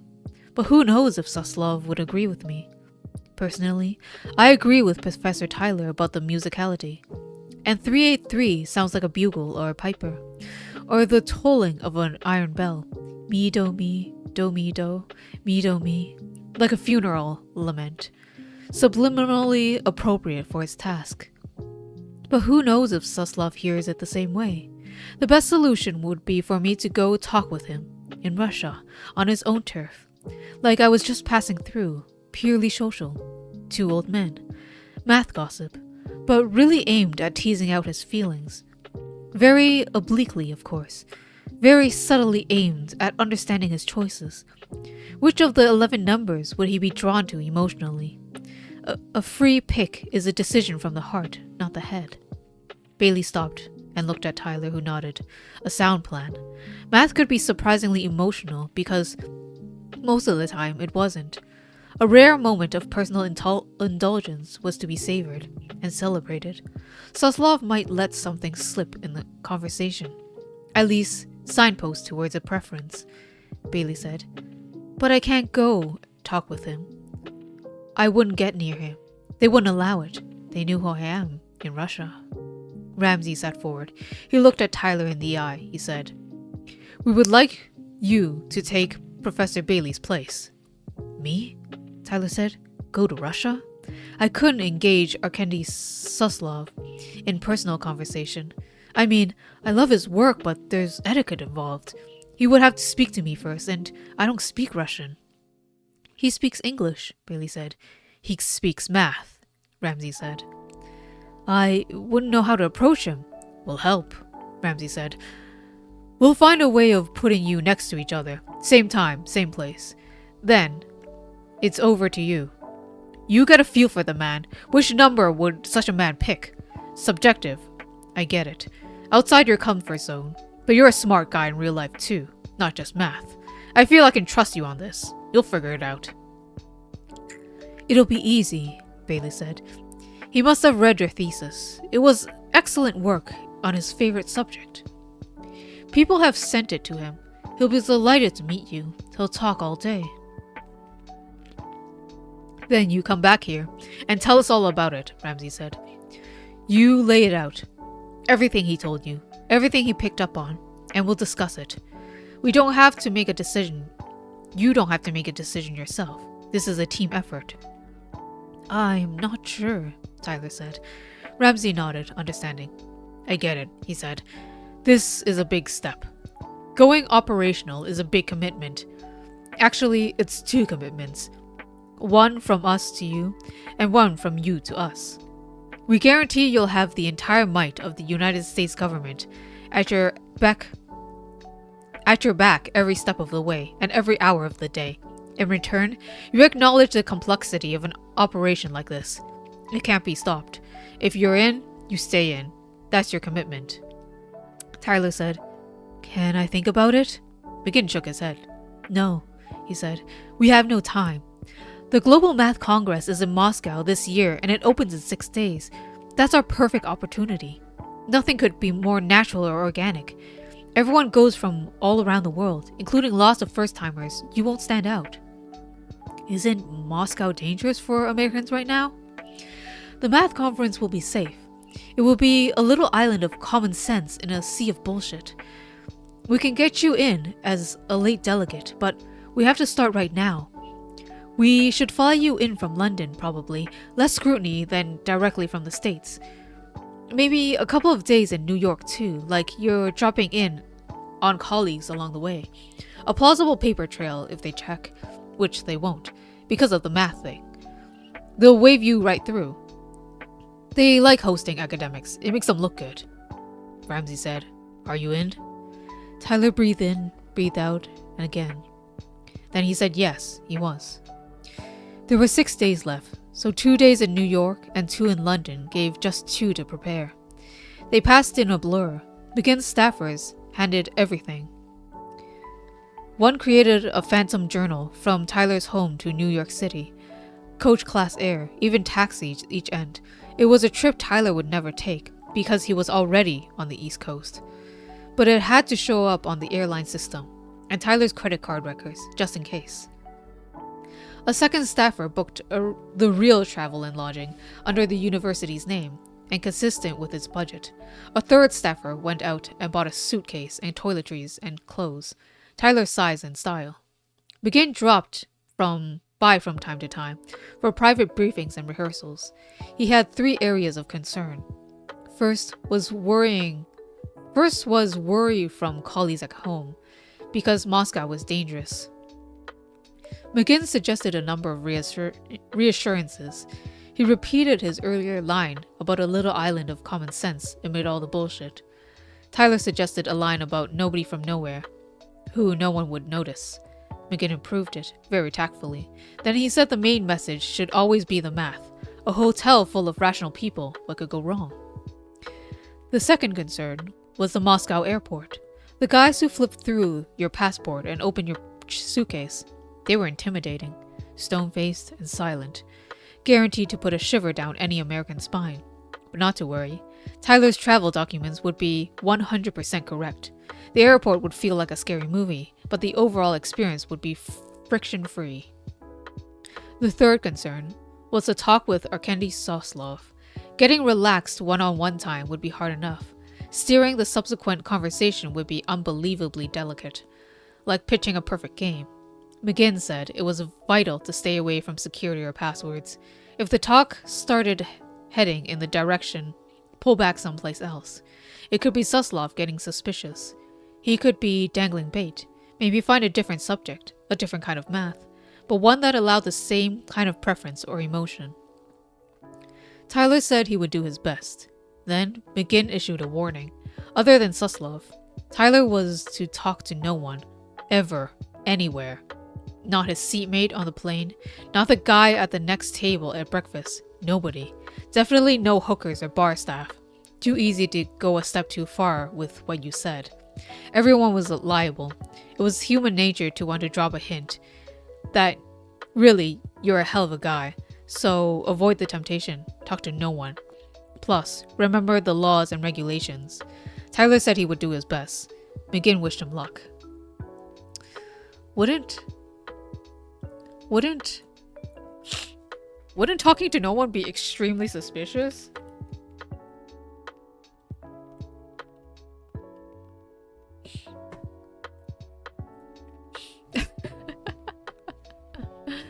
Oh, hello, Rose. It is indeed a Burby. We're reading stories now. Math spies. This sounds like a terrible plan. Just my opinion right now.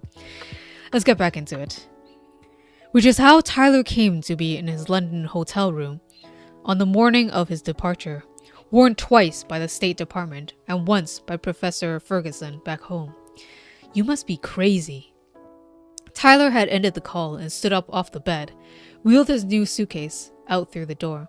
Ahead lay a car to the London airport, a 4-hour British Airways flight, and a rental waiting for him at the counter in Moscow. Probably a Mercedes, McGinn had said, but he couldn't promise. I will drink water, thank you.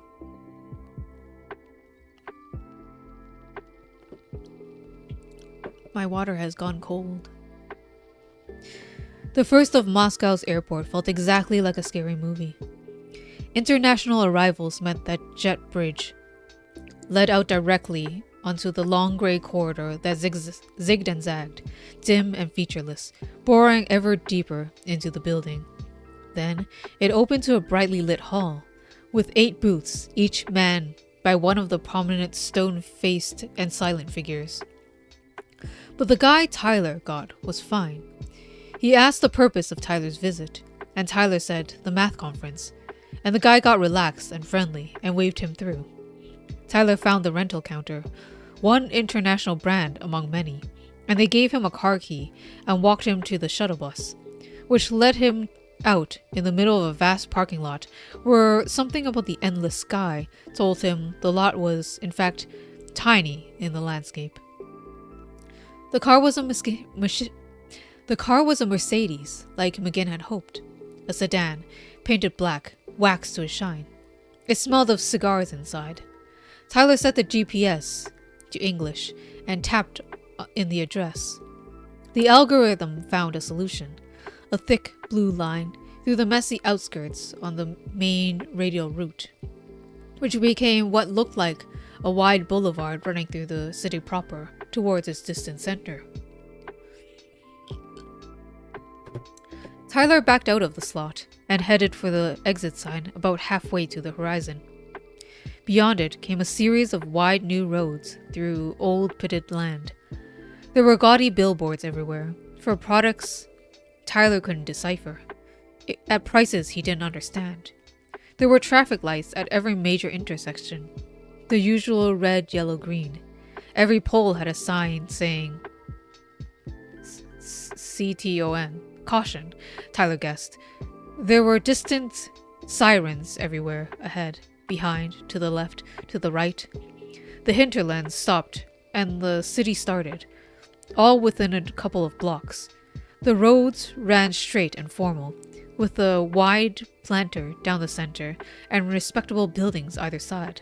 Some of them were elegant, like Paris. There was still traffic lights every 3 or 4 blocks. Wherever the cross street was wider than normal, Tyler looked ahead, trying to time red or green, slowing down or speeding up to meet either one. He got a green at a classic urban crossroads, with tall stone buildings at all points of the compass. He was aware of the siren on his left. Somewhere the cross street, the canyon echoes made it hard to tell how far away. He drove through the green. He didn't make it. The siren was a lit-up police car that barreled through its own red and smashed into the side of Tyler's Mercedes, driver's side rear. The cop car pitched up on its side, rolled its roof, and slid away with a shriek of metal and a shower of sparks, and Tyler's Mercedes was spun around like a top, with violent force, and when it bounced and lurched to a random stop, it ran on forward again, still in gear, some kind of momentum diagonally across 2 lanes, until it smashed hard against a pole. The pole fell down and pinned it. Tyler sat for a long moment, battered by the airbags, bruised by the seatbelt, deafened by the impact, sickened by the violent motion. He took a breath, and another. He made a list of things he should do. First, unclip his belt. Second, open his door. Then swivel. Then stand. He accomplished the first item, after some thought. He accomplished the second, after a long struggle. He didn't attempt the third or fourth. He didn't need to. The police did both things for him. They grabbed him and dragged him out. Two patrol cops passing by. They stood him up and held him straight by the elbows. Other cops came and gathered around. They parked their cars and left the lights flashing and wandered over. Then an ambulance arrived, flashing red with a deep barking siren. Thanks, but I think I'm okay, Tyler said. No reaction. I'm sorry, I don't speak Russian. No reaction. Do you speak English? No reaction. I'm here for the Global Mathematics Congress. No reaction. The ambulance headed for the tipped-over police car. People were crouched near it, looking in, looking nervous. The cop with stripes on his epaulettes walked over. A higher rank. The cops around Tyler stood to attention. Tyler was jerked an extra inch upright by the men holding his elbows. The captain, or lieutenant, or whatever. He was asked a short question in Russian. The oldest of the other cops answered, with what sounded like a summary, dry, detailed, nothing emphasized, no conclusions drawn, just facts. The guy with the stripes turned to Tyler and asked another short question. Tyler said, "I'm sorry, I don't speak Russian." The guy looked back at the cop who had submitted the report and issued what sounded like an order. Then he walked away. Tyler was levered forward by the elbows. He stumbled and hustled to keep up. They were headed for the police car. For a mad second, Tyler wondered if he was being offered a courtesy ride to the conference hotel. But no. His arms were forced behind his back and handcuffs were clicked in place, and he realized he was being arrested. He was driven a mile to an outer neighborhood police station that felt closer to the ring road than Red Square. He was hauled out of the car and in through a door. He stood mute in front of a desk, where a guy behind it asked questions in Russian. And the guys who had brought him answered on his behalf, back and forth, while a long computer entry was completed. His name and age were taken from his passport. The rest seemed to be compiled from what the guys had brought him in were describing about the accident. All in rapid-fire Russian that was impenetrable to him. When they put him in the downstairs cell, the guys who had brought him in walked away. The guy from the desk locked the cell door, like a ceremony. Through the bars, Tyler mimed a phone call, thumb and pinky. The universal gesture, he said, "U.S. Embassy." The guy said, yes, already informed," and walked away. The cell had 3 walls made of concrete blocks, thickly painted many times with high-gloss khaki color. The front wall was bars. There was a concrete sleeping shelf and a steel toilet. Those items took up most of the floor space. Tyler waited 4 fretful hours, doing nothing, sitting on the concrete ledge, hunched over to ease his back, then lying flat on the unyielding surface, pressing down like a yoga, trying to ease it some more. He felt bruised and battered. Then the desk guy came down with dinner, which was a bowl of what looked like boiled turnips, with a grudging few strings of grey grisly meat among them, all daubed with thick sauce the color of blood. The guy slid it under the gate with a thin mug of water. Tyler mimed the phone again. He said, "U.S. Embassy." The guy said, yes, already informed, and walked away. Tyler ate half the food, but drank all the water. He was thirsty from the plane. Then he walked away. Then he waited again. 2 hours, 3, mid-evening, late evening. A different guy came down to collect the bowl and mug. The night guy. The day guy had gone off duty. Tyler mimed the phone. Thumb and pinky said, "U.S. Embassy." The night guy shrugged and said, "Maybe come tomorrow," and walked away. Breakfast was weak coffee served in a tin mug, with some kind of savory patties in the bowl. Probably last night's leftover turnips, mashed up, shaped, and fried. Tyler ate them all. He was hungry. He was sore and cold. After a fitful sleep, no mattress, no blanket, no pillow, just the hard concrete. There was a sink pressed into the top of the toilet tank, with a solitary tap. Cold only. He washed as well as he could. He combed his hair with his fingers. He waited an hour, 2 hours. Then the desk guy came down with the key. He unlocked the gate and opened it. He gestured impatiently, as if the delay had been Tyler's fault. Tyler hobbled out of the cell. The desk guy took him by the elbow and led him away. Not upstairs. Through the dog-leg basement corridor to an underground room with an iron table and 2 plastic chairs. In one of the chairs was a blue-eyed man about 30, with fair hair in a floppy style, wearing khakis and a blazer and a button-down shirt. shiny shoes, striped tie. He looked like an advertisement in a magazine for Brooks Brothers, maybe. The desk guy propelled Tyler into the room and closed the door behind him. Tyler heard his footsteps fade away outside. The man in the blazer stood up and asked, "Nathan Tyler?" Tyler nodded. The man stuck out his hand. He said, "My name is Michael Cartwright. I'm a legal attaché at the embassy. I'm here to help." Tyler shook Cartwright's hand and sat down in the vacant chair. Cartwright said, "Are they treating you well?" "Not really," Tyler said. "The food is shit and the accommodations are lousy." "Ah," Cartwright said. "Well, first let me check if I have the facts straight. You were driving in from the airport and you collided with a police car." "I had a green light," Tyler said. "He collided with me." "Lights and siren?" "Yes," Tyler said. "Ah," Cartwright said. "Well, that's the problem, you see. It's what Russian laws call a crime of strict liability. You had the absolute legal obligation to yield to the law enforcement vehicle, going about its legitimate business. Doesn't matter who had the green light. A crime? It was a traffic accident. Legal systems are different the world over. We play by local rules. We expect the same of visitors to our country. Technically, you broke the law, and the police driver broke his arm.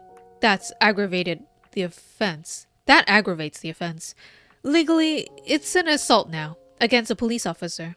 You're also charged with destroying state property, the police car, obviously, but also a traffic light. They say that after the impact, you deliberately drove across 2 lanes and knocked it down." "That's ridiculous," Tyler said.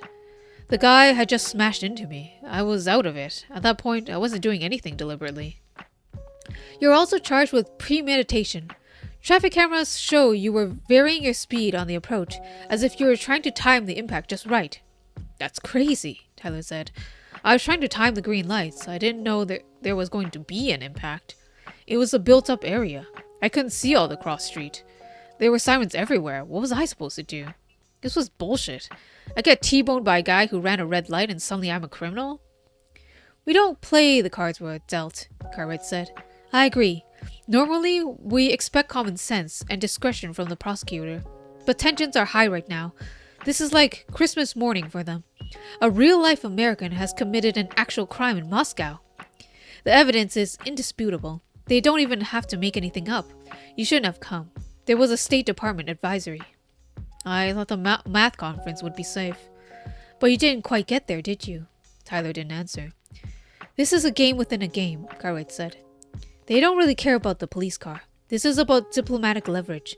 They want you in the bank, ready for a prisoner swap, or to extract some other concession." "So what happens next?"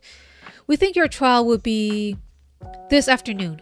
The court will provide a lawyer. Your advice is to plead guilty and offer a sincere apology." "And then what?" "You'll be sentenced and sent to a prison. Then you'll sit tight and wait for us to work channels." What's the alternative?" "There isn't one." "Seriously?" "Technically, it was a crime. This is Russia. I have to be honest. The way things are right now, you have 0 chance of walking away from this." "Prison where?" "We expect Korovki. It's a work camp, 800 miles north of here. They like that location for foreign citizens. The troublemakers. It's the middle of nowhere. Makes it hard for lawyers to get there, or journalists.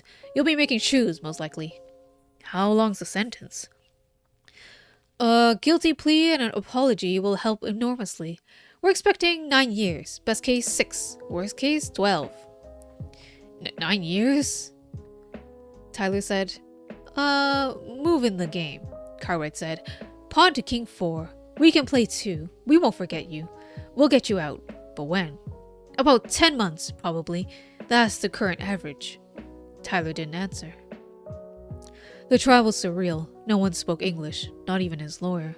The guy knew just 2 words. He spoke them only once each, as the entirety of his pre-trial discussion with his client. He used them as questions. First, he said, "Guilty?" Tyler said yes. Then he said, "Apology?" Tyler said yes. Those were the last words he understood. There was no gavel. Someone started speaking, and then someone else, and then a third person, and a fourth. all talking fast in a bored boilerplate monotone. Then it was over. Papers were shuffled, some people left, and some new people entered, ready for the next case. Tyler had no idea what had happened. He assumed he had been convicted and sentenced. His lawyer gave him an arch of the eyebrows and a shrug of the shoulders, as if to say, "Oh well, never mind, goodbye." Then 2 guards in tan uniforms took an elbow each and walked him through the back doors and out the door to the parking lane, where a minibus was waiting. Really, just a panel van with windows, engines running, a driver in the front. The guards pushed Tyler inside. There was bus-style seats with chrome hoops where headrests would be. No other passengers.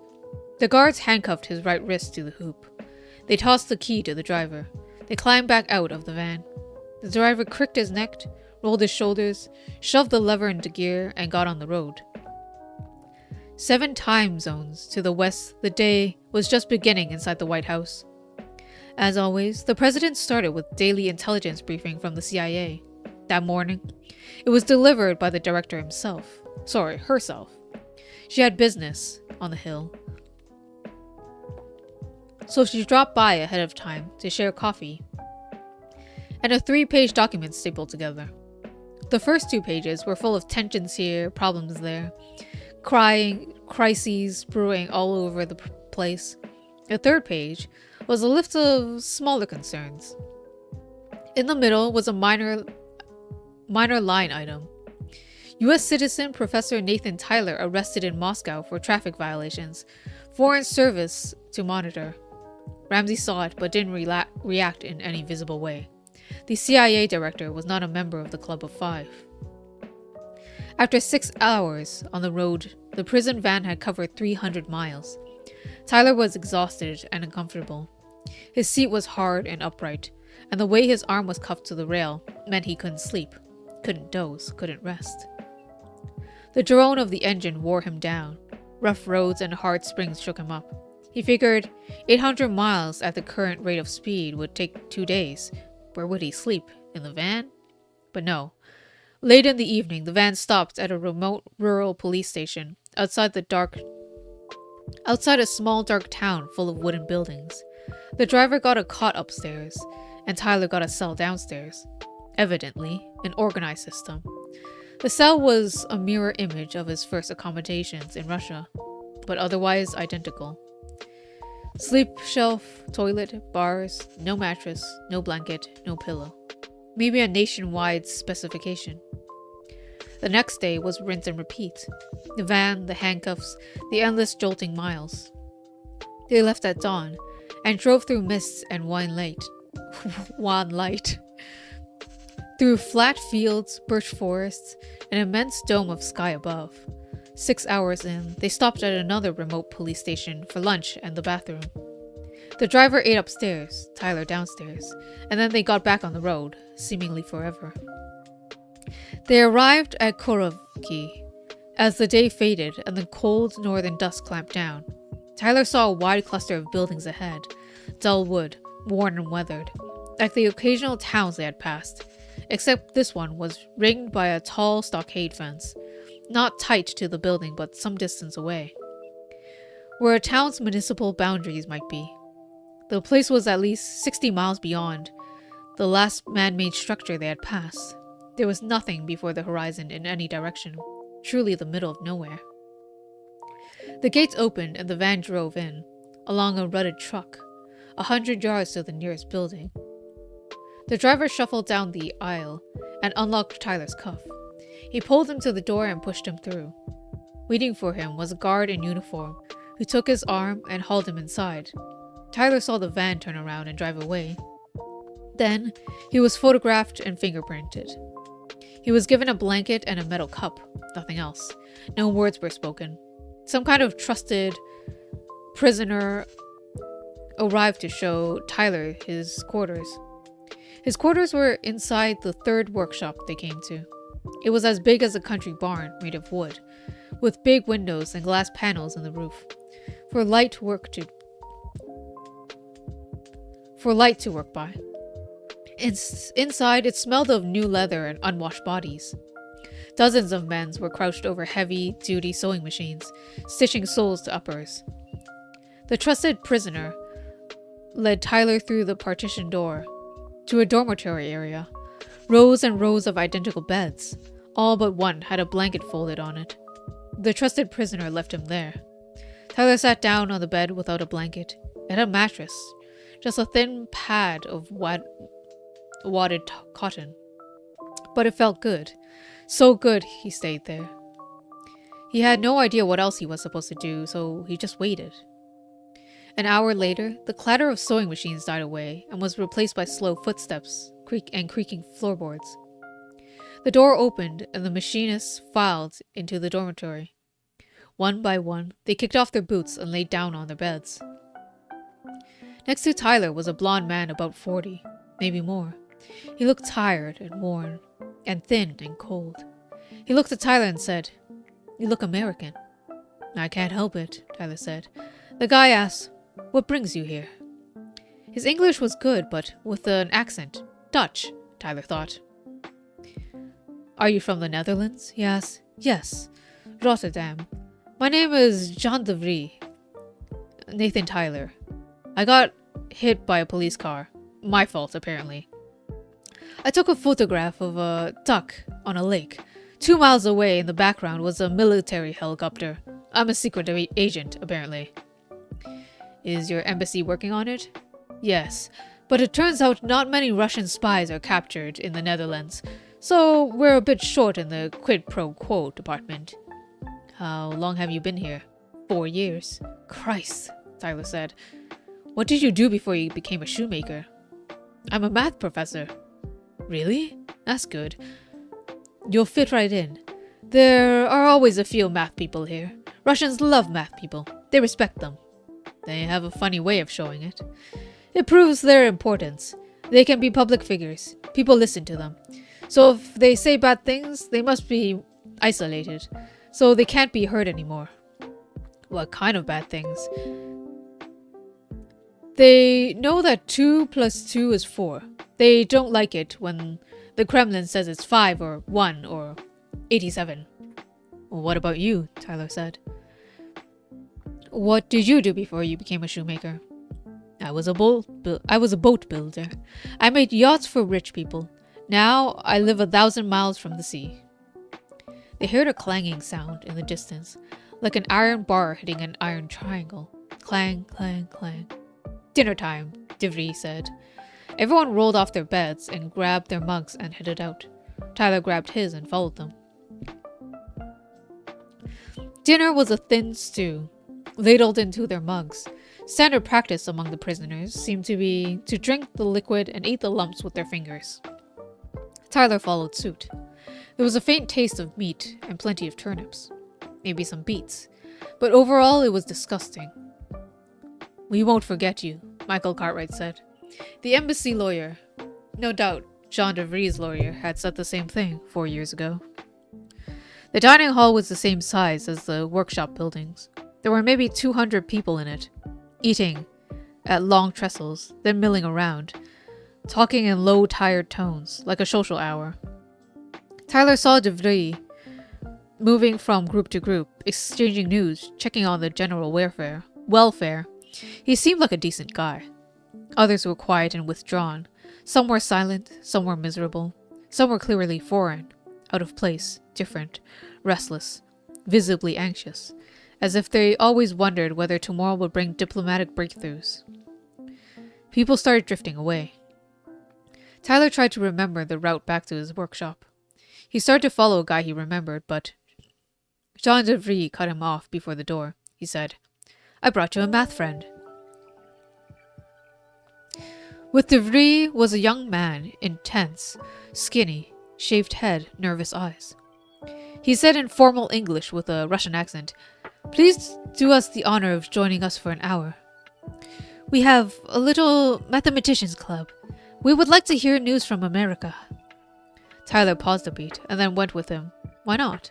What else did he have to do? They walked the maze of dark camp streets together, beaten earth underfoot, to a distant workshop building, the same as Tyler's own. except there were no sewing machines inside, just lasts and hammers, and bins full of heels and tubs full of nails. The dormitory was different. It was subdivided by extra partitions into smaller rooms with 4 beds each. One room led to the next and the next. A sequence. The last door was closed. The nervous guy stopped 6 feet from it and gestured Tyler to go ahead without him. Tyler opened the door. The room had just 1 bed, not 4, plus a wooden table and a 3-legged stool. There was no mathematicians club, no group of people, no waiting audience, just one person, an elderly man, sitting on the bed, stooped, bent, long gray hair, seamed face, hooded eyes, a crackle of wild intelligence in his gaze. It was Arkady Soslov. President Ramsey and National Security Advisor McGinn had broached the subject on Tyler's second day in D.C. Smooth White House timing, he thought. It can't be stopped. If you're in, you stay in, Ramsey said. At this point, we need to inform you that Soslov won't actually be at the math conference. He was arrested 6 months ago. Supposed to be a secret, but we heard about it. He criticized the government. So, where is he now? Tyler asked. A penal colony, in the middle of nowhere, named Korovki.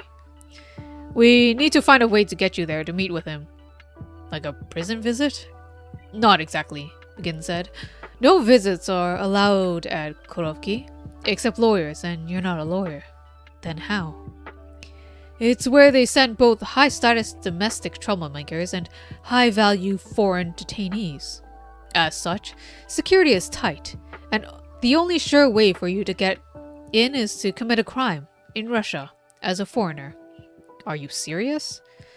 Normally, you would take a cab from the airport, but for this operation, we think you should rent a car and drive yourself. Then have a wreck on your way to town. Damage some state property if you can.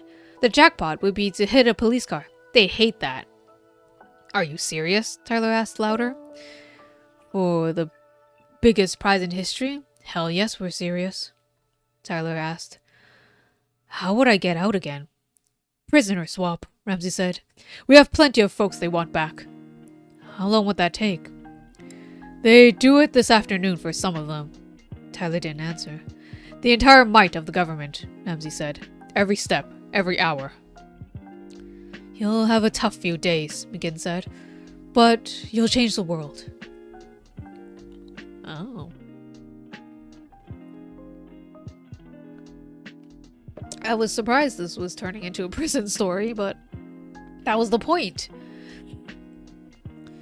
Which is how Tyler came to be in a labor camp 800 miles from Moscow, face to face with Russia's greatest living mathematician, who said, Korovki is like any small town, full of gossip, sometimes exciting. The Dutchmen spread the word at dinner time. A new fish is among us, named Nathan Tyler, a math professor from America. Tyler said, I'm pleased to meet you, sir. It's an honor and privilege. For me, too, Soslov said. I recognize your name, of course. 12 different people sent me your thesis.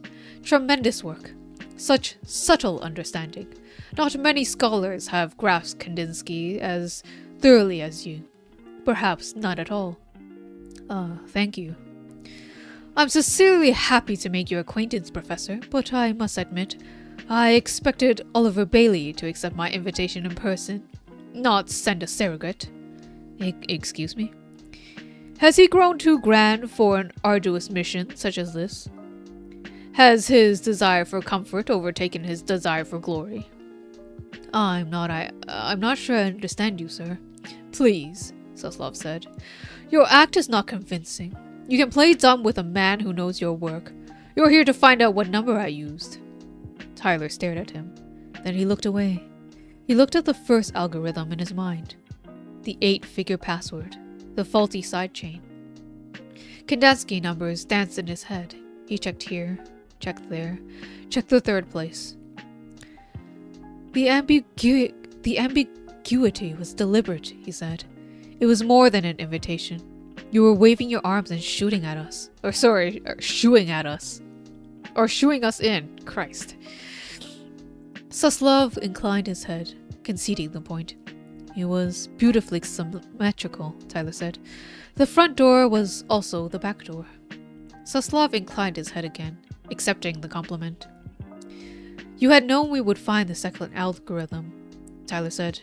Effectively, it was the entire point of the invitation. Why? Because I'm old enough to look back with clarity. Our nuclear capability was a Soviet achievement, as were satellites and spaceships, and 100 other things. We went from wooden plowshares to hydrogen bombs. 30 glorious years, the sordid pack of squalid gangsters we have today deserve none of it, so I'm taking it away, what I can. And you're giving it to us? You'll disable it remotely. It is of no other practical use to you. Giving it to you is the same as destroying it. So what's the number? Suslov paused a long moment. I'm not going to tell you, he said. You're not Oliver Bailey. Does that matter? Very much, Suslov said. I'm better than Bailey, Tyler said. With Kandinsky, I mean. No question. But he's famous. He's one of them. He's part of the furniture, and you're not. You're young, and forgive me, obscure. It would be very dangerous for you to know the number. How?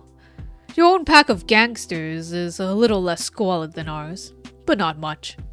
They will always keep the secret tight. That Bailey knows is bad enough, but a random math professor 1,000 miles from Washington? They would feel profoundly insecure about that. Plus, they don't really want to trade that kind of superstar prisoner it would take to get you out of here in less than a year. So your embassy will tell you there's a small bureaucratic issue, and it might be a couple days before they can get you out, but they need the number immediately, right now. For obvious national security reasons.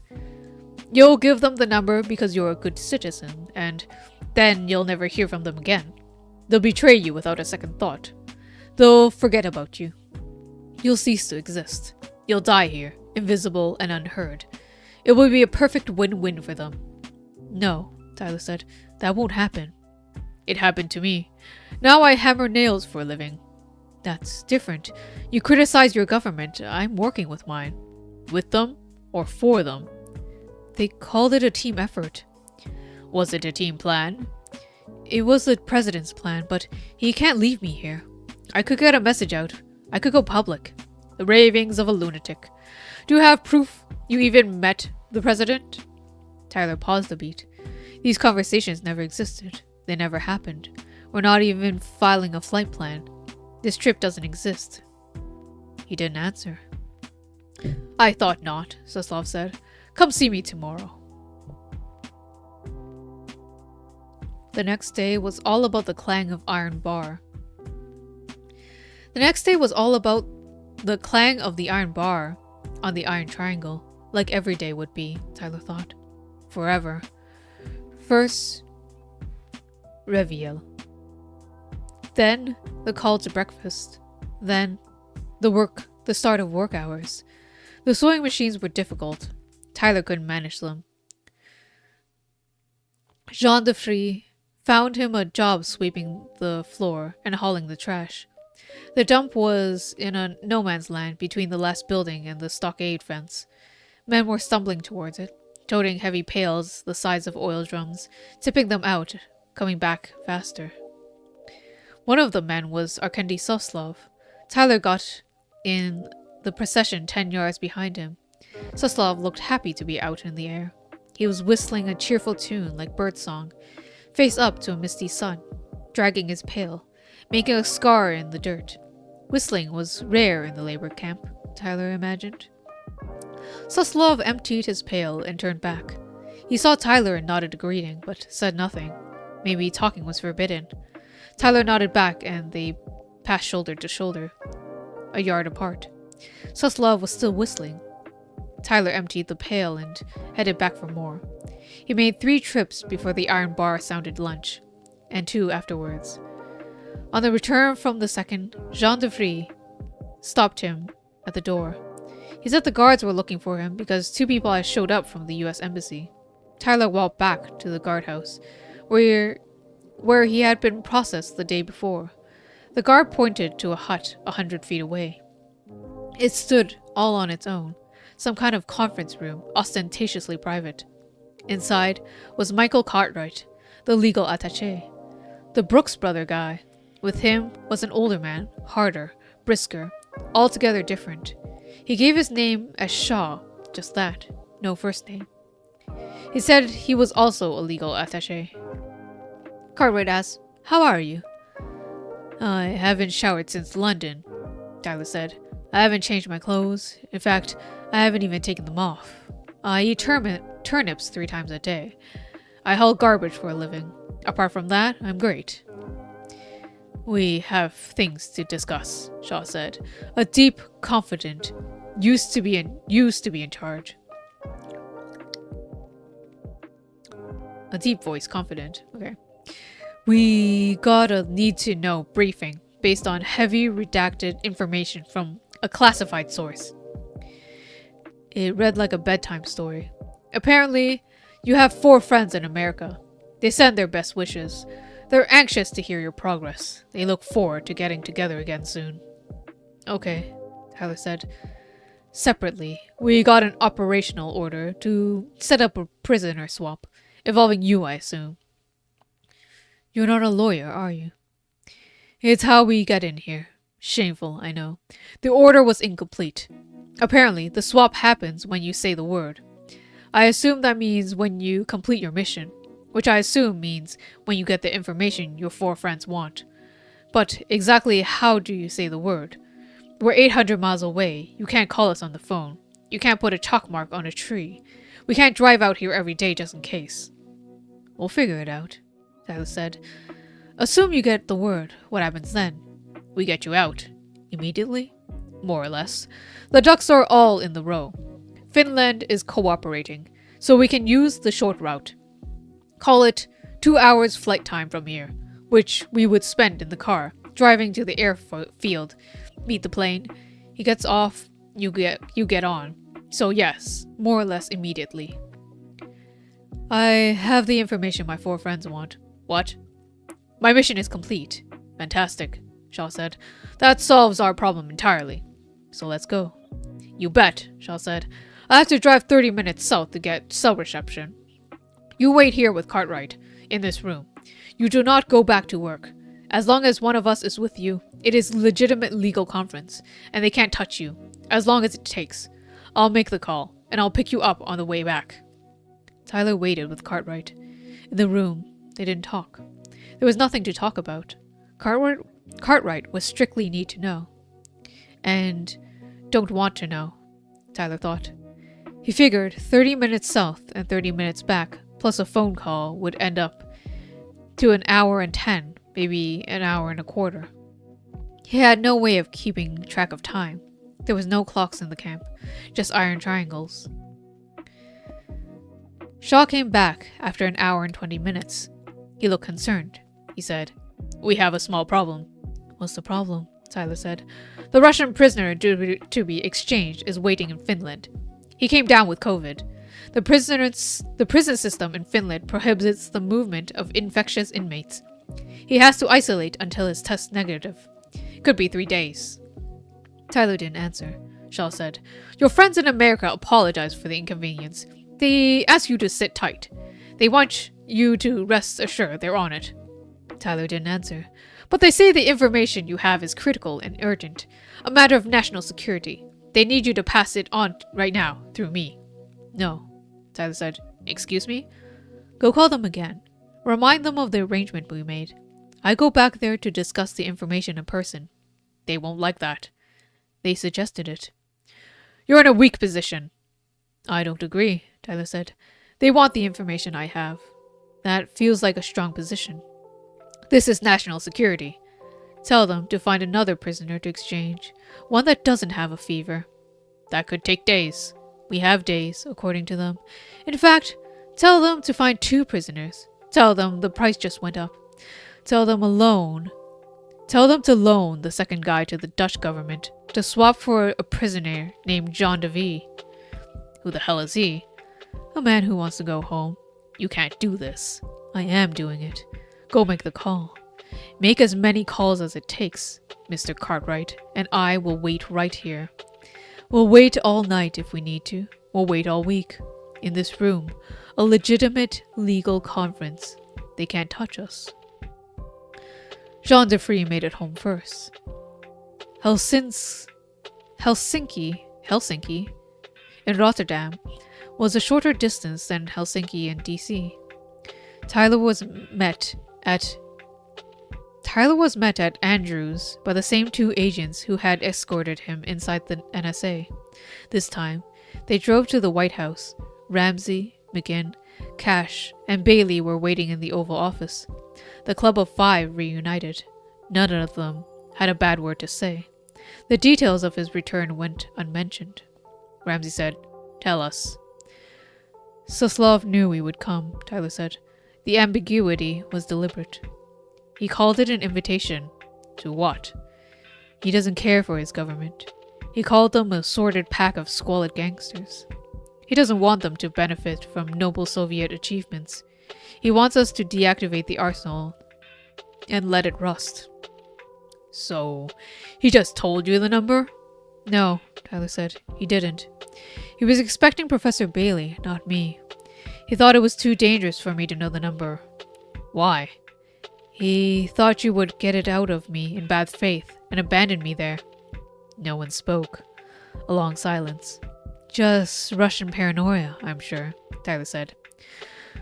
So you don't have the number, Bailey said. You told us you did.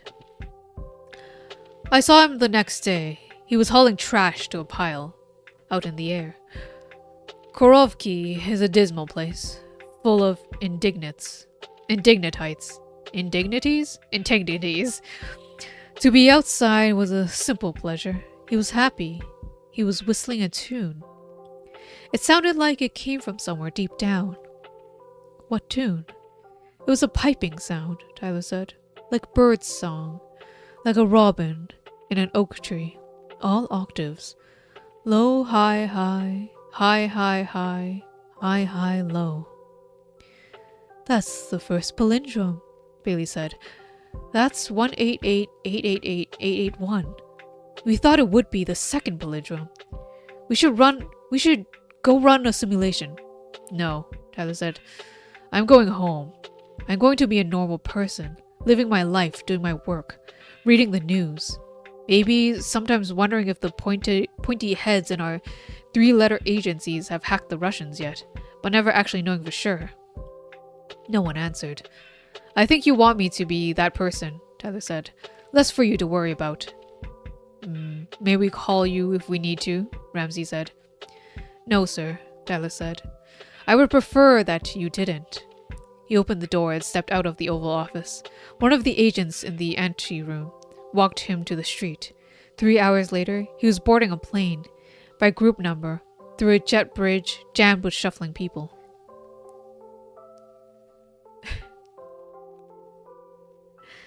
Is it really perfect, Luna? Because that was the end of the story.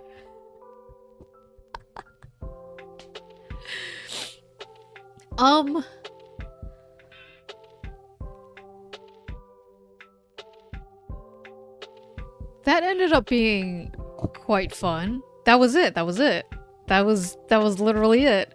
I think the first third of the book really sucked compared to the subsequent part. Like, the subsequent part kind of felt cool because he was like, oh, we finally have our smart professor, you know. Whatever.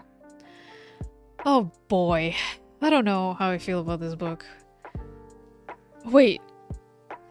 Do we have Amazon reviews of what people think? I need somebody to tell me what to think about this book or this short story.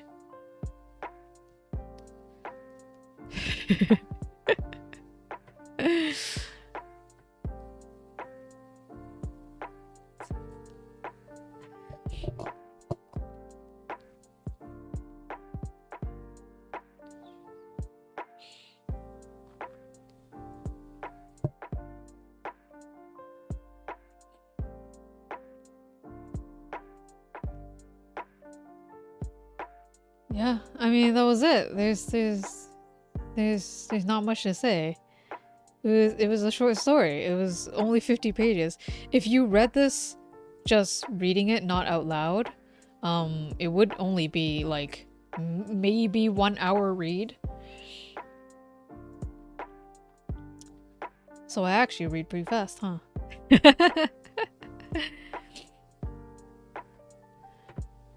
Oh my gosh, someone's so rude. They gave them 4 stars and said, "Sadly, child seems to be running out of plots." That's that's a little mean. That doesn't have anything to do with the story.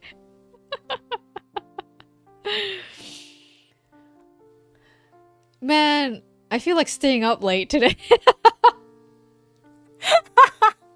I feel terrible.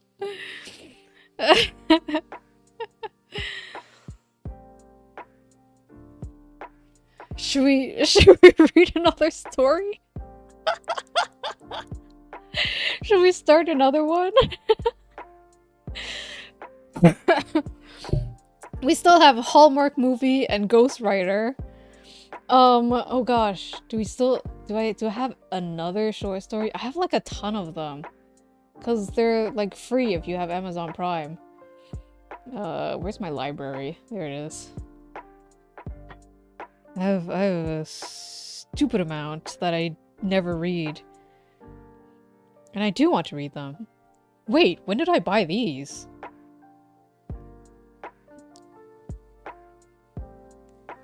When did I buy BL for myself? Anyways. I should read them.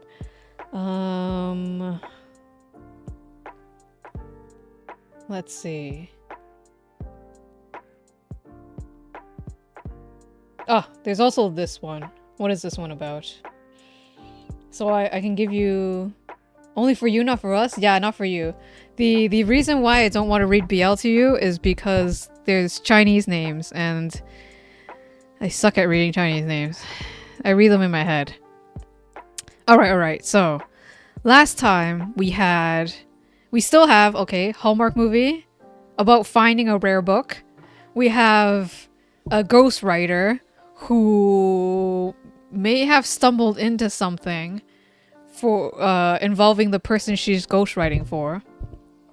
And then we have, from New York Times bestselling author Jane Green, comes a riveting story about friendship but turns ugly when a woman realizes her best friend is not what she seems. Why are they all female protagonists? By all accounts, Lucy handled her divorce well. She's finally in a cozy, plant-filled house of her dreams. Or should I just play a game?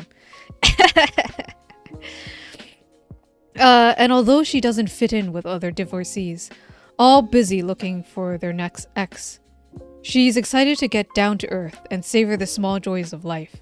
When Lucy meets Elle, a hip younger woman who shares her same passions, their connection is instant, taking a chance on kismet. Lucy forges a friendship that fills her days with meaning. She and Elle are inseparable, from sunup to sundown, enjoying the immediate ease and familiarity of each other's company. But as Lucy introduces Elle to her circle, a new side of her friend appears, and try as she might, Lucy can't ignore her misgivings. Who is Elle really, and can their all-consuming friendship survive closer inspection? Yeah, there's a reason why I didn't read these.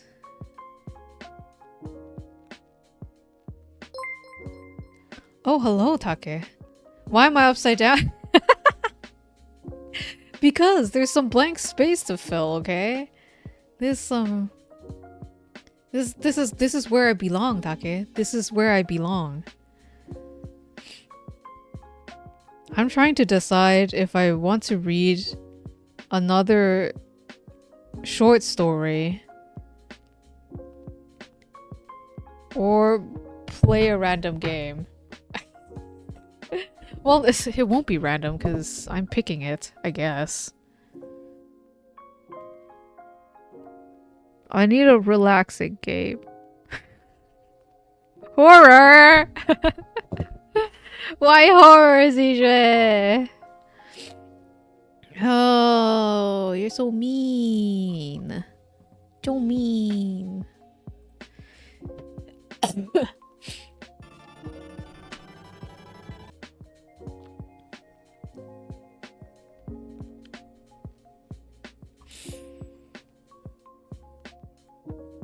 What's considered a horror game?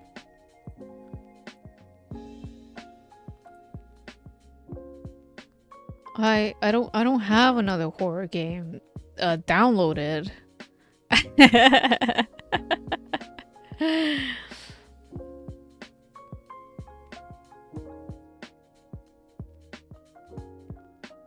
I can try and see if downloading it now would take not too long.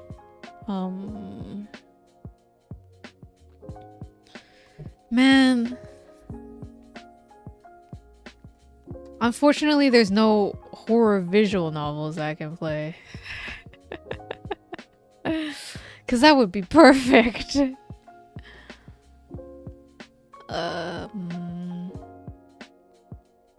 Okay, so horror games wise, I have... Did I play Little Nightmares 2?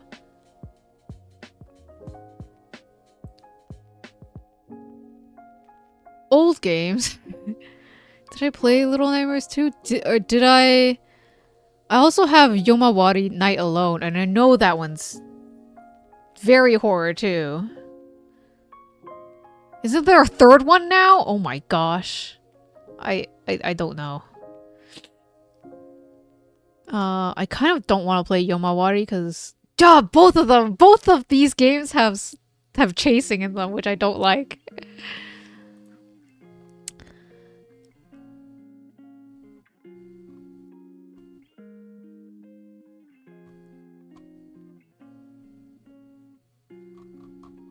Visual novel? Man, I have Psychedelica of the Ashen Hawk. Is that horror? I don't think so.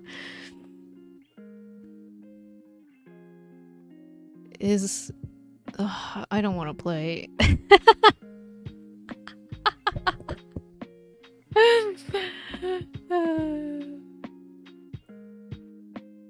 Is Kentucky Route Zero horror? I don't think so. Reads a horror story about Solo 3.0. There was once a game that everybody loved. But one day, it stopped updating. And slowly, each one of your friends started disappearing from the game. One by one, until you were the only one left. And then the server shut down.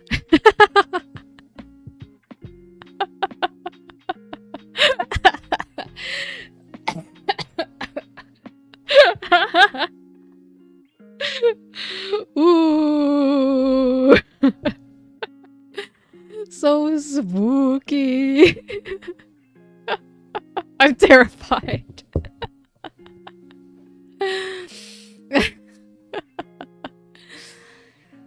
It was a very unique horror story told in second person. Sounds more like a tragedy. No! It's... Well, I guess it depends on how you think about it. I can't sleep now. Well, I tried making it scary because, you know, one by one your friends were disappearing, okay? That's how you do it.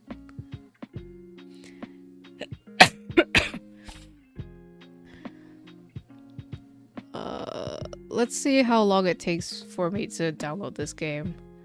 This game my friend gave me. It might take a while to download. So, while we're waiting, why don't we read some BL? Reminds me of the Halo Reach incident where one group stayed online for over a week after server end. How did they do that? Okay, no, Take, come back.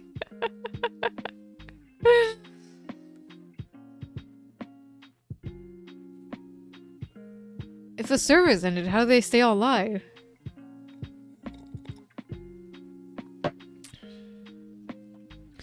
You know what novel that I didn't realize I had actually bought. But then I heard that they're making... Is it an anime now? Or a manga? Is Hell is Dark with No Flowers. I bought the light novel like a long time ago and I wanted to read it. And then I forgot. And then like YouTube Shorts showed me, "Oh hey, have you heard about this awesome manga?" And I was like, "No, it sounds great. Wait, this name sounds familiar." And then I looked it up on Amazon and I was like, "Shit, I have this in my library." It's because server end meant no one could join, but the servers themselves did not die until the last person left each game. Oh my goodness. That's an interesting thing to do. I thought it would be like you just get kicked out. Did everyone like give up after a week, or did like they eventually get kicked out?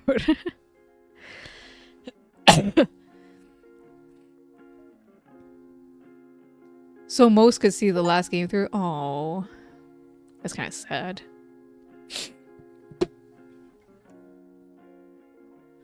All right, let's see if I can play this game. I'll play for. Went on for 12 days? That's almost 2 weeks. That's sad. Somewhat upsetting.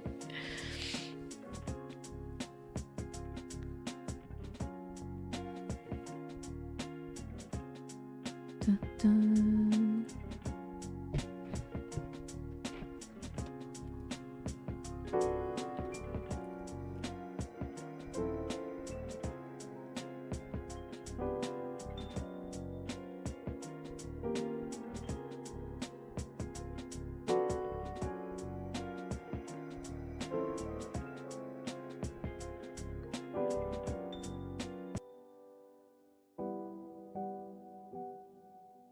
Alright. This is a game that is currently in early access. But my friend bought it for me, so... let's play it for a bit.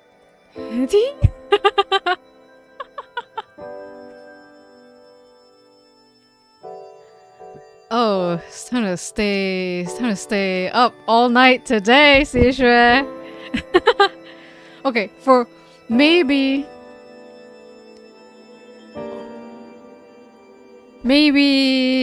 half an hour to an hour, somewhere there. How about that? Also, really loud.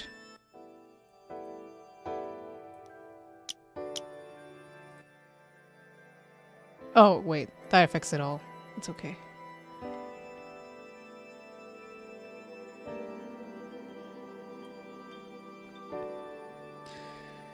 A slow peter out of group. Oh, as people slowly left.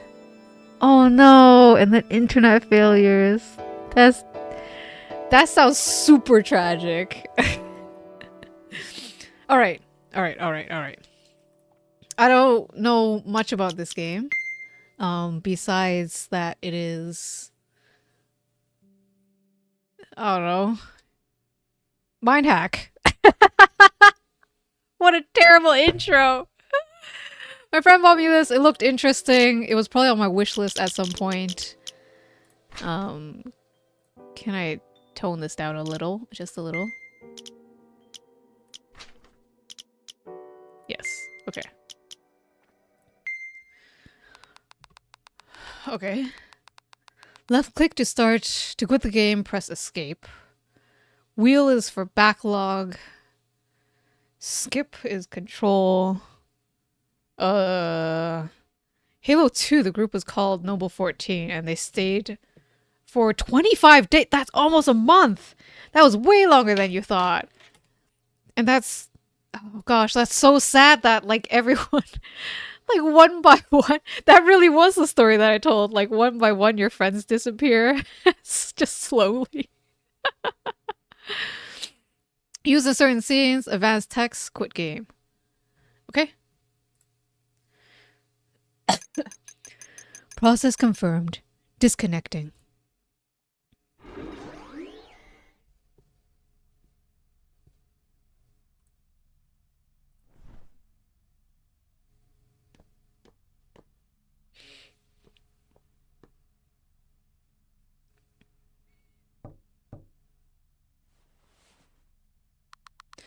Doctor, something is wrong with him.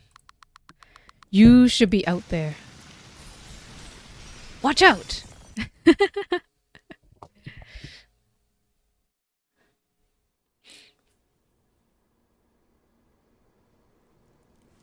Oh, our best friend. Doctor, hurry, run away.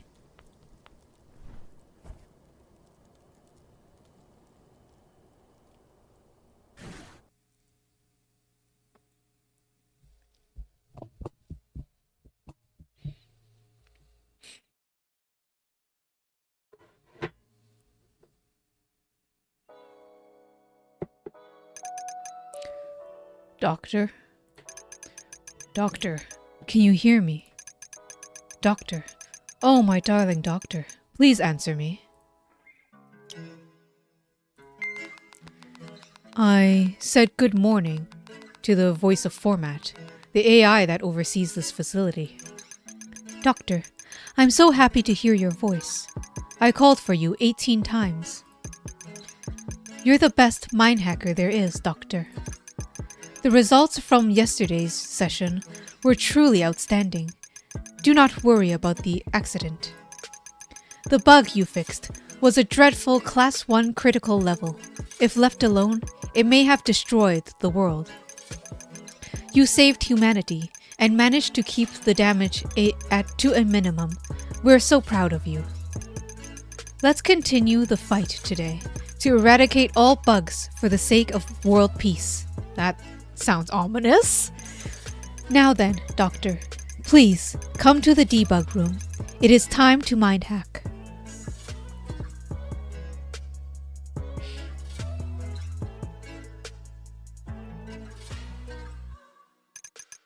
Doctor,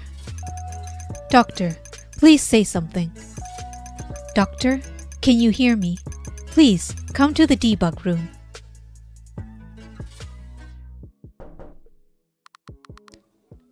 Doctor? It's me, Rebecca, captain of the security force. Format told me to come here, see how you're doing. She can't help but fret over this near faster.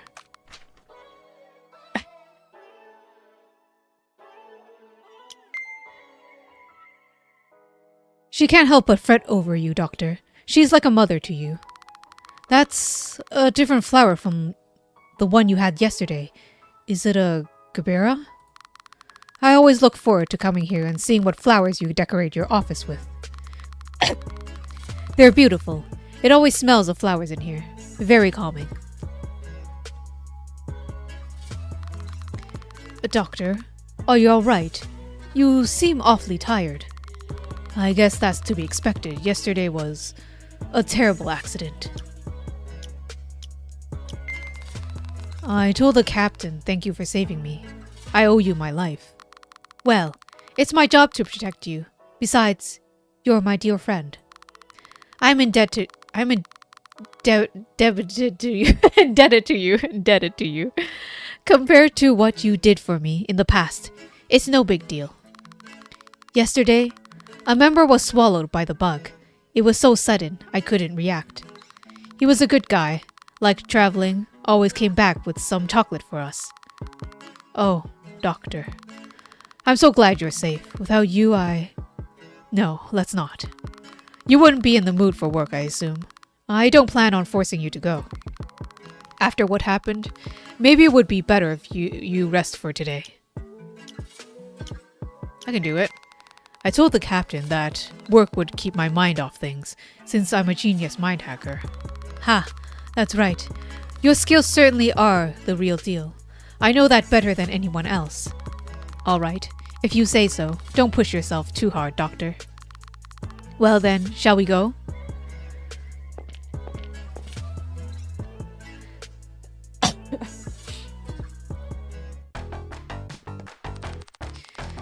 Captain Rebecca, Format requests that you come to the debug room immediately. Oh, are they the one you mentioned earlier? That's right. This is the Mindhacker, who you will be protecting from today. At your service, Doctor. I've been assigned to fill the empty position on your staff, starting today. This one's a rookie, Doctor. Apparently, they've always dreamed of joining Hotfix. He must have gone through grueling training to come here. He's got some spirit. Oh no, I'm just a regular guy. Compared to my seniors and the captain, I'm a nobody. I always admired this place, and then, when the spot opened, I was lucky and decided to get transferred here. Doctor, spare him the knowledge of what happened to the one before him. It really is an honor to meet you, Doctor. I've heard so much about you. The one before you is dead? Yes, it's nice to meet you. I told the newbie doctor that I'd be counting on him. I will do my best not to let you down, Doctor. Make those scumbags pay for what they've done. Listen up, rookie. The ones you meet from now are all tough nuts to crack.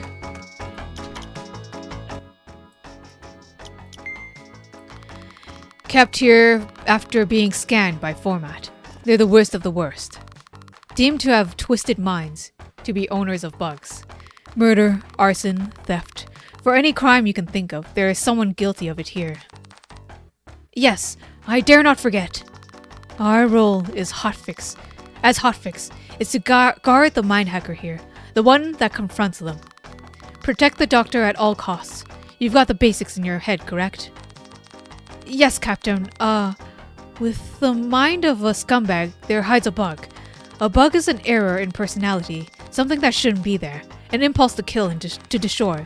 Bugs cannot be seen, but they can take root and grow inside someone's soul until one day they tear their way out, resulting in flash freezing of their surroundings, a total destruction.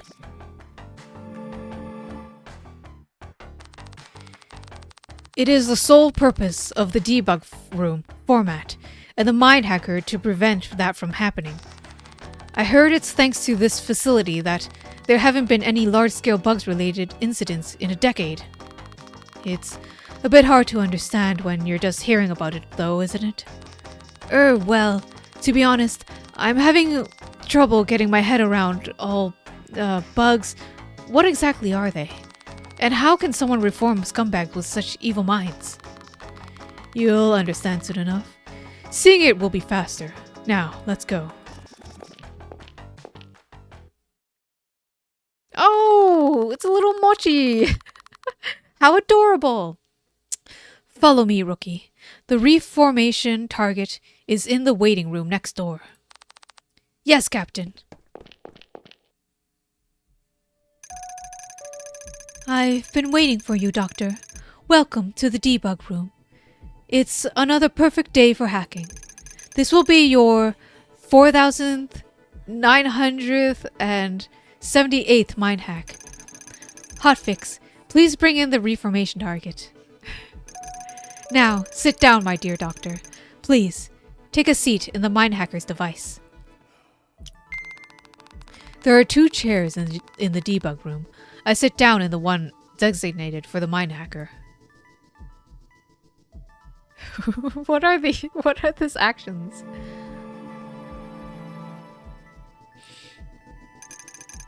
Doctor, the reformation target will now enter the room. Don't forget that there is a bug inside this individual. Stay alert. I told you I didn't fucking do anything. Get your hands off me. Quit pulling. I'll stab you with my spikes. Be quiet. Keep walking. What the fuck is all of this? I've been freezing my ass off and there's some weird voice coming from the ceiling. And then when someone finally comes, they're as tight-lipped as a fucking clam.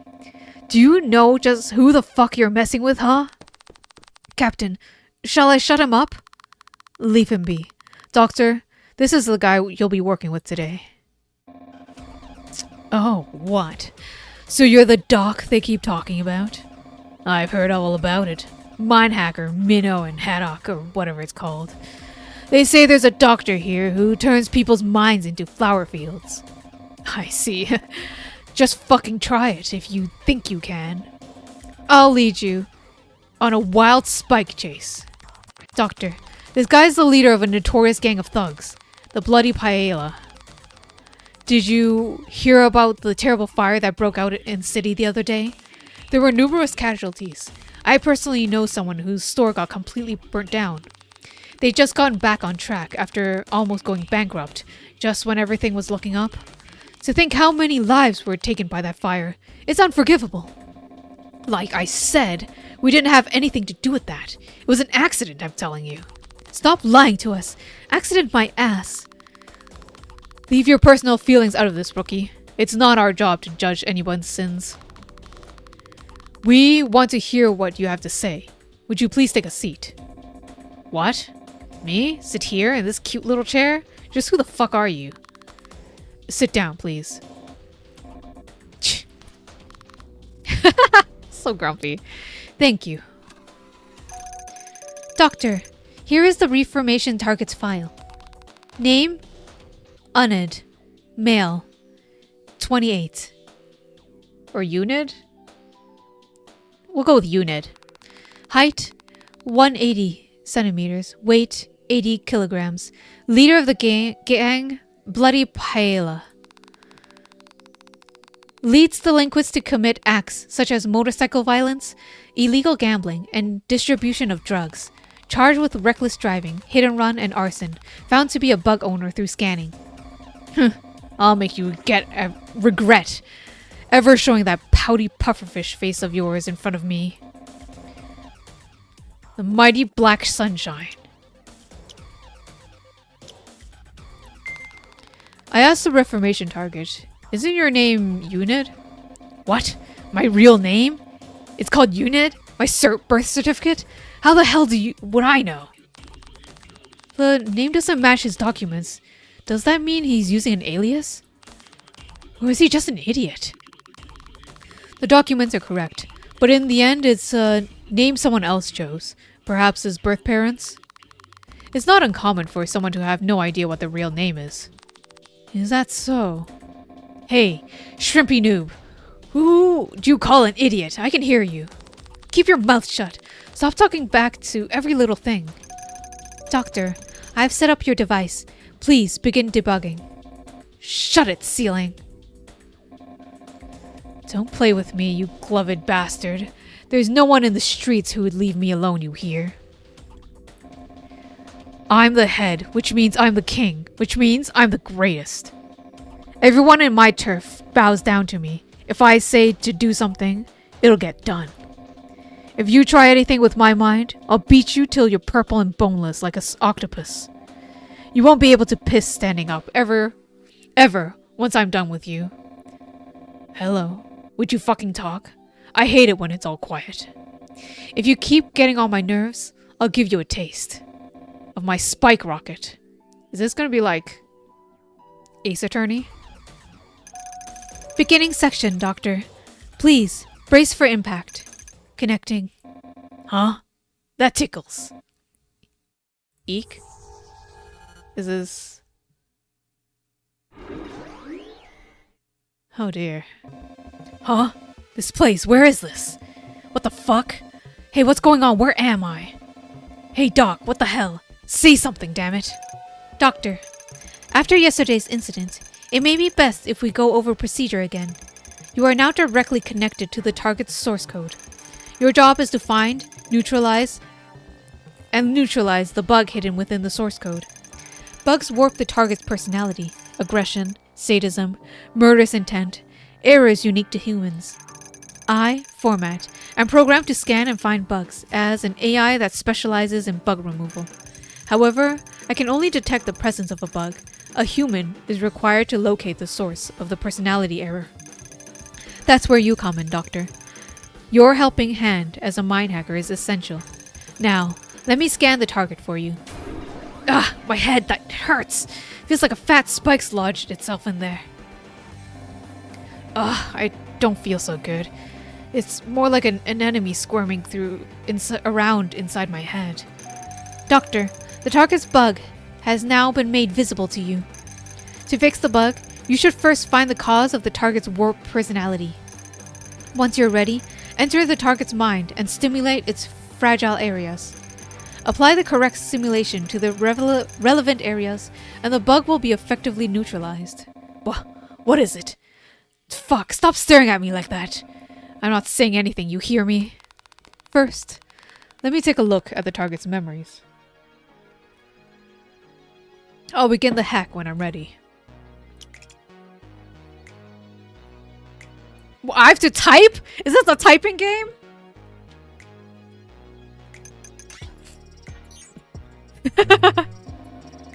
Hey, doctor.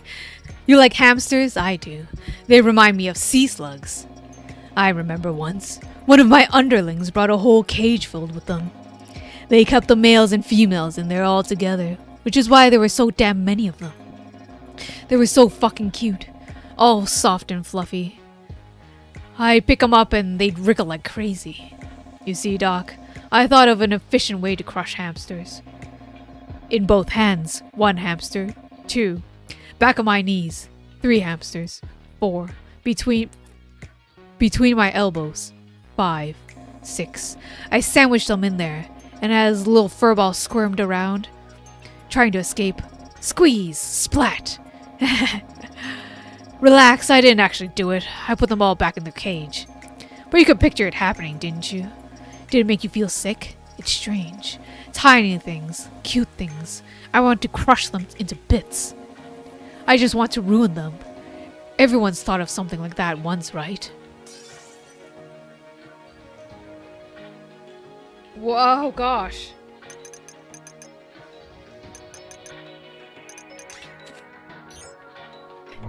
It's a typing game! I'm screwed. I can't stand it when it's quiet. If someone's all gloomy in front of me, I hit him to make him wail. Someone I knew had this huge condo they never used, and a dozen or so of us used to hang around there. We light up some seaweed, watch baseball and satellite TV and go wild. It felt so damn good. There was gambling too, obviously. Gotta be some thrill to it, win or lose. A jellyfish without its sting is just plain old water, right? I'd make the ones who lost pay for everyone, bleed them dry. There was this one guy who cried all fucking night, bawling over losing his entire fortune. Wonder what he's up to now. You think he hanged himself?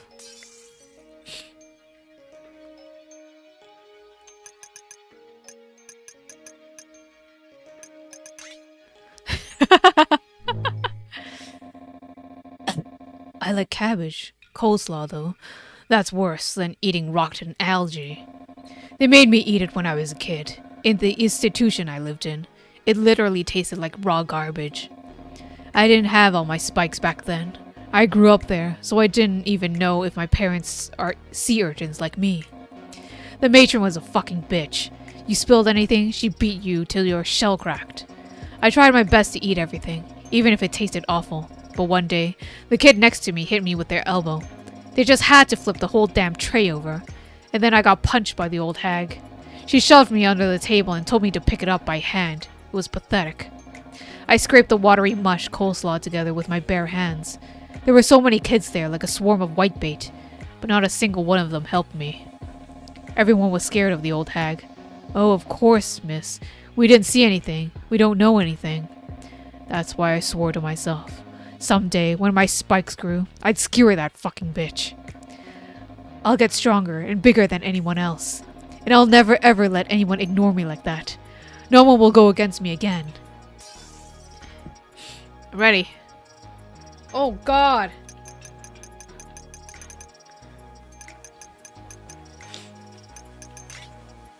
I'm terrible at typing. I have to look at the keyboard. You know, Doc, it's not like I enjoy stabbing people with my spikes. I even make sure to leave some space when I sit down next to someone. I mean, it's dangerous, right? I just want to forget my shitty childhood and live a happy life. That day, me and my underlings were tearing up the highway on our bikes. An incoming car tried to swerve and avoid us, and ended up flipping over. Thank you for... It's 5 seconds... No, Seizure, no! Don't give me a timer. Nobody told me this was a typing game. At first, I meant to help them, so I looked into the driver's seat. Guess who I found inside? It was the old hag. Can you believe it? I felt so damn good. I told her, serves you fucking right. Then I rode off just like that. The gas was leaking and the car exploded behind us. The bitch must have died. I did it. I'm free. I went against her, that old hag. But I didn't think it would become such a huge fire. I just wanted that bitch to go to hell. I felt high from the thrill, as if I was flying fish. I don't regret it, but I do feel bad for the ones who got caught up in the fire. Huh. You know what? Right when I thought that old hag had died, I suddenly remembered something from when I was a kid. The day I left the institution, she gave me a stuffed toy so that I wouldn't feel lonely. A soft, fluffy sea slug, but I threw it away as soon as I could. Is she kidding me?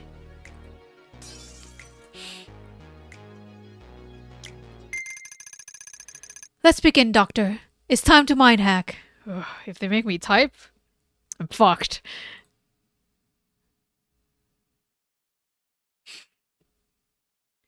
Read the reformation target's personality and enter the text shown on screen to neutralize the source code.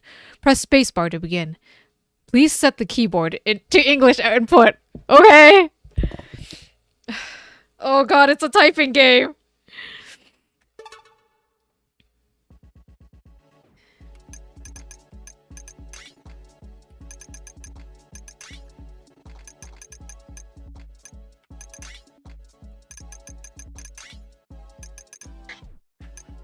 No!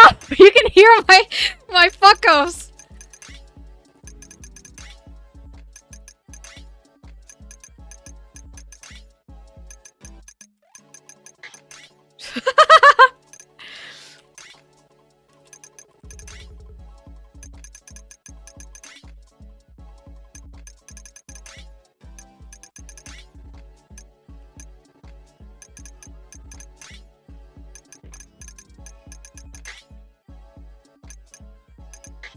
Ah! Ah!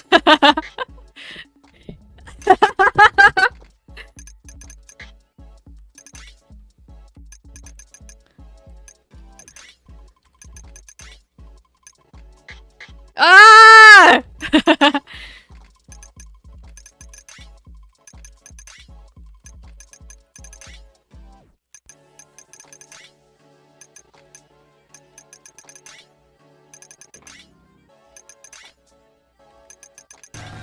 Oh, bitch! Bitch! Why did my friend buy me a typing game? Oh, she knew I needed practice, I guess. Christ. Oh, good God. The panicking wayflower is going everywhere. I don't know if this is gonna make me any better at writing, or typing, I should say.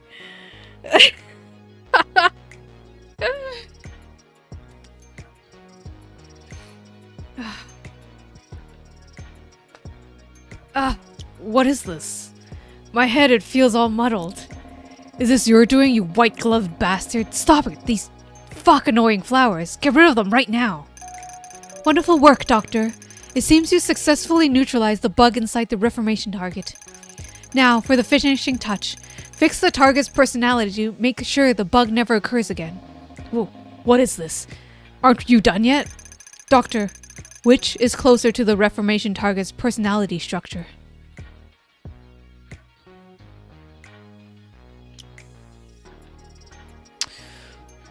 Oh!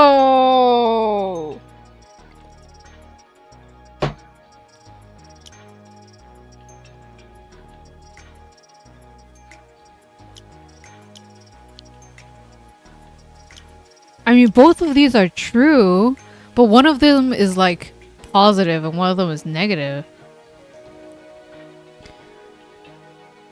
Which is closer to the reformation target's personality structure?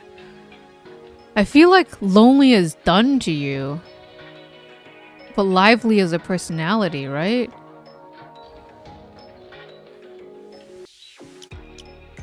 I'm gonna pick lively because it's nicer. Very well. Please rewrite that. Erase with the mouse? What are we erasing?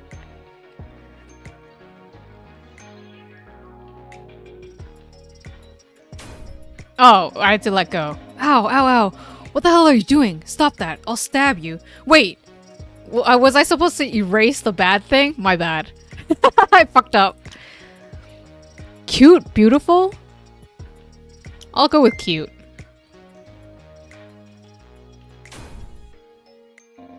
Huh? Who do you think you're talking to, huh? You'll regret saying crap like that to the mighty black sun shine. Stop. I told you. Flowers, the flowers inside me. Flowers. Shit, what's happening? Stop, damn it. The flowers, this... Fuck, this isn't me. The flowers. My mind, it's turning into flowers. Someone help me. You've done enough, haven't you? Let me go home.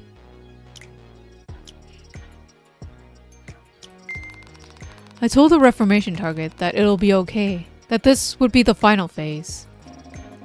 Really? It's almost over? You're not lying, are you? Hey, Doc. You're gonna regret this. When I get back, I'll round up my underlings and find where you live. And we'll all get our bikes and... We'll get our bikes on our bikes. Fuck, I can't think straight anymore. I'm telling you, stop it! Stop! What's with those hands? Bastard, what are you doing?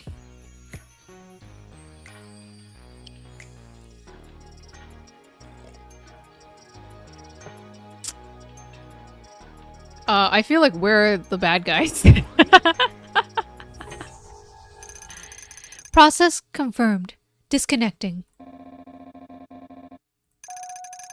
Please, Doctor, test how the target responds to an action.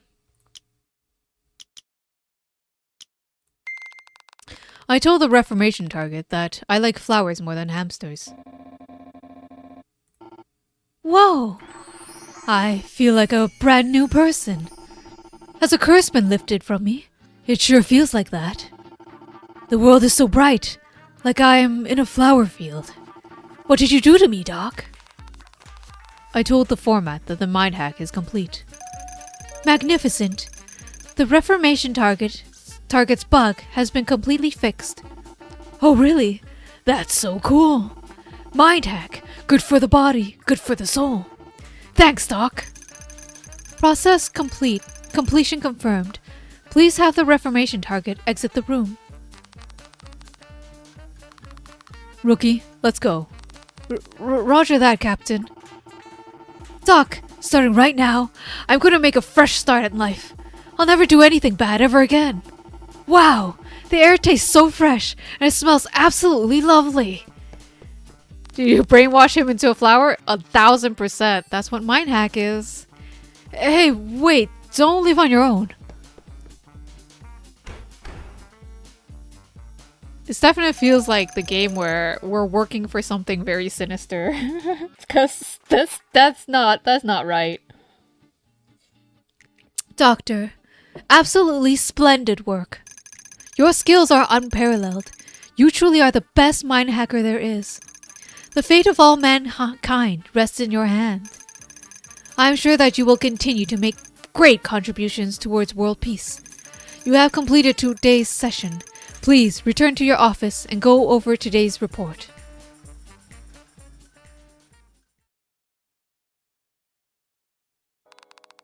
I returned to my office. Format showered me with praise. Let me read the prognosis report. Hack complete. The target's prognosis is excellent. Amiability to others has greatly increased. Target was seen initiating an embrace with a hotfix member.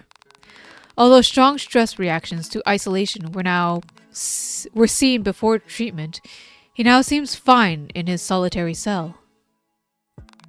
A budding awareness of social norms is also observed. On-site volunteer work may be permitted with progress. Oh, just read it again.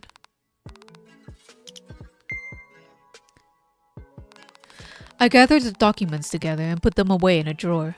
I'm done with work for today. Doctor? Doctor, you were brilliant today. Oh man, that was amazing to watch. What incredible talent. I can't believe you managed to reform that evil-looking sea urchin. He was like a completely different person. His expressions completely changed as well. His eyes, it was all twinkly. Honestly, I'm still exhilarated. I never thought the scumbag could be straightened out like that. To think I'll be able to see your work by your side every day. I'm just so honored to be in this position. I promise to train so hard so I can be a help with you, Doctor. Thank you for your guidance. I'm looking forward to seeing more. Please excuse me for today. How are you feeling, Doctor? I gave the captains a thumbs up to show I was doing just fine. I'm glad to see you're back to your usual self. But don't push yourself. You should breathe some fresh air once in a while. I know you don't get out too much. Touch grass, everyone. We should have a chat about scenery sometime. The weather's been nice, so you can see the mountains clearly.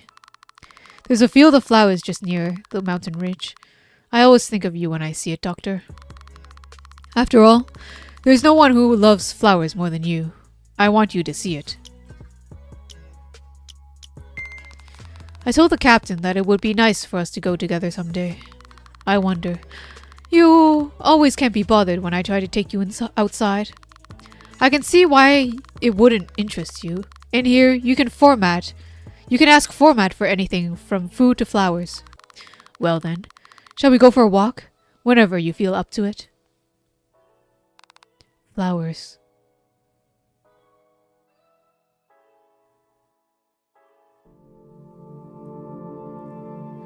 I want to crush them to bits. I just want to ruin them. Everyone's thought of something like that once, right?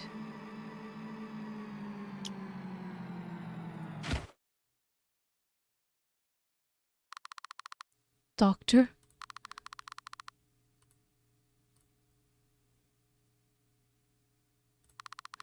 It's getting late. I'll excuse myself for today. See you, Doctor. Take care of yourself. If there's something on your mind, let me know anytime.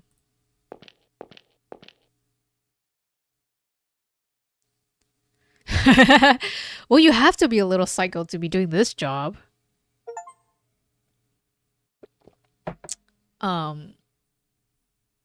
Case 01 end. I think I think I have to stop streaming. Extra materials are unlocked on the title screen.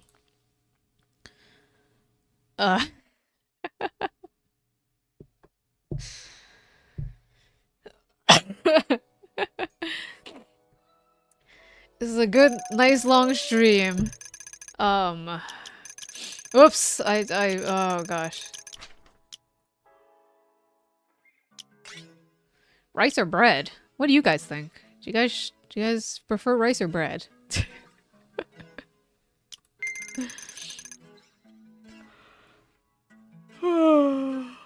Gosh. Rice?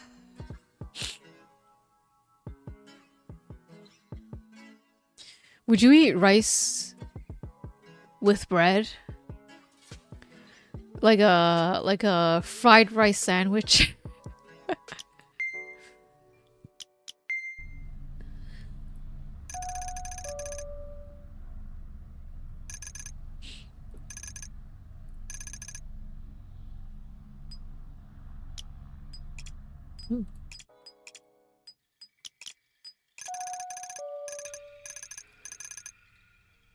Is the bread made of rice flour? No, the bread is just wheat. It's wheat bread.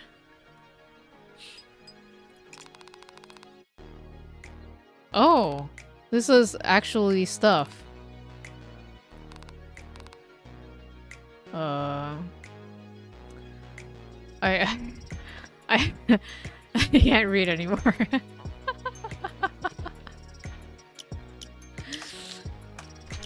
That was a pretty good beginning, I think. And it's a pretty good end of the stream, I think. I'm now... A sudden wave of tiredness just came over me, and I think it's time for bed.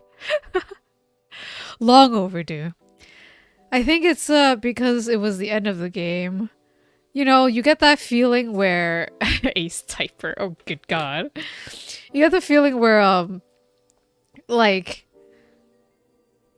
something's missing now at the end of a story. And I don't know what to do with myself. We had that with two things, with the game and the weird Math Spies book, which ended... It was okay. Paranormasight. I guess I'll miss it. It was a pretty fun narrative and stuff with the going back. I enjoy the mechanic of like going back, different histories, different timeline thingies. I enjoy it when I can do that in visual novels. I think it's fun. It's a fun thing. Yep, it's a pretty good time. Mindhack seems pretty fun. I'll maybe play it. I'll maybe play it in a month because I'm gonna be busy for a bit, and then I can come back and stream. Maybe I can stream a little bit here and there, but I wouldn't count on it. Goodbye. I'm a terrible streamer who goes on frequent hiatuses. Oh boy. Alright. I am bye-byes. 我自己演习学. Good night.